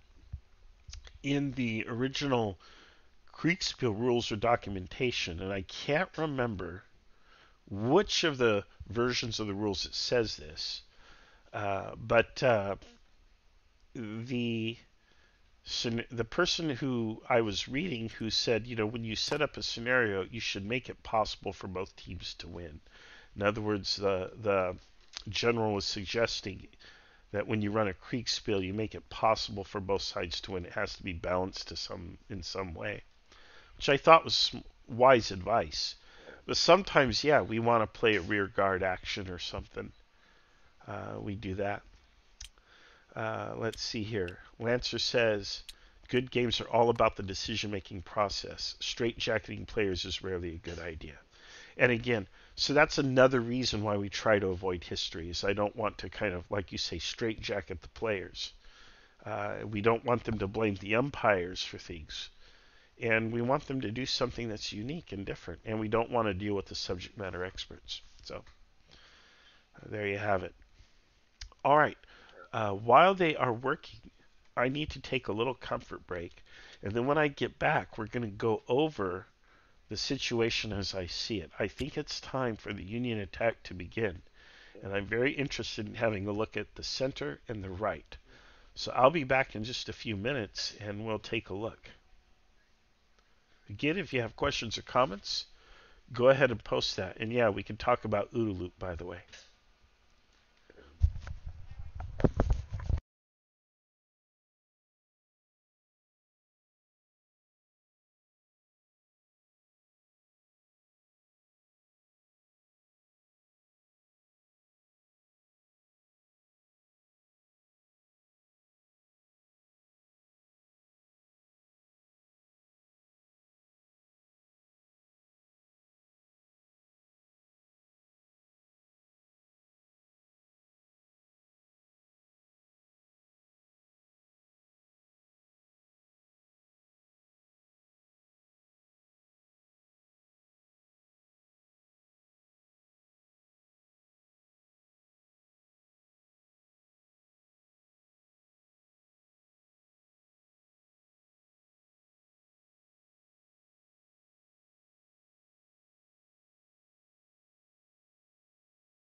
All right, I am back.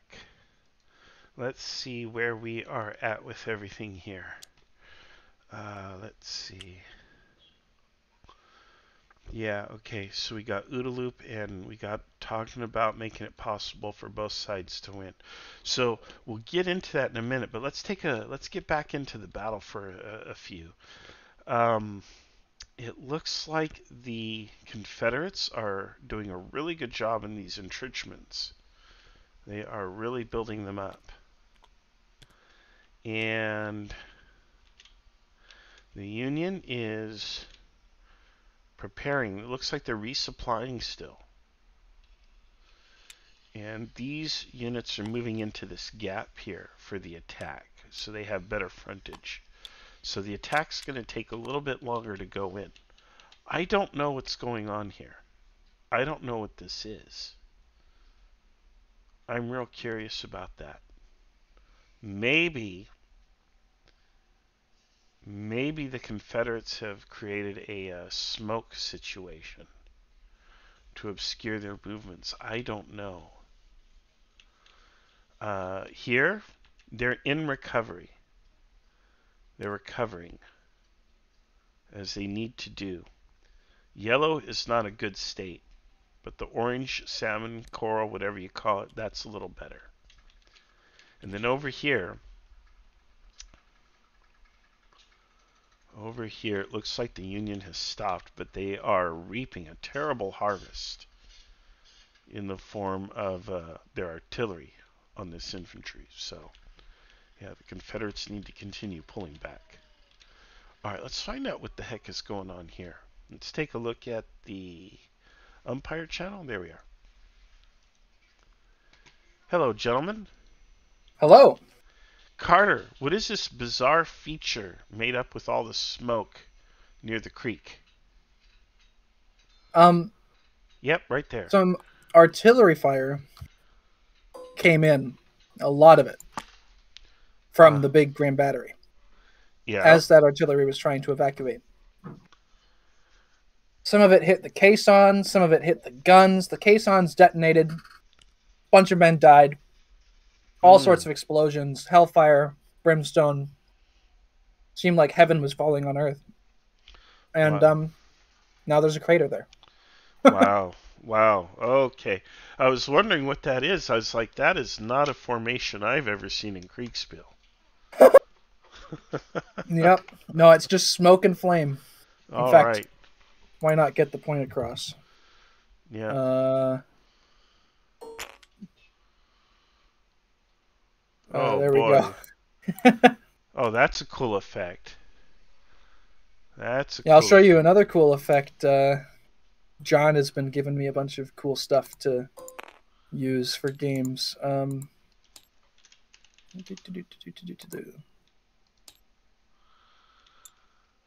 Ooh, spooky. Yeah, that's a cool one too. Yeah. So it's also got a bunch of other weather effects too. But yeah, so how neat if is needed, that? we can use all that. Yeah. Wow. That's pretty cool. Yeah. All right.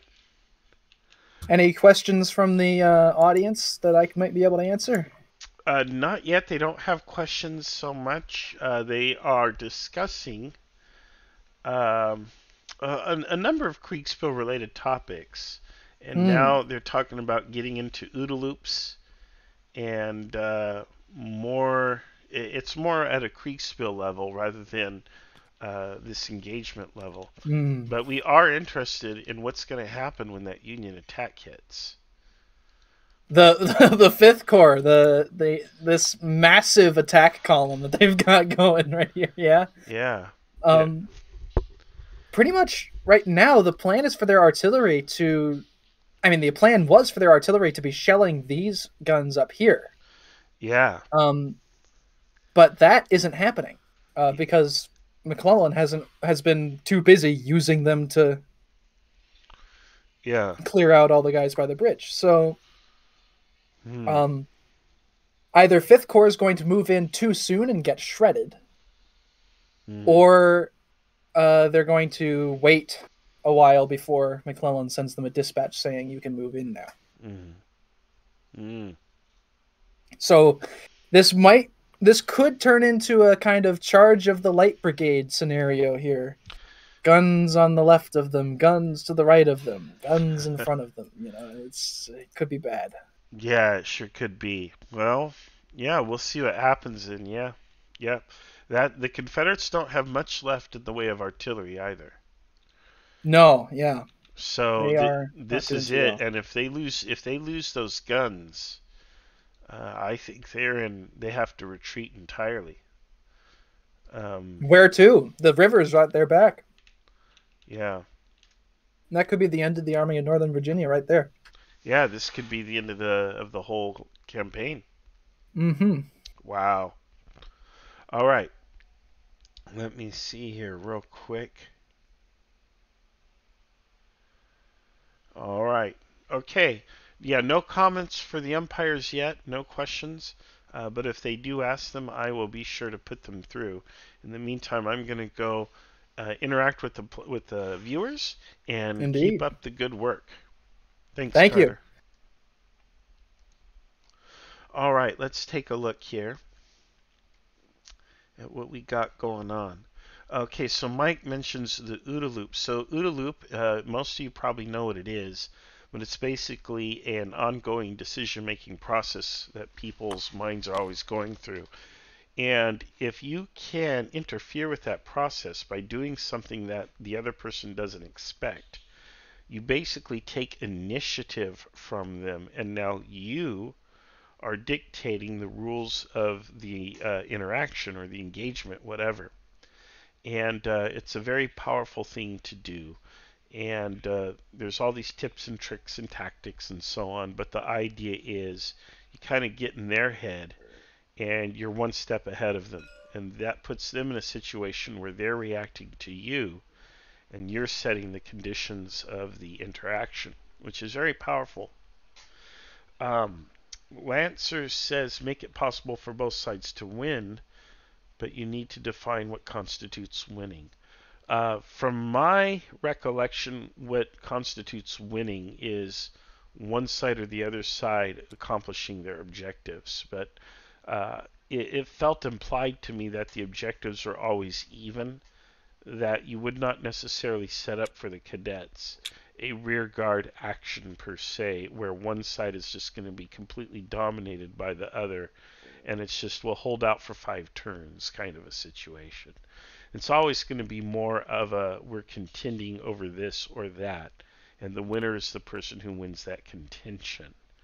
But whatever. But yeah, absolutely. You do have to kind of give players a pretty clear idea of what winning means. Otherwise, how do you form a strategy?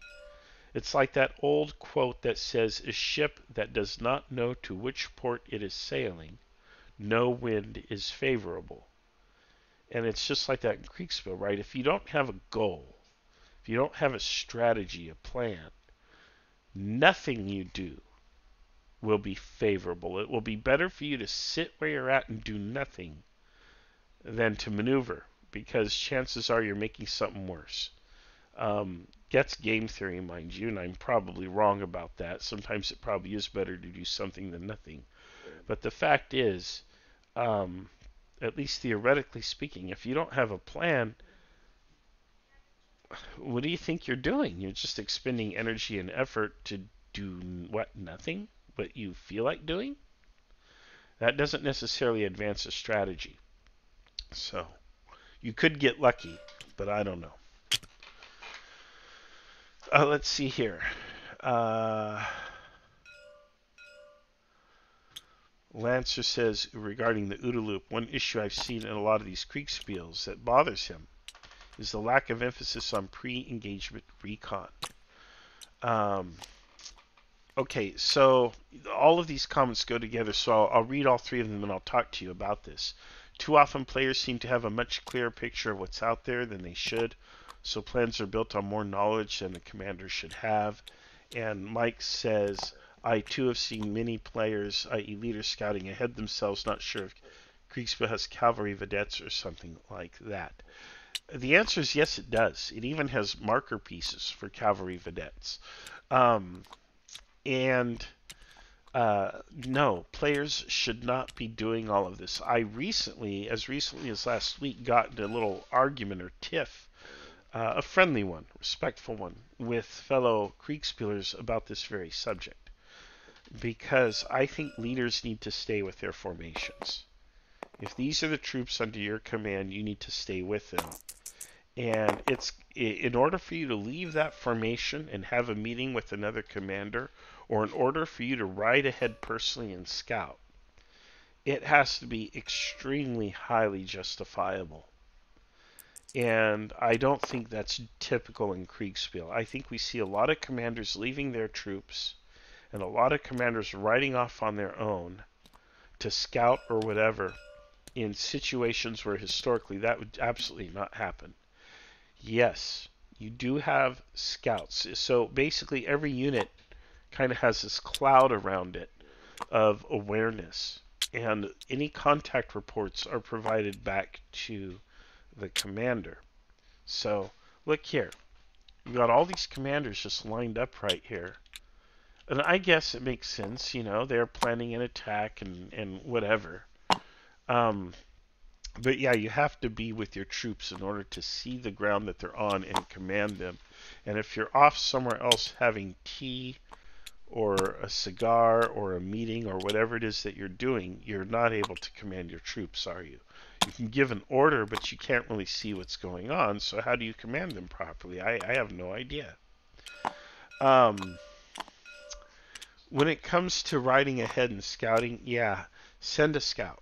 And we will usually always allow players to say that and to dispatch a scout. And the thing is, the scout will report back. And what they don't like about it, I think, is they don't see it. They don't see us plop a piece on the map. Because they'll get a scouting report back that says, yes, I saw the enemy in this strength, in this disposition, at this location. And, they can put a dot or a line on a map, but what does that mean for them? They want to go up to the front, they want to see it themselves, and then they want their unit to catch up to them. And it's just one of those things where that curiosity kind of bites them. And I don't know. I mean, all I can do is tell them. But yes, use your vedettes, use your scouts, use these smaller formations of units, use skirmishers. A lot of that, like skirmishers, are automatically done. You don't have to order skirmish use. But yeah, do what they did historically because it works. Don't just say, well, I want to ride ahead to satisfy my curiosity. Or I want to have a meeting with all the other commanders because I'm bored sitting in a room by myself. Unfortunately, it's way too typical in Kriegspiel for players to do that sort of stuff, and I think it can create problems because you're not there to react. If you have to wait for a dispatch to make the round trip, you're wasting a turn at least. So that's my thoughts on that. Let's see here.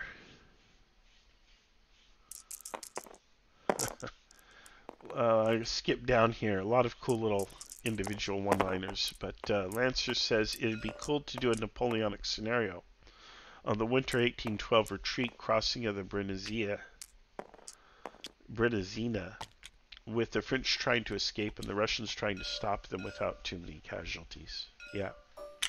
So, in the K22 scenario that I'm running play by post, and it will probably run for about another month or so, then I'll do a kind of a wrap-up and a public presentation. It is a French retreat.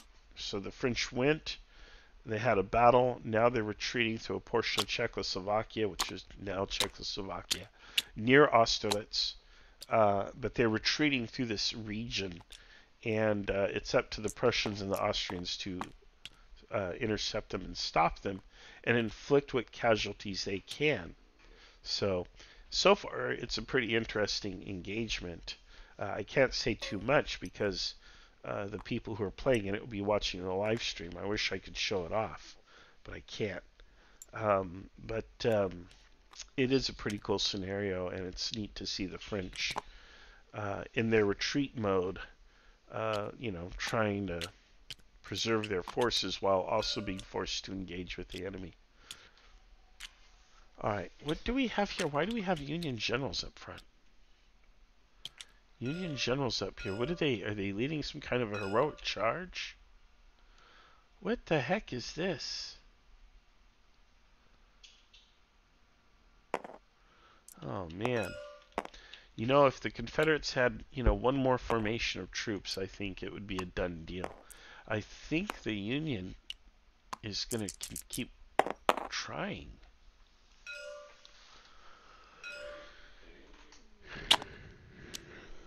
Oh man.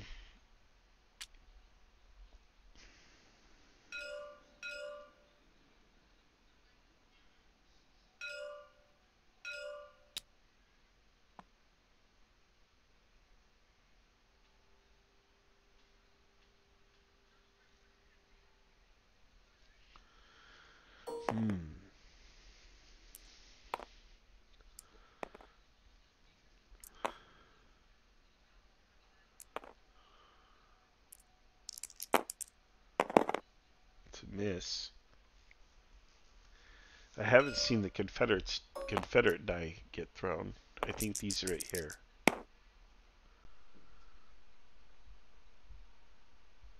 Those are misses.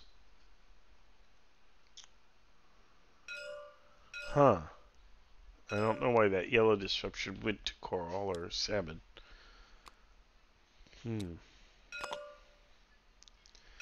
Interesting resolution here.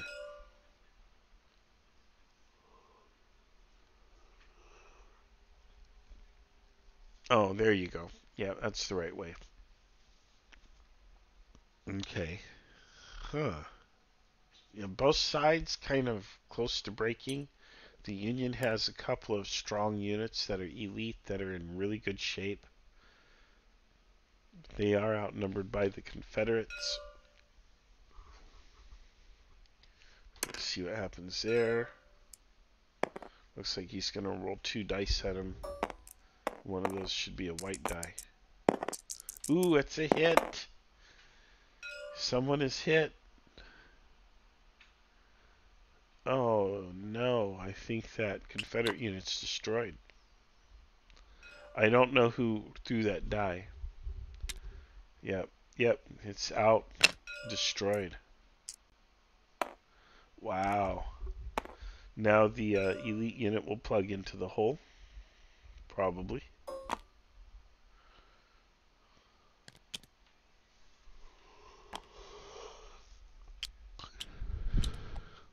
Yep, there you go. I thought so. Wow. But make no mistake, the Union is still in trouble, and with those generals up there, that's really strange. That is something to see. Alright. Not much else happening anywhere else. It's sort of this lull. Sort of a lull in the battle. The calm before the storm. And it looks like, what you want to see here is you want to see these yellows turning to these colors. The salmon coral colors are actually coming off. And if that happens, it'll be interesting. And look where they're going. They're going just south of where the actual attack is expected to land. Maybe they think they can pull off a flanking maneuver. I don't know. And they obviously have to get there. They have to recover their cohesion. And then they have to get there, actually. That's a heck of an order. Looks like they're going to be a turn behind in the whole thing. This artillery is going to be going to work on these guns here before long. So that's going to be a heck of a time for the Confederates when that artillery finally kicks in. Oh, I'm getting hungry again. I had a very tiny breakfast, so I think it's time for me to take another break. The battle continues. It should continue for another 1 to 2 hours. Then I think we're going to be done. So I'll pop up to... No, I'll pop up to the Umpire room and you can hang out while I do me some lunch. Hang in there, guys. Like, but like a Napoleonic tactic. I mean, this is I don't know. I think that Fifth Corps is just kind of gonna basically Sam's gonna lift his arm in the air, spin it around in a circular formation, and then point his finger, at the enemy, right? Just woo, wah, forward, right? There's no subtlety with Sam, is there? There's no subtlety in this attack formation. It's just march and the sound of hundreds of drums drumming the marching tune. But they're gonna get. He must know he can't break that. I mean, they've all moved to this position here. Yeah. And this next report, they're going to get view of this Confederate defensive line, like a full view of it, like what it looks like, and it'll be up to them whether or not they order the attack. This is the thing. I mean, like, I don't know, man. I just don't know. I don't know whether they've just wasted the last hour setting up here. Yeah, maybe. I don't know. I mean, in their minds, right, they haven't wasted it because they're thinking, okay, our artillery has been commandeered by McClellan specifically to weaken this position, right? And so they thought for this whole hour, they've been hearing the artillery fire down by the middle bridge and assuming that it's pounding the Grand Battery that's in front of them. Yeah. When in reality, it's pounding Anderson's division. Yeah. So they're going to get a rude awakening when they see this defensive line in all of its might. And now the cannons have breastworks. So even if they're started shooting at them from the front, they've got protection. Yeah. It's going to be... I mean, you wouldn't do it. You just wouldn't do it. No, I would not send my men into that attack. Yeah. Sam just might do it. He is that crazy. And Fifth Corps might do it too. Like, it could work. They just have to basically sprint across that ground, which, if you look at it, it's all broken ground. There's fences everywhere. You're going down about 50 feet and then up another 100 feet. Yeah. In elevation just to get there. It's pretty rough ground. Like, this makes Pickett's charge look like a cakewalk, Like, yeah. This really does. It's bad. It's gonna be bad if they try it. Like, yeah. But I mean, it's the fact that I mean, as you say, they're not communicating with one another. I don't think enough. Mm-hmm. And I think Fifth Corps is really set up in the worst position possible. I mean, obviously that's the only gap in the line, but yeah, if really they would probably have better luck if they had moved over to where Second Corps is and taken up that part of the line and allowed Second Corps to fall back and completely rest, right? Yeah.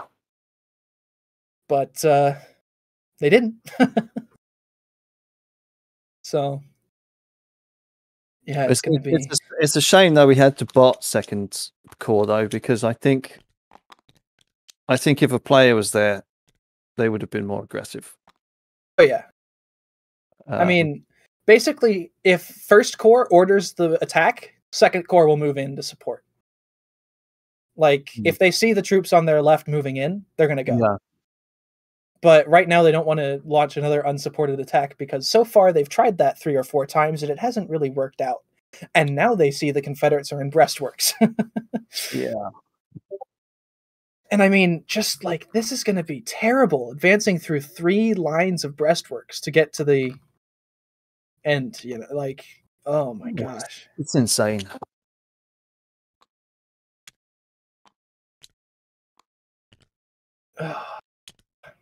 It's terrible. But I think maybe now the action is just down here with Sixth Corps, and if they get across Burnside Bridge. I mean, I think what this illustrates, right, is everybody. The main critique of McClellan's strategy at Antietam was that it required everyone to attack at the same time, in unison, all coordinated. Yeah. And I think the Kriegspiel lesson here is that it is so hard to coordinate an attack. Yes. Because any number of things can go wrong across even this like 6 mile long front line.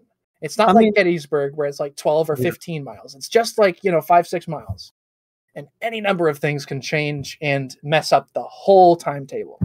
And also the fact that, maybe they didn't need to push as hard as they did. Early as they did, yeah. As early as they did, and maybe they should have talked more and said, I'm going to be set up at this time, and at this time we all go. Yeah. I mean, if the first session had basically been not a single shot fired, that would have been to the Union's advantage. Yes. And the plan was, of course, they were like, okay, we are going to have this time where we all go. And 10 o'clock has come and passed, and they're not ready to go. Yeah. And it's going to be crazy when... Have we had someone got killed? Has been Slocum been killed or something? Why is he in red? Did Slocum get killed, guys? Slocum, no, he had to leave, and his general is dealing with dysentery. Okay, all right. Okay, I'm gonna put like a mild colored overlay on it. Let's not have him red. That gives the wrong impression. Is that supposed to be a hit marker on this unit? No, that's a that's level the 2 inverse. unit. Huh? Basically, that's a level 2. It's a level 2, but there's no column for level 2, so we just made it. And the level 1 does not fit, literally. Yeah, okay, all right. That's fine then, as long as you guys understand what it means. Yeah. Oh, goddammit. All right, It's the keep it chit family shuffle. friendly, boys. Keep it family friendly. Sorry. We're on camera. Oh, we are. Oh, I didn't know. Apologies. Yep. No worries. Okay. Well, that's everything then. Let's delete the lines and send our 1100 reports. All right. And Peter, what I'm going to have you do is I'm going to have you be kind of the Southern Sector Supervisor, the SSS, and I'm going to have you make this Southern Sector more efficient, okay? So you coordinate with them how to make that faster. I will assist them. Yes, absolutely. And I'll take over for. I'll still do First Corps and Fifth Corps. So Are we running the 11 o'clock turn then? Okay. So I want your opinion. I'm thinking we don't want to keep anyone past 4 p.m. my time, which is an hour and a half from now. And there's a couple of people who have to leave in the intervening hour and a half, including a Confederate Corps commander. Oh dear. I think he's probably already gone. Yeah, Jackson. Though I don't think Jackson really needs to supervise anything anymore. No. So I don't think that's a big deal. And there was a couple. I think there was one Union division commander who had to go, or two. But what do you guys say? Do we press on, see if we can get to noon, or do we go at 11 and call it there? We can. I'm good to press on. I am as well. Same All here. right. Then we shall boldly go where no umpire has yet gone before. A bold 4th session of Antietam starting at 1200. Oh dear. But in order to make that happen, we got to go quick. So Yes. let's get these reports out here, boys. Okay. All right, getting our reports out. Thank you.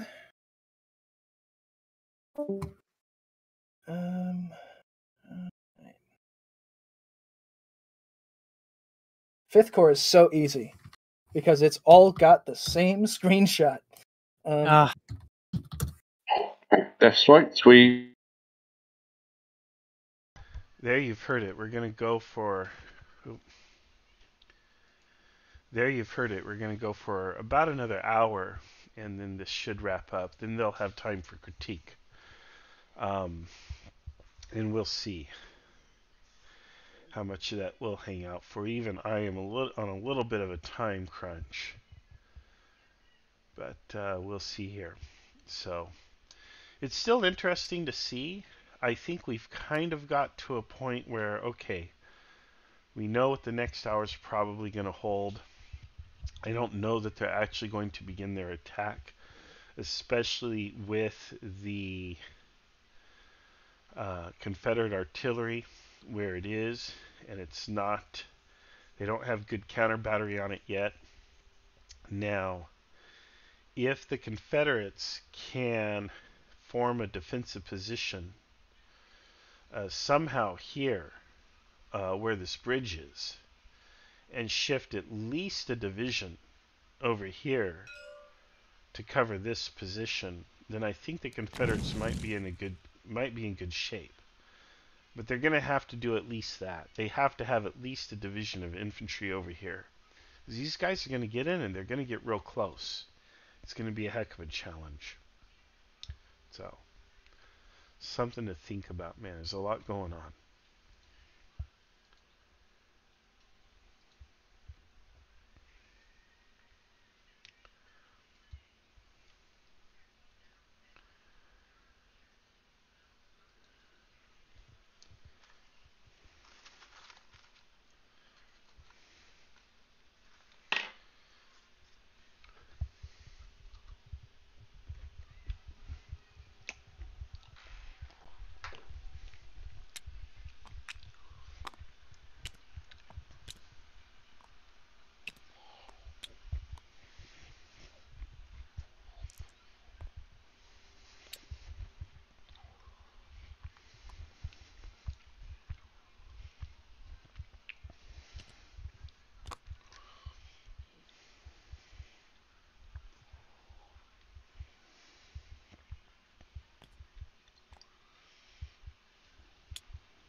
And I'm back.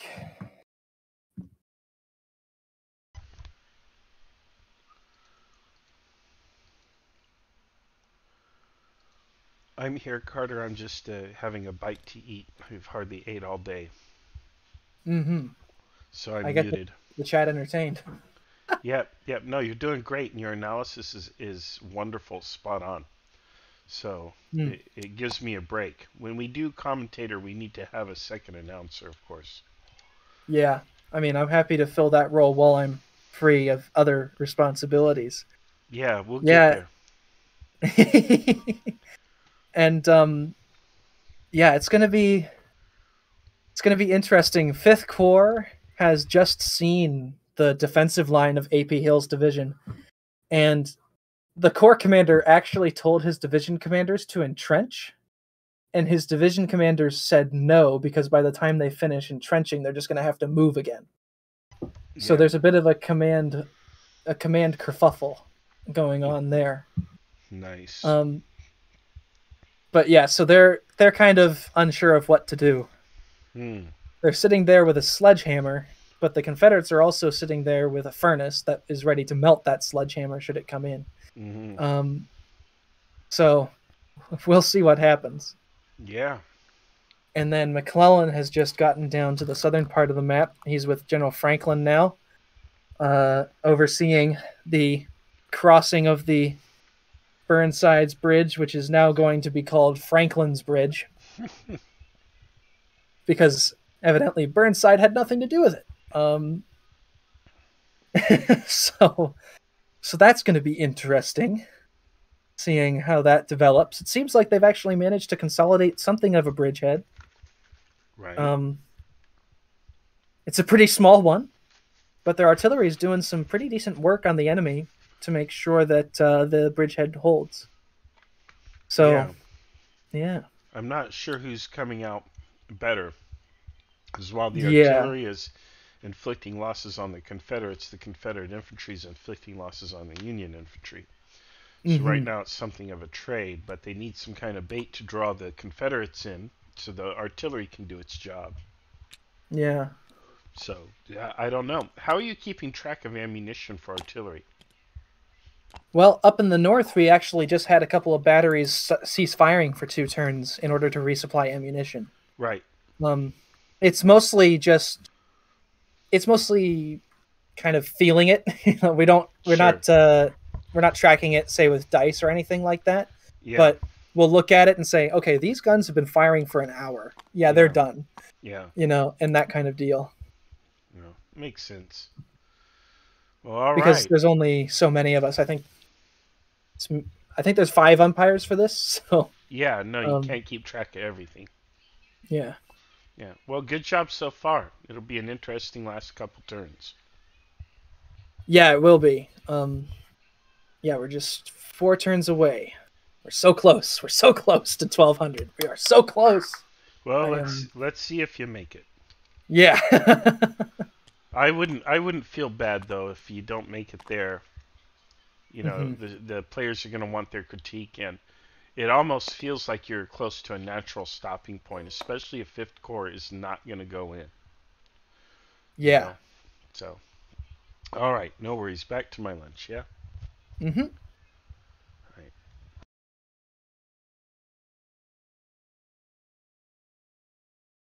Yeah, you don't have to respond to anything. I'll just kind of narrate on, I suppose, my analysis here.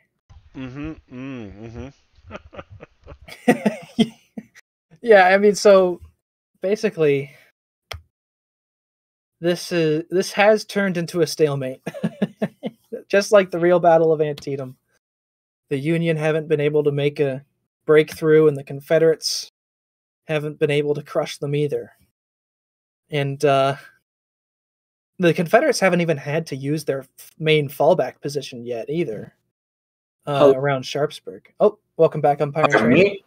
Should I go to the southern room right now, or do you have any issues? Is the Death Strike dude back? Nope. There is one issue.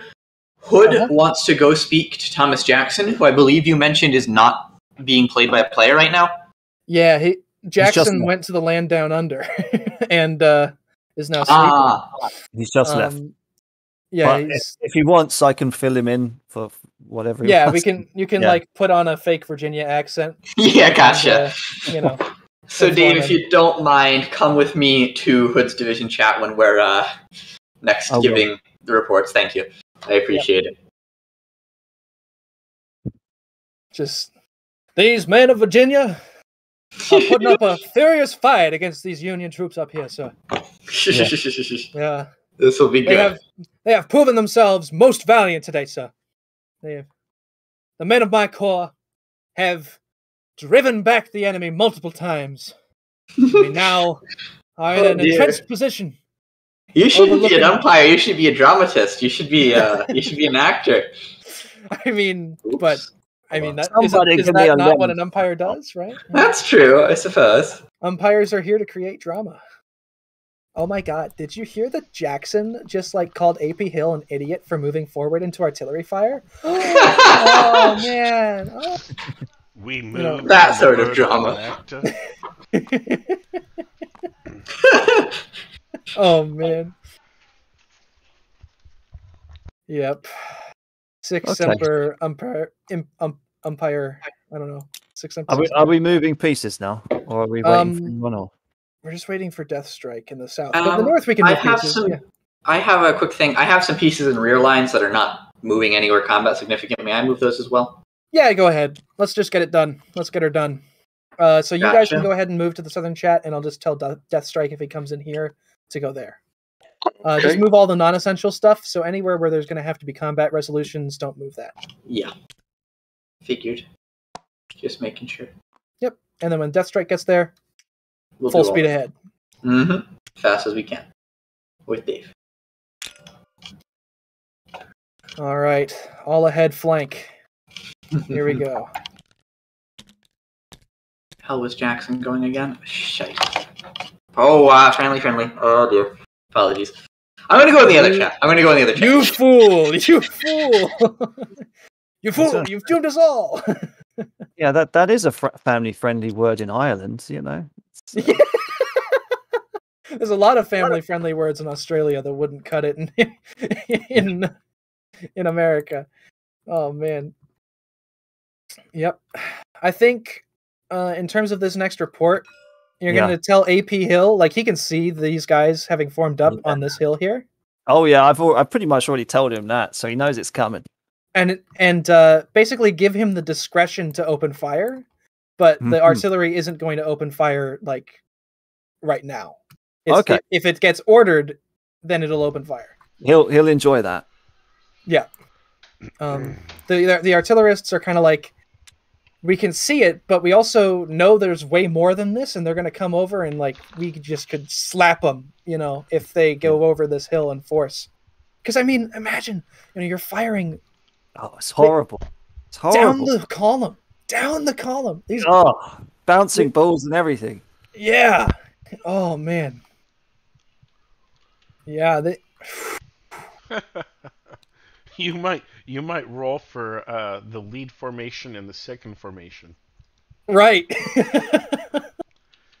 I don't understand what they're doing. I think it's suicide. Oh, sorry, Dave, you cut out there. I said I don't understand what they're doing. I think Fifth Corps is suicide. It's a suicide mission at this point. That's the fog of war effect, though. This is absolutely a Kriegspiel moment. And when people sit here and we judge history and we think, how could that general be so stupid to order that attack? What an idiot. I would have never done that. And then here you are doing this. Yeah. No, it's exactly that. How many times have we sat here in high judgment of great military geniuses like Lee or Jackson or Grant or Meade or whoever, when in reality, if we were in the same situation, we wouldn't have even come close. That's true. Yeah. That's the one thing I've learned from Kriegspiel is I wouldn't even. I have no right. It humbles you. Yes, it does. Yeah, it's a pretty great humbler. It does not feel good, the first taste of humility that you get, but after that you learn, and then you come to actually love it. Yeah. One of the things I've noticed is all the commanders are congregated. Like they're just they're what are they, commanding by committee? Perhaps, I'm not sure. I think that really, I mean, for the most part, a lot of these corps aren't even in very heavy combat. So, yeah. You know, you've got 5th Corps that is just stationed there waiting for the order to advance. So they don't really have anything to do, and they're all right next to each other, so why not be in committee? Yeah. And then 12th Corps is just holding this side of the river, and they're all right here, so why not be in committee as well? Yeah. And then 6th Corps isn't really in committee anymore. So where they're... And then on the Confederate side, it looks like they're pretty much all with their different divisions. Yeah. So... But yeah, we do have a lot of command committees here. Yeah. I'm like, you know what the plan is. Do the plan. It's a good plan. Do it. Oh, shoot. Dave, let's start resolving. Resolving? Yeah. Okay, there's not too much to do up here, right? No. Just a little bit of artillery fire. Yeah, you're probably going to fire on Winder's brigade, and then Jones is going to take those positions as they're retreating out. Sounds good. All right, so 1, 2, 1, 2, 1, 2. Over here, 1. Oh, and these guns are going to open fire as well. So actually, he's probably should be back by now. This guy. Yeah, he should be fully recovered, I think. Yeah. He's been there long enough. I think so. Okay.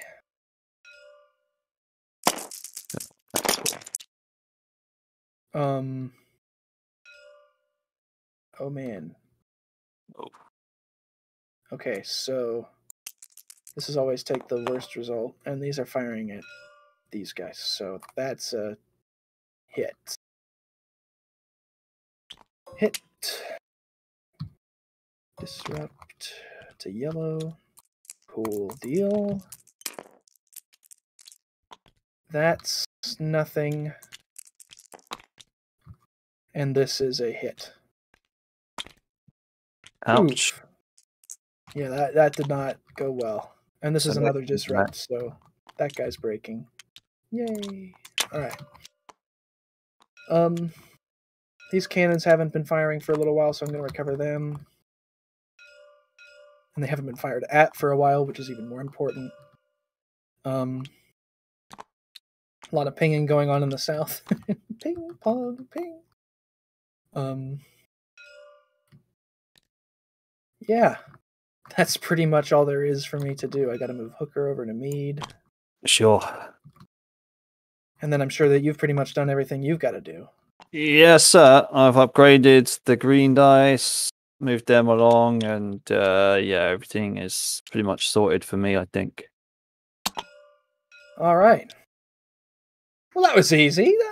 Yeah. Don't you love it when commanders do nothing? Makes our lives easier. Certainly does. Oh, shoot. There's a unit from 2nd Corps that should probably have recovered about an hour ago that I forgot about. I'm going to move it over here now. Yeah, it's fine. I think 2nd Corps is going to kind of probably retreat back a little further. Just as a general movement. Just to kind of consolidate the line, I think. They're going to retreat to a little bit more of a defensive position here. Maybe, but at the same time, General Richardson did say he wanted to be on top of that hill. All right, General Richardson will be on top of that hill.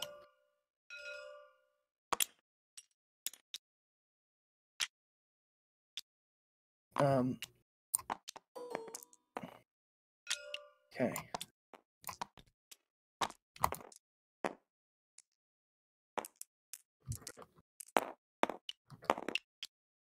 He's going to flip. He's going to be back.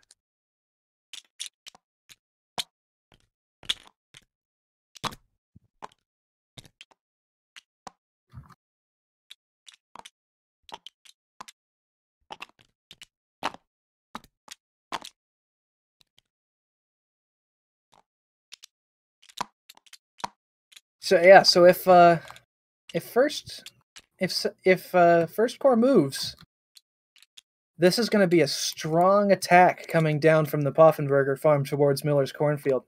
Yep. Because it's like all of this mass here, and there's not a lot of artillery. It's not like 5th Corps, right? Like where these guys could make it to the trench and engage in bayonet. It's going to be very bloody. Oh yeah. I think this is already by noon. I think it's beat the Antietam casualties historically. I think, you reckon? Because each one of these blocks is supposed to represent about 1,000 men, unlike my Chancellorsville blocks where they're 500. Yeah. And which means that each hit is approximately 330 something casualties. And so I haven't gone around and counted, but if I were to estimate, just for both sides, wasn't like Antietam like 30,000 casualties or something? So Antietam was 17,000 casualties combined. Oh, I thought it was a lot more than that. The reason that it's the bloodiest day in human history, or not human, no, it's the bloodiest day in American history. I think it was 3,000, 3,500 dead. Yeah. Which is like 400, 500 more than 9/11. Right. Yeah. But yeah, it was 17,000 casualties. And that's just it's more deadly than any other single day of any other battle, right? It's like Gettysburg was way bloodier, but it was fought over 3 days, and none of those days had more casualties than Antietam did.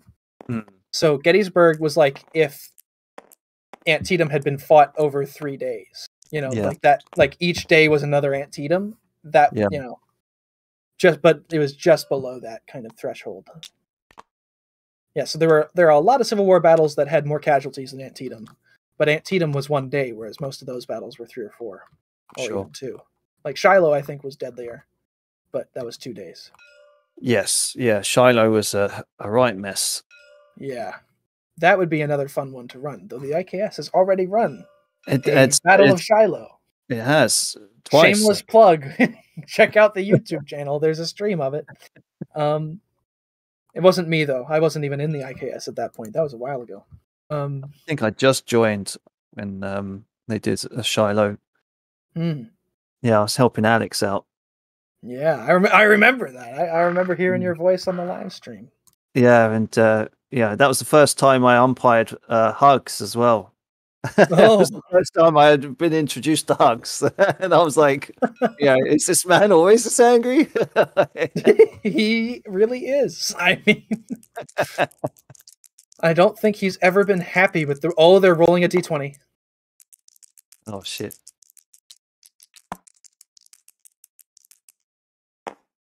Oh, really likes to build the suspense. Okay, all right. No commander deaths yet. Oh man. It's funny. These Union commanders seem to be a bit more reckless with their lives than the Confederate ones. The Confederates are happy to order their brigades in and let it just play out. These Union commanders are always up at the front. Well, that's because the Confederate guys, more West Pointers, whereas the Union guys are more politicians. True. Well, if only you'd kill one now and then, maybe they'd behave a little better. I mean, they certainly tried. They just rolled for him, so... Yeah, you're a disappointment to me, Carter. You won't kill the commanders. you just can't do I gladly kill command... Yesterday, I killed 1, and there were a couple sessions ago where I think I killed 2. Right. But... yeah, I am a little bit disappointed. The trick, Carter, is you don't give them names, okay? When you start naming them, they become like pets. Don't name them. Just eliminate them. No mercy! Just take them out. Into the pot you go. Yeah. Oh, man. It's like, oh no, Robert E. Lee died. Whereas like, oh no, generic 1 Corps commander died. Okay, we can throw him, Yeah. Toss him out. Gotta eat. Oh man, the human lawnmower. Yep. Are we ready for screenshots? Or Southern sector still seems to be going. I'm gonna go check on them, see what's going on. It is now noon, or nearly so, nearly noon. it's 11:15 coming up. Wow, for you? Wow. No, I mean like in game time. Oh, that's right. I was starting to do the math. It should be about almost 8 p.m. for you, right? Yes, 5 to 8. Yep. All right.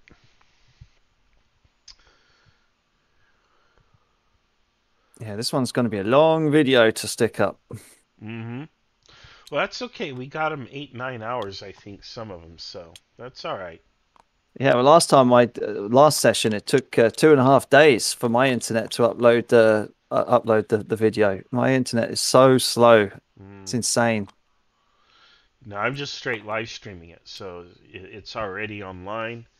We've got lots of people watching and interacting. That's good. And yeah, this video will get a lot of views. And hopefully people will learn something about this. I can't help but wonder if a more efficient system would be faster here or not. You know? It would be interesting. I have to develop a Civil War version of K22, which I think would actually be more simple than the Napoleonic version. You know, because you don't have so much variation in the units.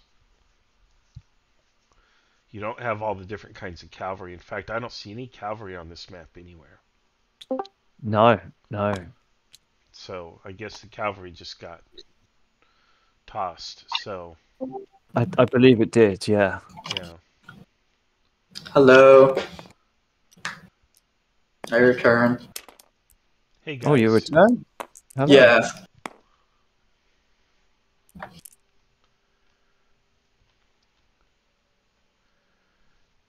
Excellent. Doing screenshots. Nice. Yep.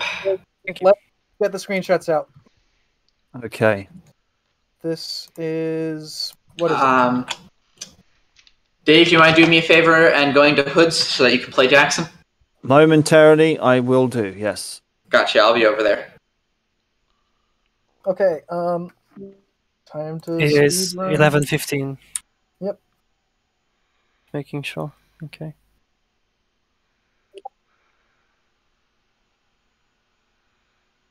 Where is Hood? I have a dispatch to which is pretty far off the map. It comes from basically 6th Corps position to 1st Corps and 5th Corps.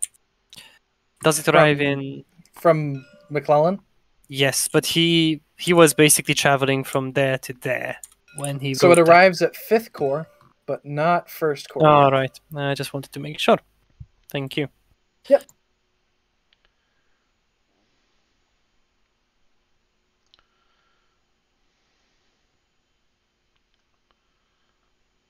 Is someone running 1st or 5th Corps?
All right, folks, so we're still rocking and rolling here. It looks like a few more turns they want to get through. We'll see.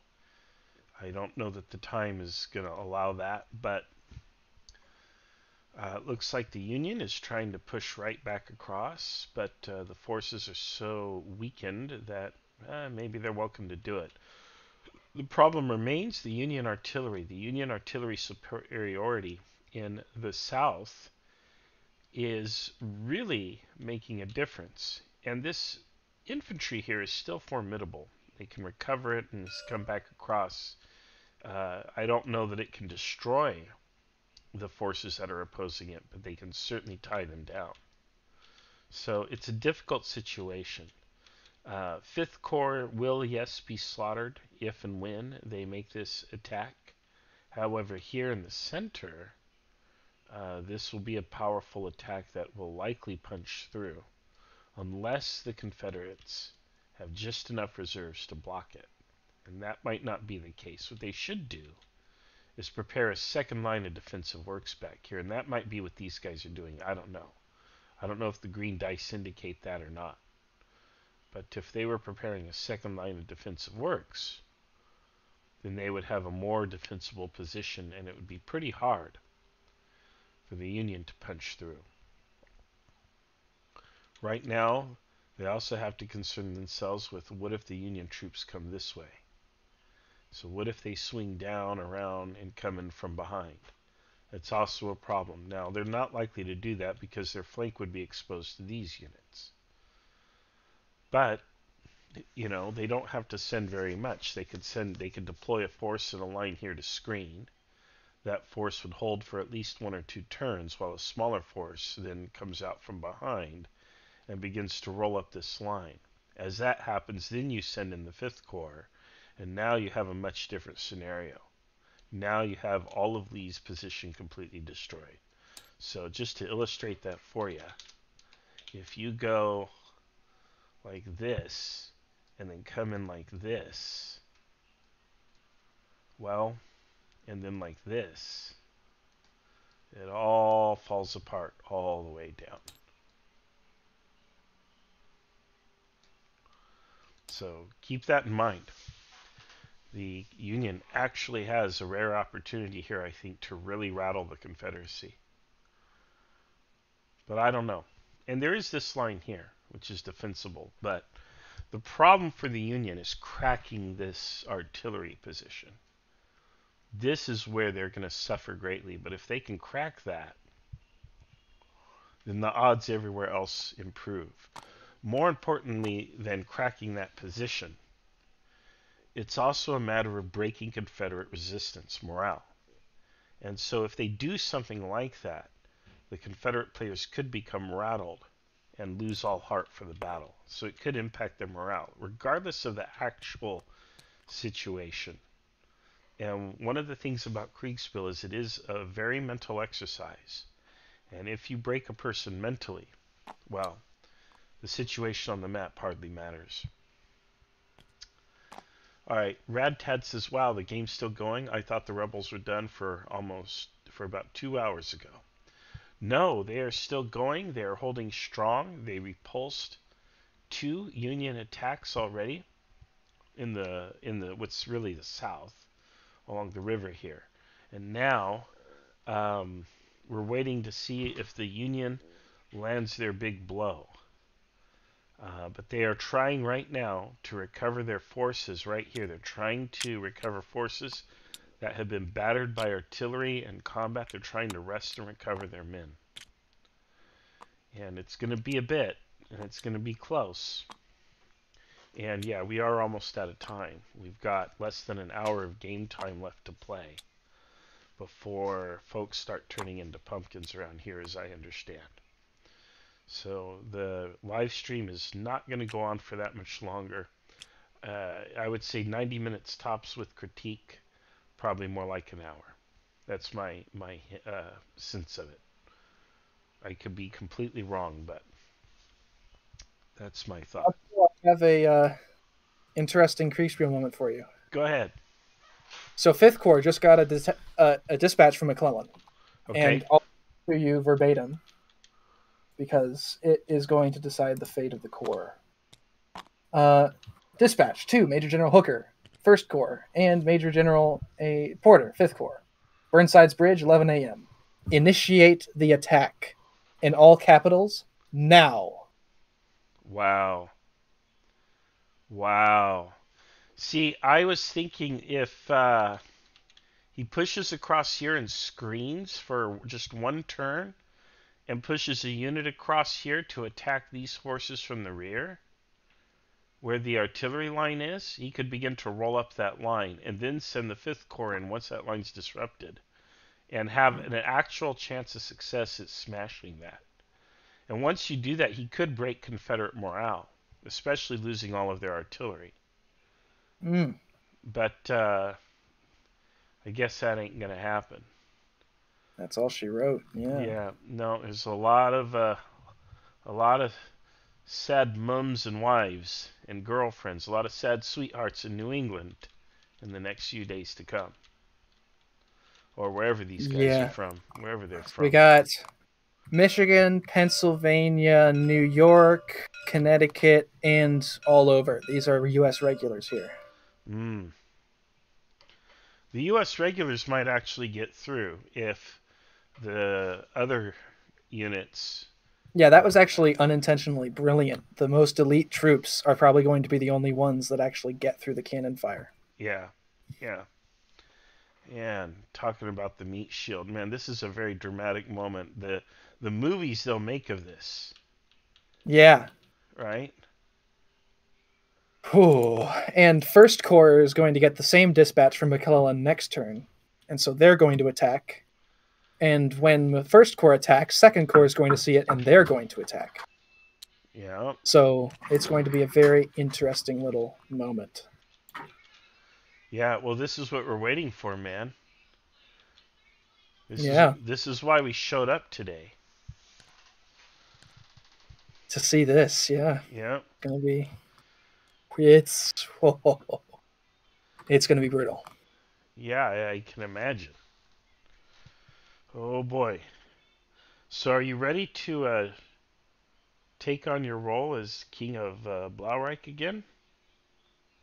Oh yeah. Red versus Blue campaign, man.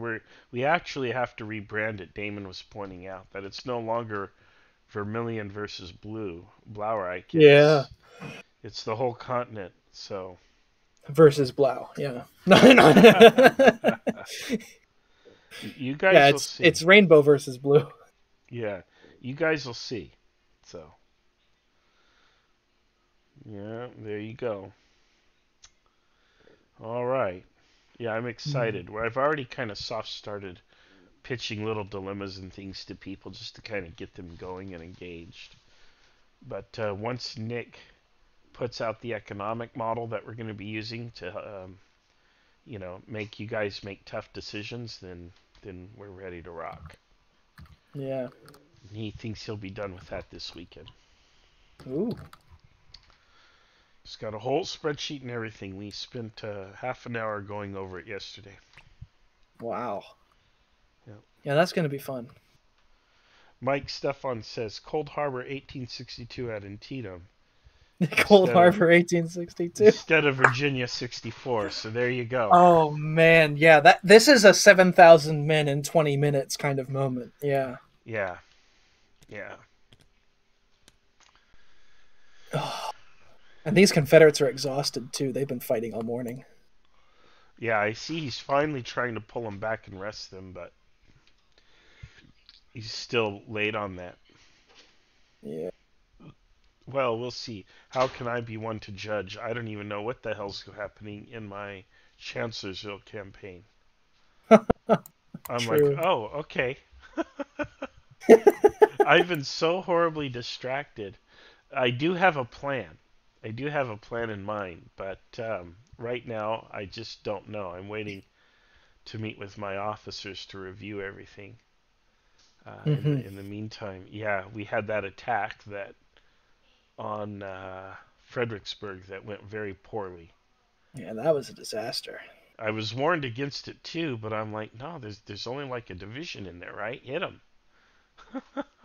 Oh, so it was you. You were the one who told them to march under the fire of 100 guns. I think so. Yeah, my order was to attack, but how to attack was really up to them. I didn't know that it was that bad. But anyway. Have you noticed that we actually brought in a bunch of journalists to cover the Chancellorsville campaign? No, I haven't seen. All of the observers are also doubling as journalists, so nice. They're going to be writing newspaper pieces, and so when the night turns back into day, all the newspapers will come out, and you'll be able to read them. Very exciting. Yeah, we should do that for Red versus Blue. I've got a news channel up there actually, so there will be news for everyone. And then whatever news you post, the next month it'll be shared with everyone. So you'll be allowed to post in your own news channel whatever you want. All right. It can be funny, serious. You can be, gaming someone, whatever. Yeah, well, I did that the whole Diplo campaign. Yeah. So. Kind of backfired on you though when. Yeah, it sure did, didn't it? That's okay. That's okay. I'll have the last laugh. I am so not worried. Old age and treachery will always overcome speed and youth. I promise I will not exploit my opponent's relative youth and inexperience. Right? For political gain. Right?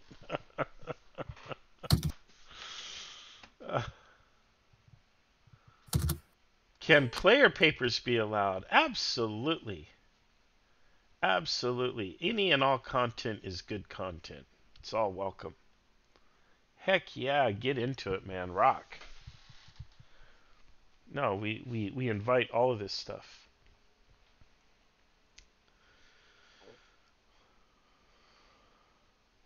So, Carter, when you have hit markers on the batteries, obviously that indicates at least one gun has been hit and destroyed out of action.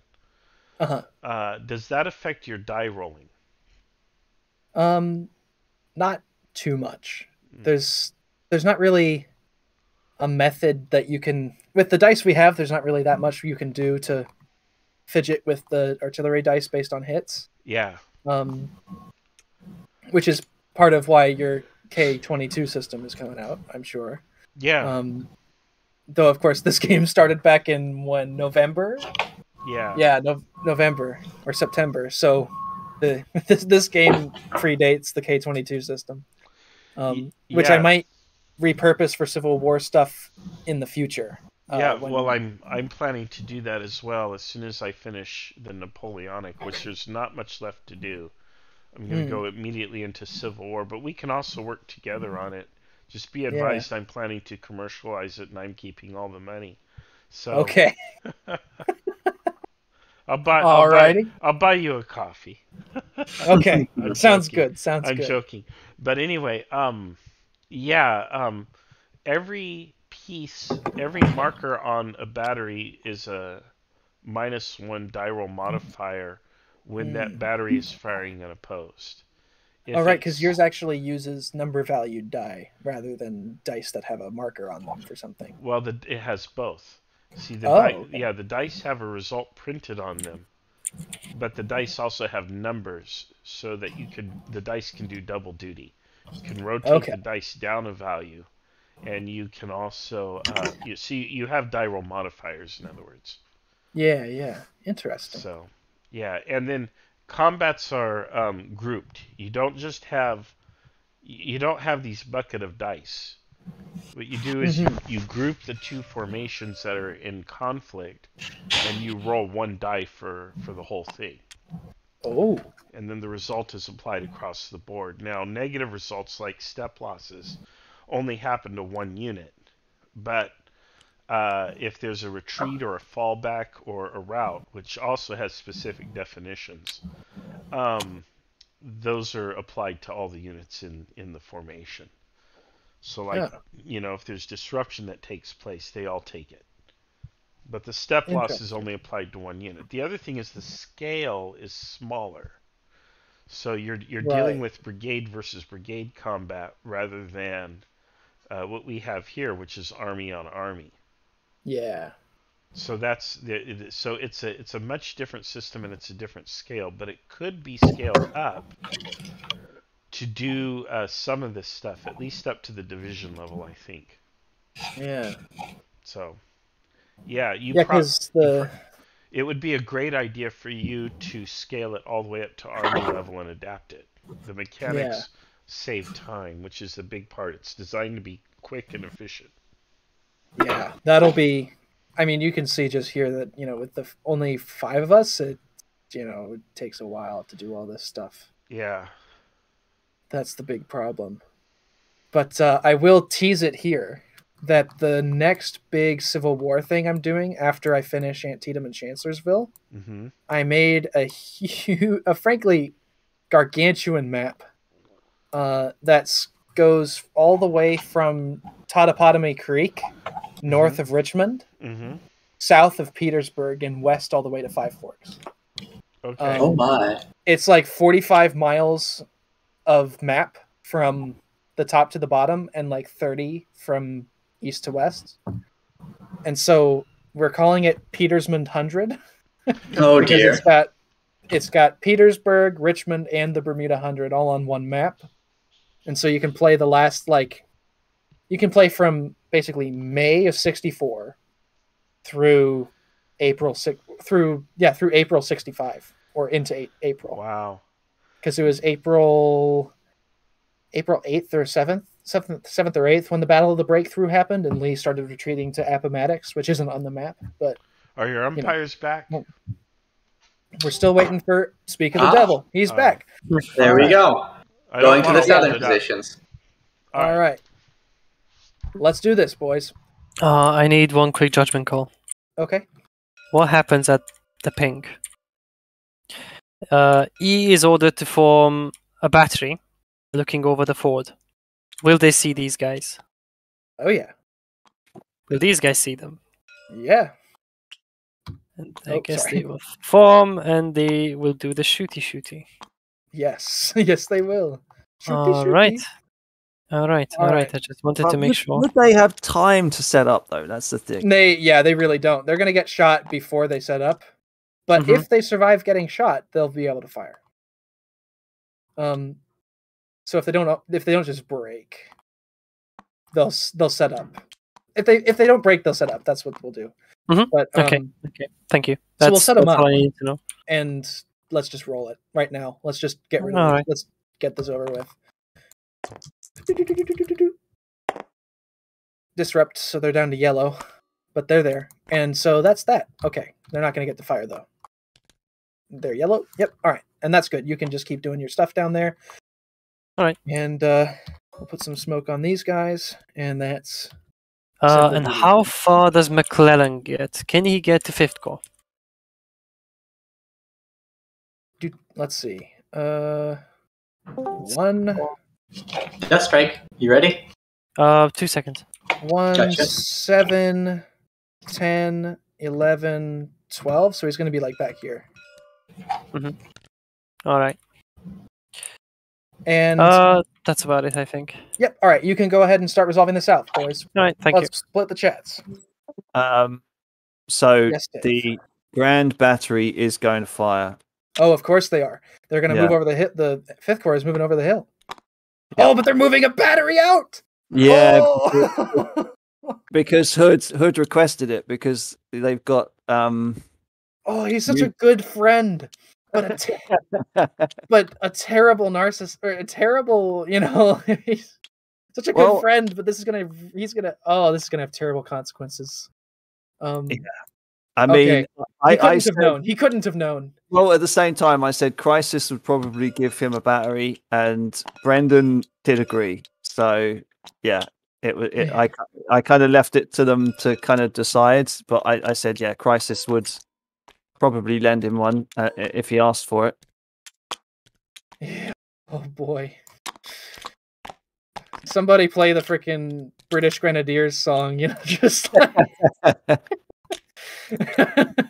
Some Oh my talk goodness. of Alexander and some of Hercules, Hector and boy. Lysander, and such great names as these. But of all the world's brave heroes, there's none that can compare with the tow row, row, row, row, row, with the British Grenadiers. I'm Anyway, gonna move these breastricks out. now you know why I have a day job. So. Yeah. Oh man, this is. And let's put Liam, Morel, Proxer, and Samurai. Yeah, and I was explaining to Hood as well. He was just like, "Oh, how many brigades is the DHL up against?" And I said, "Oh, about 8." Right, and he was like, "Oh, that's a lot of brigades." Gosh, I have so many good memes for this occasion. You know. All right. Yeah, this is. Ooh, this is bad. This is not good. This is the opposite of good. This is bad. It's kind of weird though, because it's almost like the 12 core isn't really much of a threat. Yeah, they can't really face off against Hood that well. No. If you think about it. So, but yeah, I mean, he's screaming for guns. He's like, I need more cannons. I mean, it's because he doesn't have any. He doesn't have any cannons. All his cannons got destroyed. Like, I don't see any. There's Jones' cannons. That's McClaw's cannons.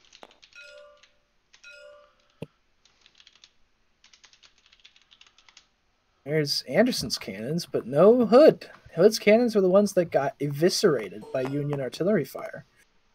And now we need to put the smoke down and start shooting. This is going to be a very interesting dive roll, because at the moment, the Union have entered Fire 1 range. So 1, 2, 3, 4 across the front line. And I'm going to roll... Oh boy, how are we going to do the cannons exploding inside the lines? Yeah, do a white. Do a white dice? Yeah. Oh no, yeah, a yellow one. A yellow one's probably better. Yeah, yellow. Okay. All right. We'll just put it on top of the piece so that it lands flat. Yeah. Oh, this is gonna be brutal. Oof. Not too brutal, a little brutal. Yeah. Well, like brutal with like a touch of sugar. 25%, you know. Yeah. Okay, so that's a hit. Nothing. Disrupt. Nothing. Okay, so that's the back row. And that's a hit. Oh! Didn't mean to put those down. And that's to 10. Nothing. Nothing. To 10. Oh, you don't want to give him that advantage yet? You don't think... Oh, yeah. No, you're right. You're right. Yeah. You're right, Marshall. Yeah, we've got to... Oh, these guys aren't going to make it. You got to reduce that block state. That's a hit. That's not a disrupt. Was it a hit? Yeah, it's a star. Yeah, that was an advantage. Yeah, advantage hit. Yeah. Oh, advantage hit. Okay. Now my thirst is slaked. I thought advantage only incurred a disruption. I suppose you can tell it to be a hit. I will now allow the sun to rise in the morning.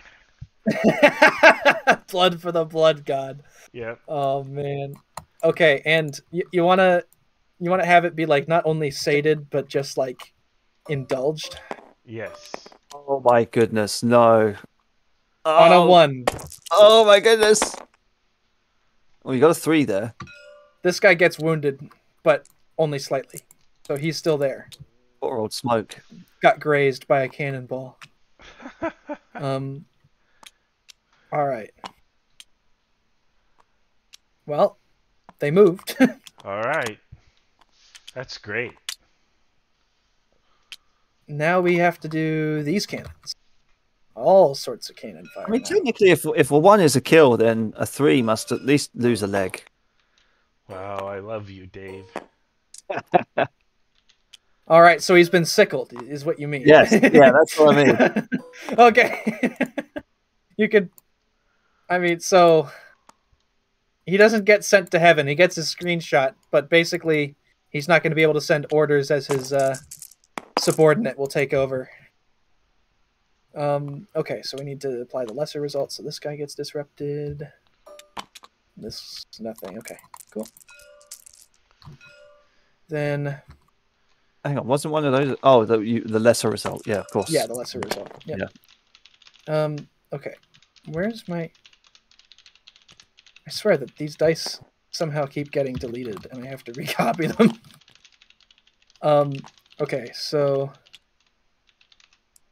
yellow and artillery dice. Okay.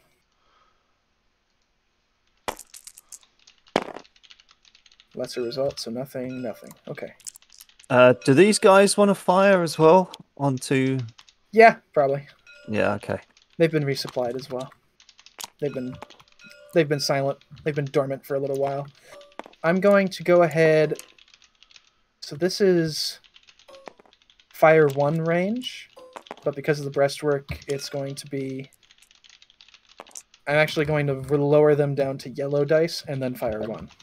Okay. Just reduce them to die level. 1 disruption. Okay. Then we need some smoke. Uh-oh! I accidentally deleted a guy.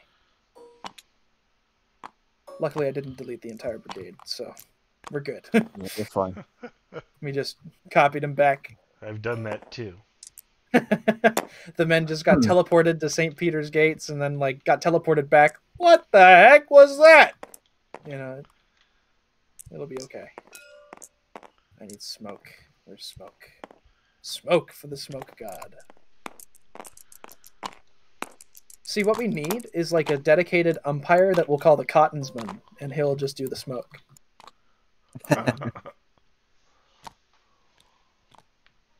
Okay. The powder monkey. I just don't even bother myself.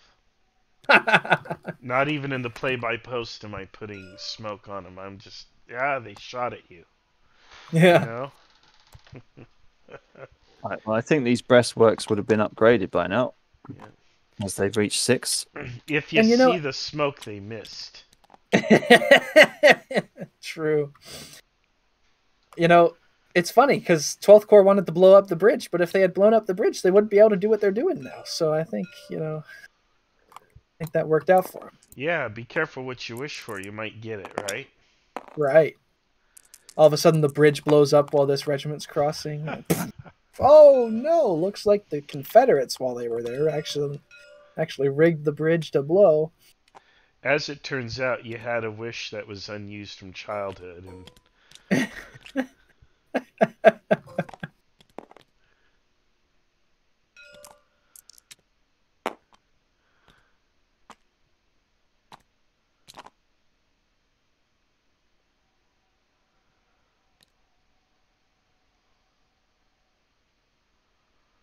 I need to get these guys to speed her up.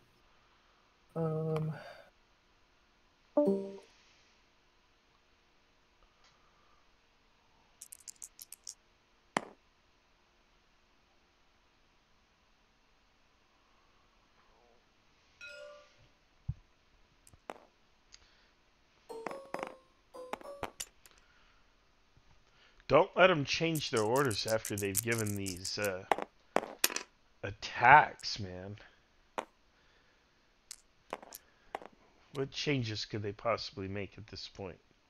Who's making changes? No, I'm saying, like, don't let them change your orders. You've ordered a freaking bayonet charge.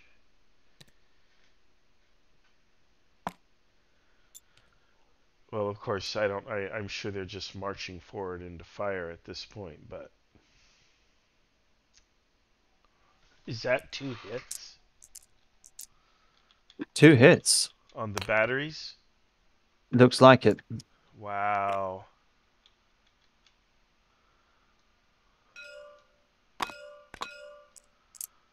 Yeah.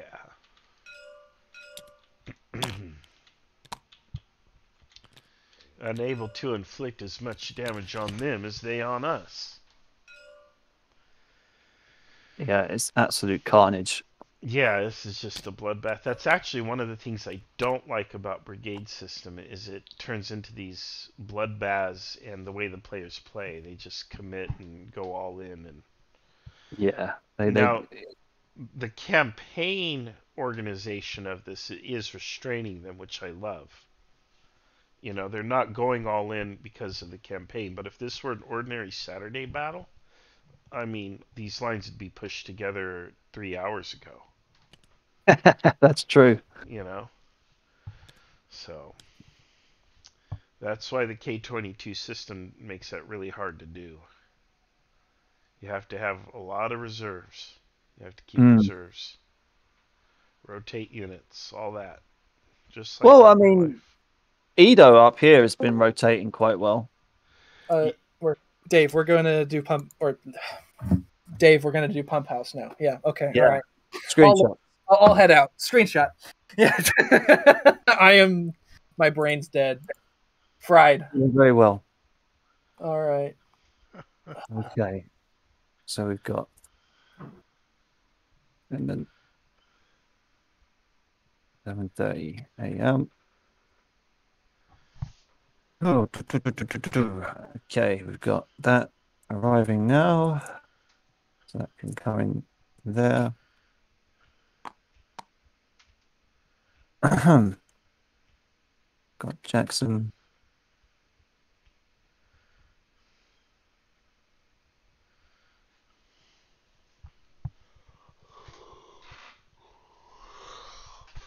Ooh. 11:30.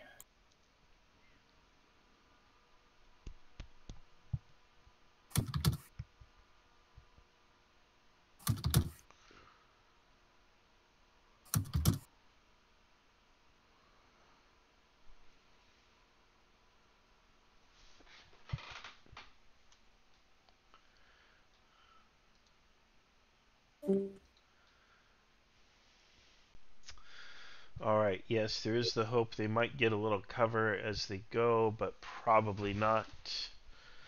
No, they're going to roll the same dice. In fact, those dice, I think, are going to double on the next roll. Because when you get into canister range, it's roll 2 dice, take both. So those lead formations are almost certainly doomed. And the second line formations, possibly so. When you get back to the 3rd or 4th rank, those should reach the artillery more or less intact.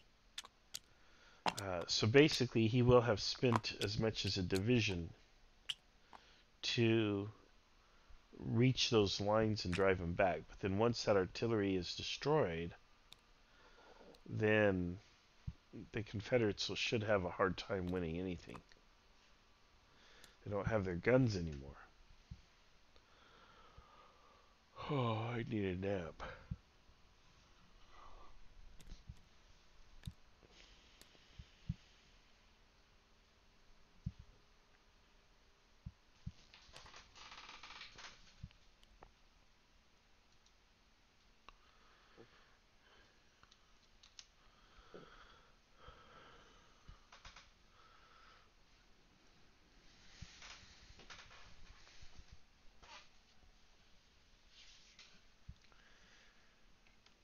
What's the matter, Marshall? You had red versus blue economics go through your mind last night. Yeah, a little bit. Worked on it. I put Nick in charge of it. Nick's doing it. He's got the spreadsheet built. He's a finance guy, so he knows exactly what he's doing, and he knows how to do a spreadsheet. So he's set one up, yeah. But that being said, we're kind of soft starting things already, so it should be interesting. Yeah, multinational chase to power. Yep. No, I just have to contain the players now and their, communications and such. I have to figure out exactly how I want to manage that because they will want to do everything in one turn if they can. Yeah. So I have to limit the number of actions and things they can do. But we'll see. Each turn is going to represent 1 month, so Okay. they'll be able to do quite a bit. Ooh. But I'll give myself a week to resolve it. There'll be a week, actually a day to resolve it, but there'll be a week for the turn. Yeah. So we'll see.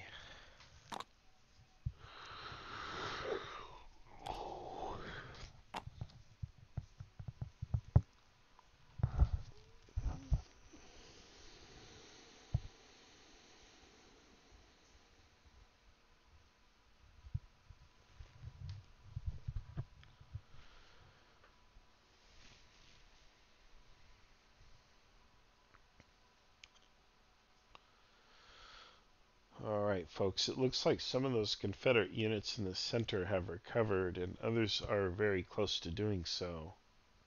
And will probably recover on this turn, which is just in time because those attacks are starting. So, those attacks are starting, and then over here, these attacks are going to start as well. So,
and there you have it. There is the attack right there. There's the order.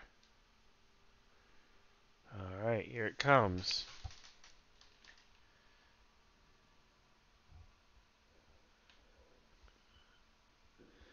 And it'll take about 2 more turns to really see this start to resolve.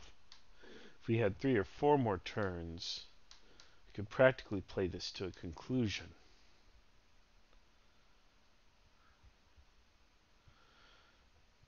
Now, if the Union breaks through at any point, I would say that's it. But they have to do so. If they get repulsed across all fronts, then I would also say that's it.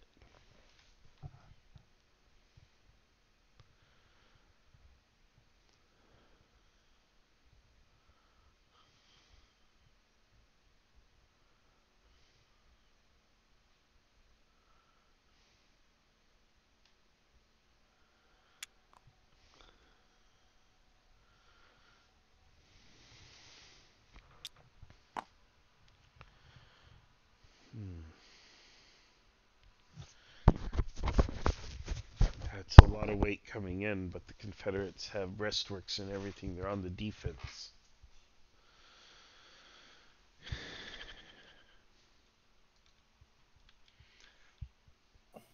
I have returned. All right. Oh, wait a minute. No, I need to get orders from McClellan. Ah! I'll be back. All right.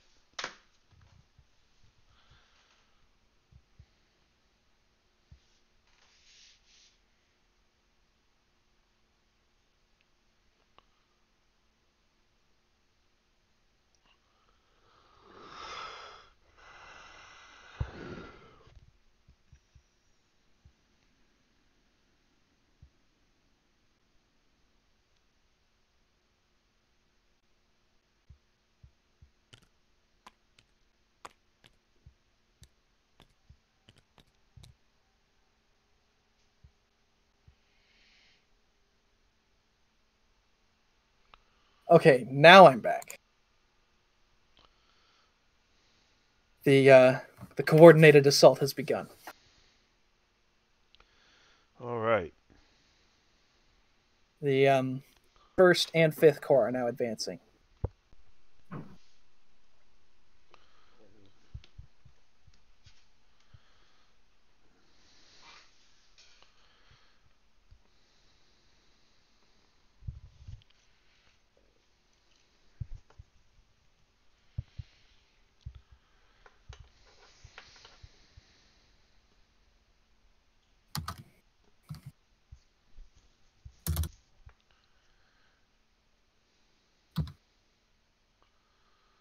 Hello.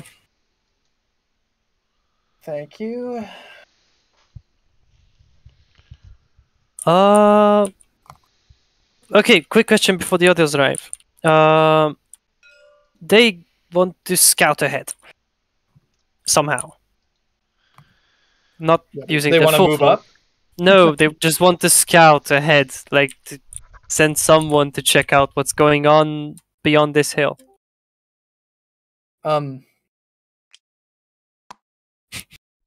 Okay. That's the best that they're gonna manage. Okay. I'm pretty sure they don't want to do that. Okay, alright. So that's Dave, Death, Peter. Oh, also, these guys have been resting for 30 minutes at this point. Can they... These guys too? Where? I have no idea about that. I'm pretty sure no. So what Because about these guys? I believe they are fresh, but I'm not the Confederate player. Well, they don't have any disruption Umpire. on them, so they've been resting, but they don't have any disruption on them. So clearly, Okay, I am 100% removing those then. Because... oh, these guys, you mean? Yeah. They have been resting Oh. for like at least 30 minutes at this point. Yeah, if they haven't been shot at or shooting, yeah, they're good. Nothing. Okay, cool shit. Family friendly. Yeah. Peter? Oh, never mind. Never mind. Okay, so we're just waiting for. Who are we waiting for? I know we're waiting for somebody. Umpire and trading. That's right. Yep.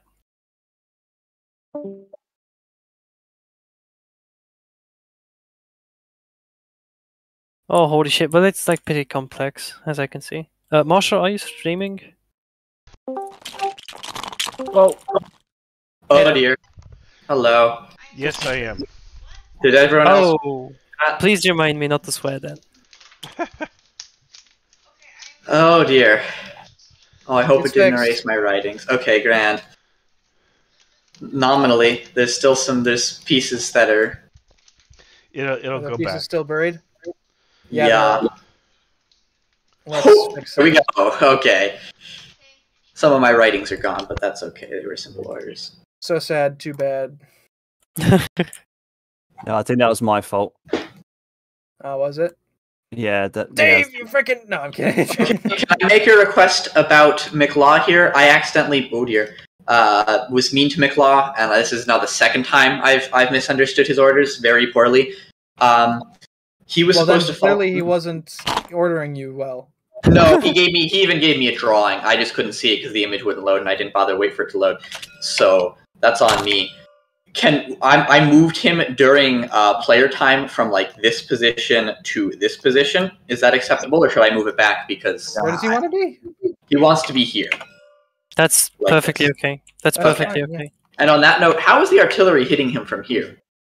He had the same question I had. How is it not? I mean, there's hills in the way. They have one valley path through this road in which they might hit something. They are on a hill that's taller than all of these. All right. But also, they were like kind of in a valley, and they see into the valley. Okay. Perfectly. These hills aren't as tall. They can see over these hills. Okay, gotcha. These are way taller. I didn't understand that. These okay. are 200-foot hills. These are only like 100-foot hills. 100. Yeah. All right. So they've got Overwatch. Understood. Yep. In that case, I'm ready to resolve. You want to come down to the south, Death Strike and Peter? Yep, 100%. All right, let's Okay. make this quick, boys. We got to get one more set of orders. All right. Then, 5th Corps.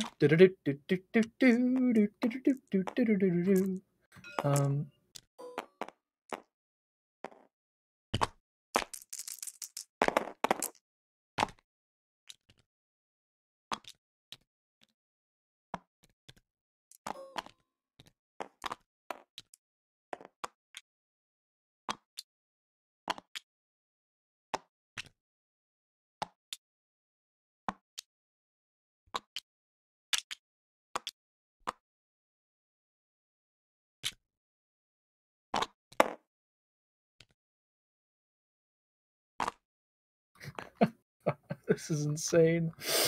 And there's Doubleday. He wants to advance kind of like this.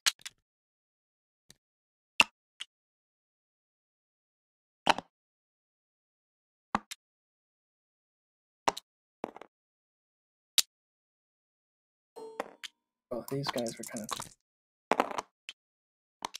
wanting to fill in here. And his artillery was ordered to cease firing.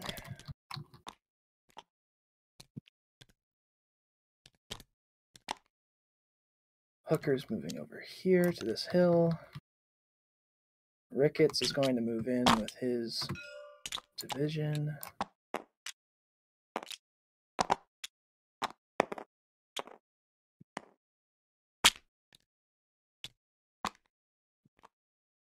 And Meade is going to start piling in with his division as well. And 2nd Corps is going to see this and start advancing themselves. Oh, jeez.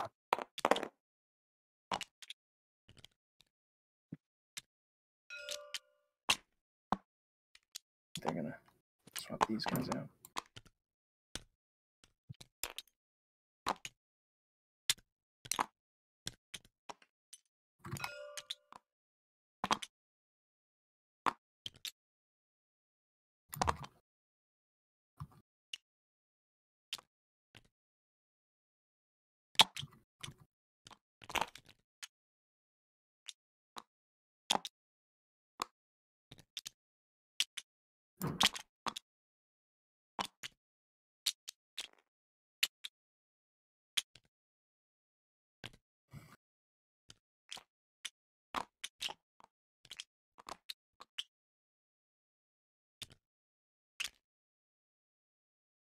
Look at this massive assault. Holy cow. This is crazy. Alright, this artillery is the only Union artillery that's going to be able to fire.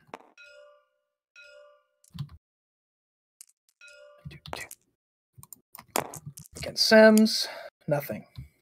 Alright. Then I need Confederate artillery. 1 dice. Double disrupt. Ouch. So they are 1, 2.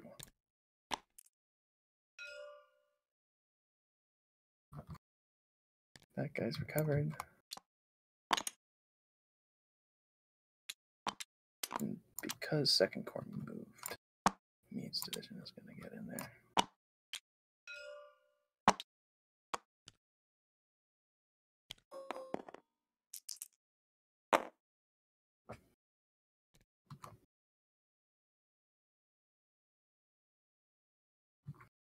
Okay, now I need to roll Confederates.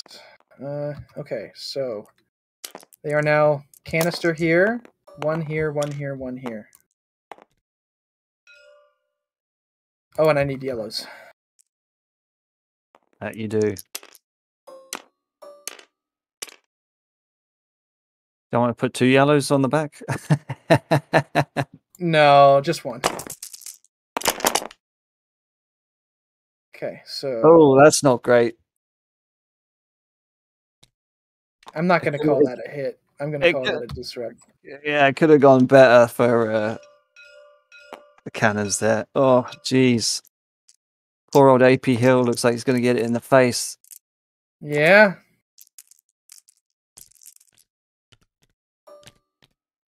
There's just such a weight behind that attack.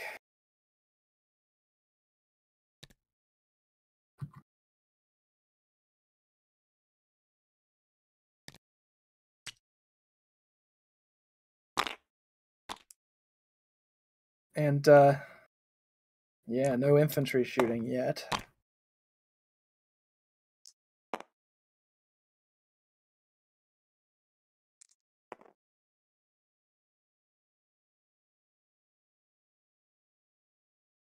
This is going to be interesting, ladies and gentlemen.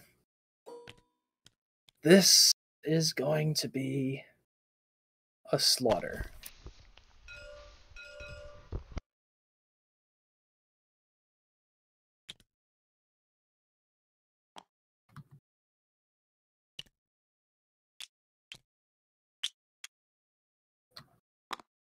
Are we doing these cannons here?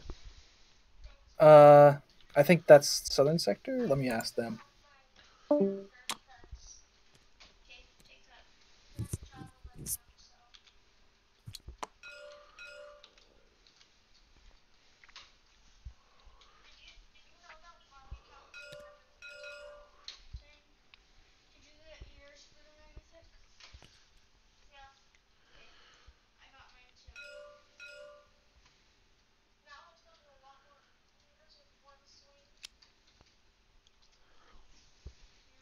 Well, folks, this is the tail end of today's broadcast. We're getting there. One more turn, I think. Right, and it looks like the Union is probably going to carry these positions, but with some casualties. But they seem to have enough force. They got close enough. The bad luck for the Confederates not scoring hits along that line, only getting one canister throw. So they'll get one more shot with that artillery, I'm pretty sure. But then Definitely. that's it. And it's not going to wipe out those U.S. regulars that are completely untouched in the back. Let's send reports, Dave. All right. Okay.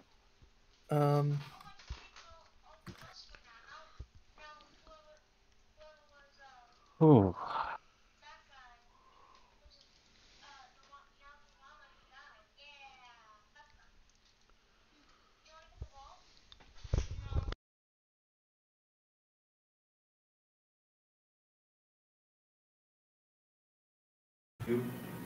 Hello? Hey, it's just me. I'm waiting for Carter to come or someone to come give you a report.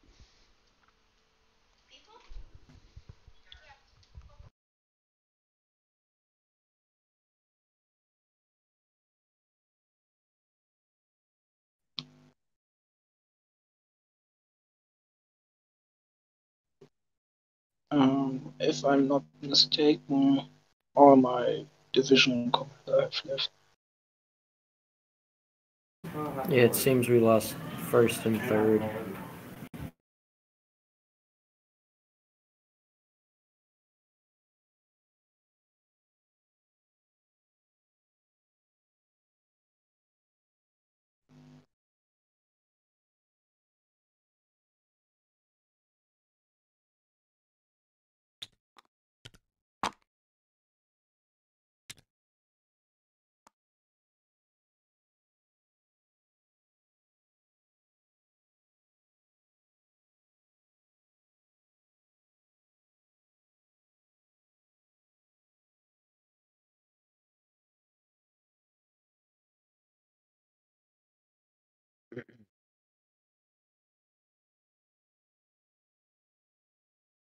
Very scary artillery. Yeah, that's why we wanted a grand battery enfilading it, but apparently that never happened. No, I can see the artillery. It's there. My grand plan. Ah. Poisoning you by charging the smash is never done. So it's open fire? It's open fire. No, it's not shooting yet. Oh, ah. By next turn, I think we should be engaged with the artillery. Our artillery is sitting on a hill, not shooting anything. Yeah, because it's probably just formed just got set this turn, so it's gonna shoot next turn. Then where's it been for the past hour? I don't know. It takes a long time to move. No, it moves at the same pace as our marching column. It should have been there an hour ago. Weird. I don't know then. Yeah, we were scammed. Whatever. Well, we just gotta cope. We just need to cope.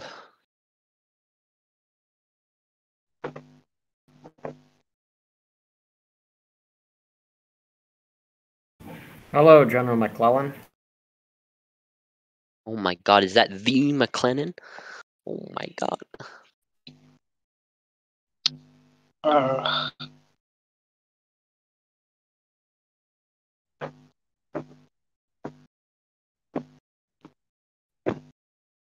McLellan? You're muted, by the way. I don't think he's talking. So you may communicate with each other. And so I'm here to grab orders. All right. So I can speak with him right now? You may after I get orders. Oh, okay. What Booker has to say. Is there anything? That's your cue to speak, Nick. Sorry. No, I stay there. Nothing for me. Do you have any suggestions for First Division or no? Well, move forward. Okay. I think that's the order to attack, so... Yeah, I assume it's the same for you, Doubleday. Yep. All right.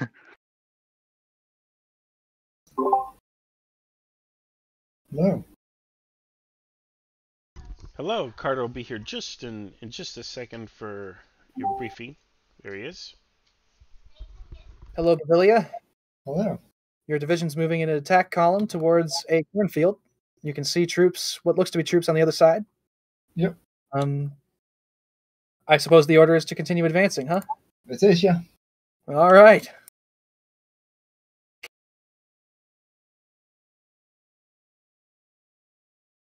Hello, General Meade. Hello. So the division to my front, that is Second Corps, or what corps is that? That's First Corps. That's Ricketts' division. Ah, okay. All right. Oh, I don't know. Are they proceeding? Are they advancing? They're advancing. Yep. And I'm just right behind them. All right. I'm just going to inform my men if there is any holes, plug them. If there's any, way to fit our troops in, go ahead. But, just sit in the reserves right now, it seems. Okay. Sounds good. Thank you. No worries. And all right, boys.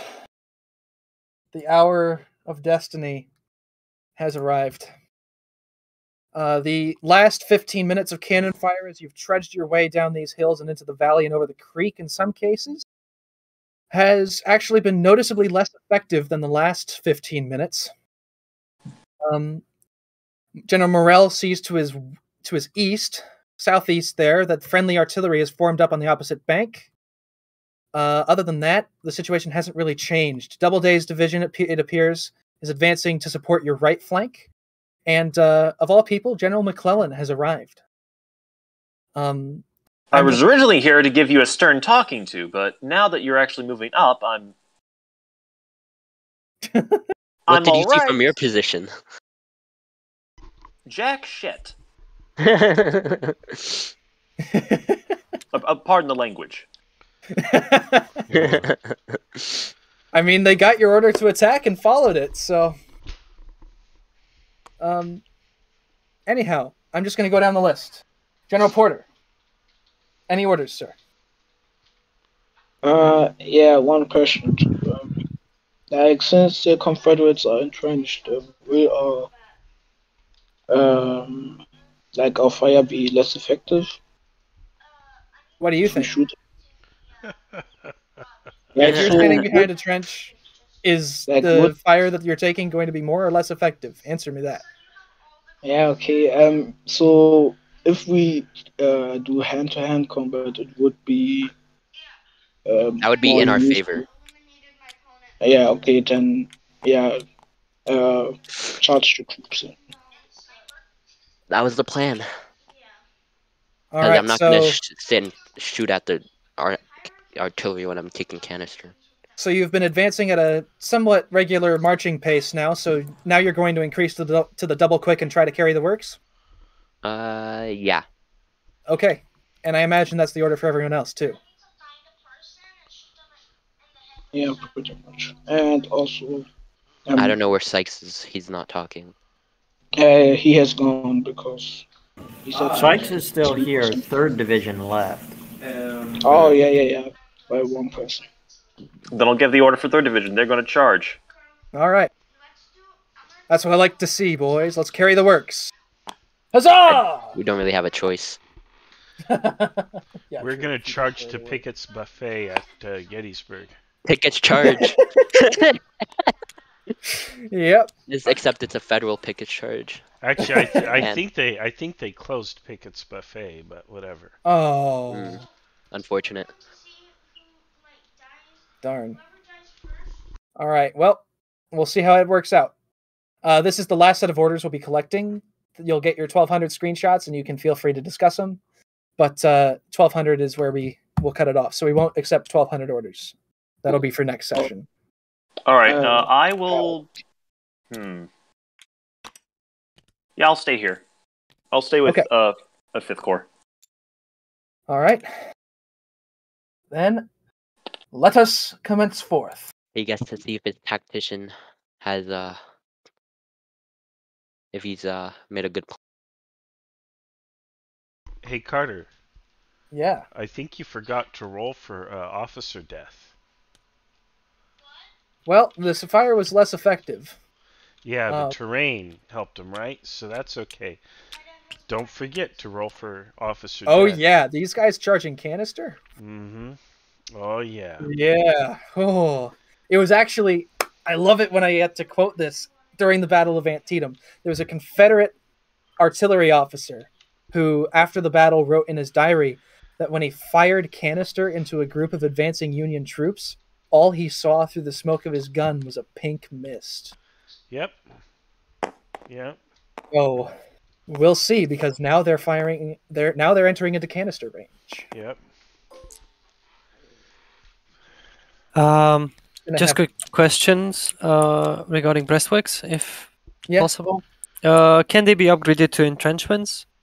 Yeah, they just have to dig for another 8 turns. Yeah, that's something I made a mistake on last turn. I put entrenchments down when I should have put breastworks. Mm. Yeah, so I did catch it early. Okay, cool. Yeah. Okay. Besides that, I am fine. Can you guys do this battery? Yeah, we can do that. Yep. Please do. Okay, thank you. All right. Other than that, I'm gonna go to the extra game room. Yep, sounds good. All right, Dave, let's do this. This is the moment the crowd's been waiting for. I'm so excited. I need a Wii again. Oh no! Oh no! Right. All right. Well, go take care of that then. I'll start moving the Union up. The Union is going to get to the works. The question is whether or not they're going to be able to carry them. What I'm going to do, I'm going to do this in sequence. The canister is going to fire, and then after we've applied the results of the canister, if the Union troops haven't already broken, we then begin rolling for the Union melee. So, this is going to be interesting.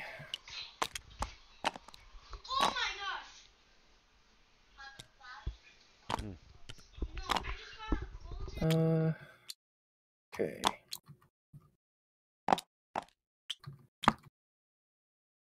And for this, we're going to roll for all 3 of the rows here.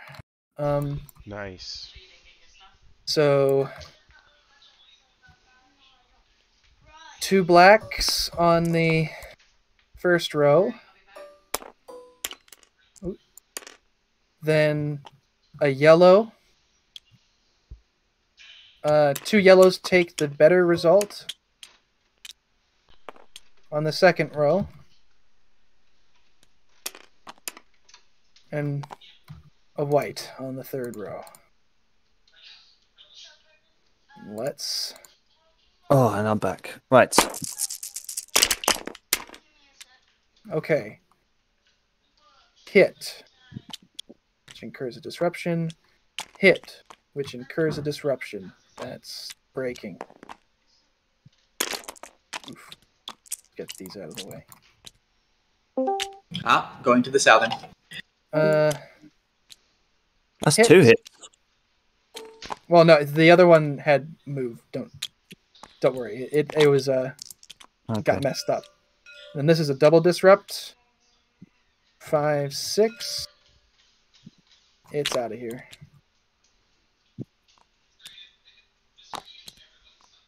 But it's a charge, so these guys are going to fill in the gaps. Let's move up Sykes Division. Jeez, okay, there we go.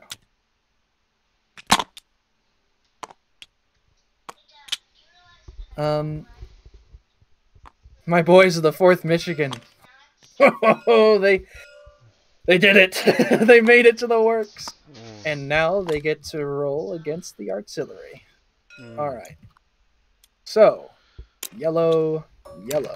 So, we one need second. a So, yeah, so this artillery, after they fired their canister, was told to get up and go. And then Archer's brigade was going to replace. So I don't know how you want to adjudicate that. If they survive, they get to go. Okay. If they don't survive, they don't get to go. Because the infantry is going to get there before Archer gets there. Yep.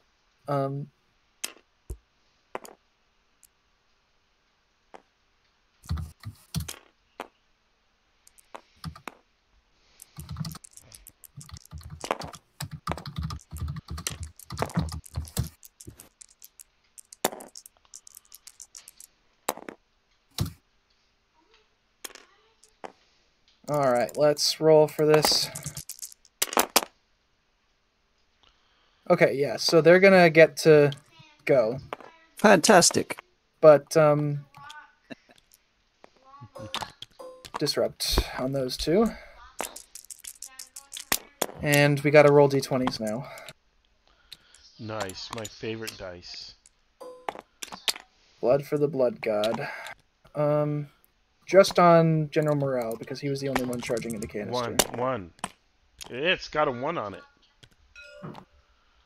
I mean, 1 followed by a 3, so... Yeah. Yeah, I just read as far as the 1.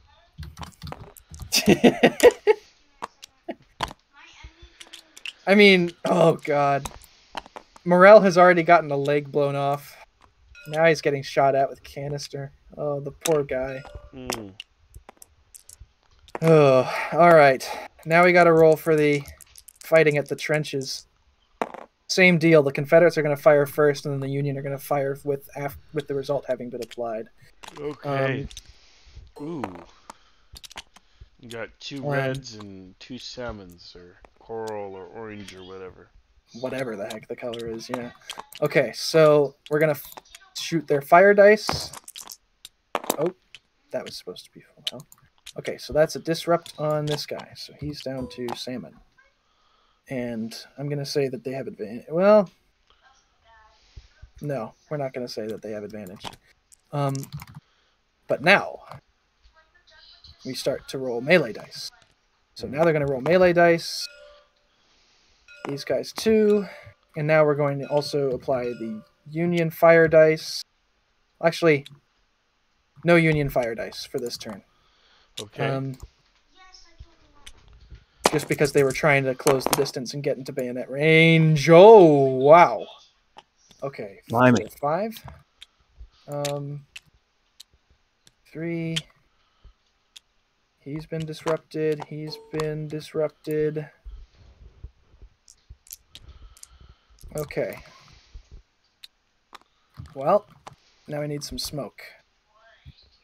About to throw smoke.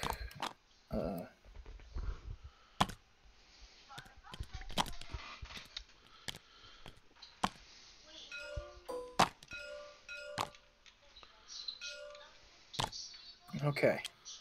What about this attack in the south from First Corps? Is that gonna land? Yeah, so we're gonna do that as well. Wow. This is gonna land.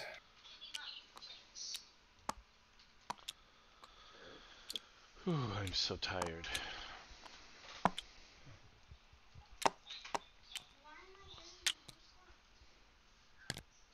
And these guys. General Ricketts.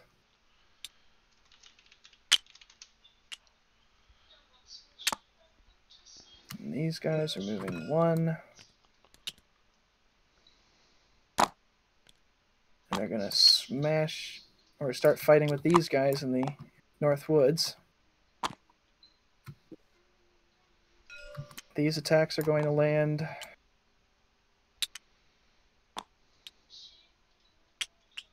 It's the attack of the New Yorkers. It's all of the lead units are from New York.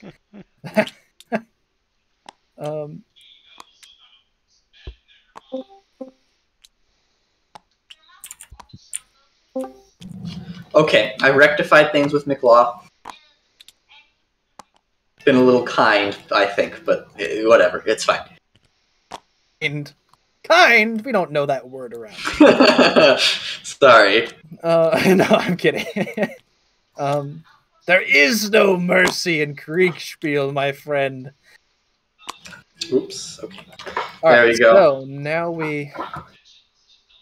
now is the moment of truth. The northern attack is beginning to land. Oh dear. That's what we came to see. So I need red fire dice. I need salmon fire dice. Oops, I deleted yellow's line accidentally. Hold on. Well, as long as it's the drawn lines, it doesn't matter anymore. Yes, I did. Okay, cool. Can I delete all of them then? Yeah, go ahead. Thank you. This is salmon. Yep. Salmon here. These guys have just entered canister range, so they're going to take 2 yellows. And I need another yellow. Okay. So we're going to roll for the Confederate musket fire first, and canister. And then we're going to roll. Okay, so that's a disrupt on this guy and a disrupt on this guy. Hit on this guy and a hit on this guy. Ouch. Nothing from the canister fire. All right, and now... Oh, well, we'll do Lawton later.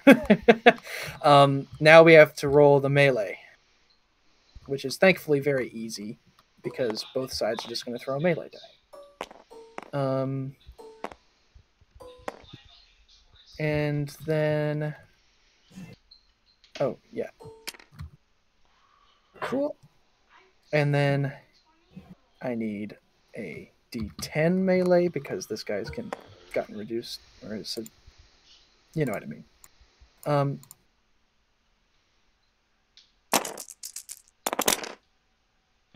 That's disastrous for the Confederates. Ooh, bloody. Okay.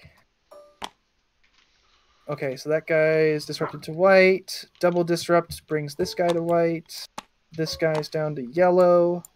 I'm going to say advantage, so that's down to 3. Nothing. Do you even have to have another game? Oh my gosh, there's another freaking battery here. I need to roll canister. Hold on. Oh boy. Yeah, I almost think this is decided. Oh. I don't know. Add him to the dead pile. Oh dear. The dead pile. Go to the dead pile. Bring out your dead. Not dead yet. I'm not dead yet. That's what the Confederates are saying. Missing. Yeah. You thought you got us, not yet.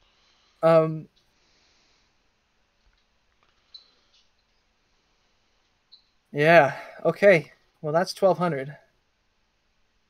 No, it isn't. Don't ring the bell yet. We yes. gotta do Lawton's division. Yeah. Okay. Yellow. Move these dice up here. Okay. And then we need red. Can I just quickly interject? Question. Sure. Southern Union guys, they are not affected by this combat. Can I just give them the reports for noon? Yeah, go ahead and start sending reports. All right. All right. Am I good to give my reports as well in the far south to Jones? Yep. All right. All right. So, is there another turn after this, or is this it? We're going to send the screenshots, and this is it. Yeah. Is there going to be a post-battle critique? Well, not yet. Basically, right? The thing is, when we continue this, you don't want them to know, right? We don't want them to know. So, okay. We've been postponing the post-battle critique until the last session. Okay. Yeah, it seems to me though like the Confederates are just not going to hold out against that onslaught. Well, you say that, but have faith. It looked really bad at around 0700, and they turned it around. So this, there's still a possibility here. I don't know. I mean, it's one thing to turn it around in a firefight. It's different when you're battling a tsunami. You know. True. Yeah. Yeah, this is. But the tsunami has to break sometime. I mean, they do have several layers of defense that they could fall back to. Oh, I agree. It's going to break somewhere around Sharpsburg. Okay, and now we roll for the melee dice. Okay. Melee. Melee.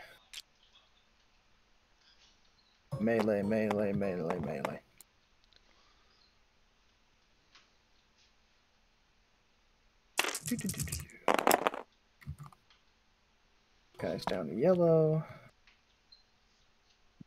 This guy's down to white.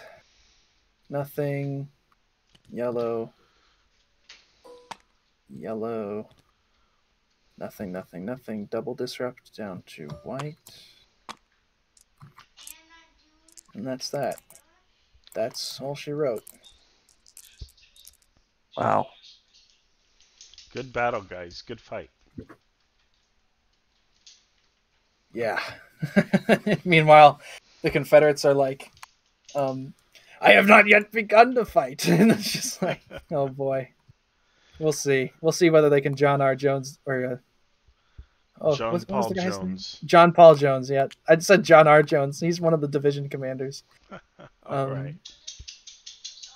But yeah, so we'll see whether the Confederates can pull this back next time. If you want me to give you like a post-battle brief real quick, like critique and all that, like the abbreviated version of what happened this session, I can do that. Okay, I'm going to start sharing screenshots. Yep, me too. Okay.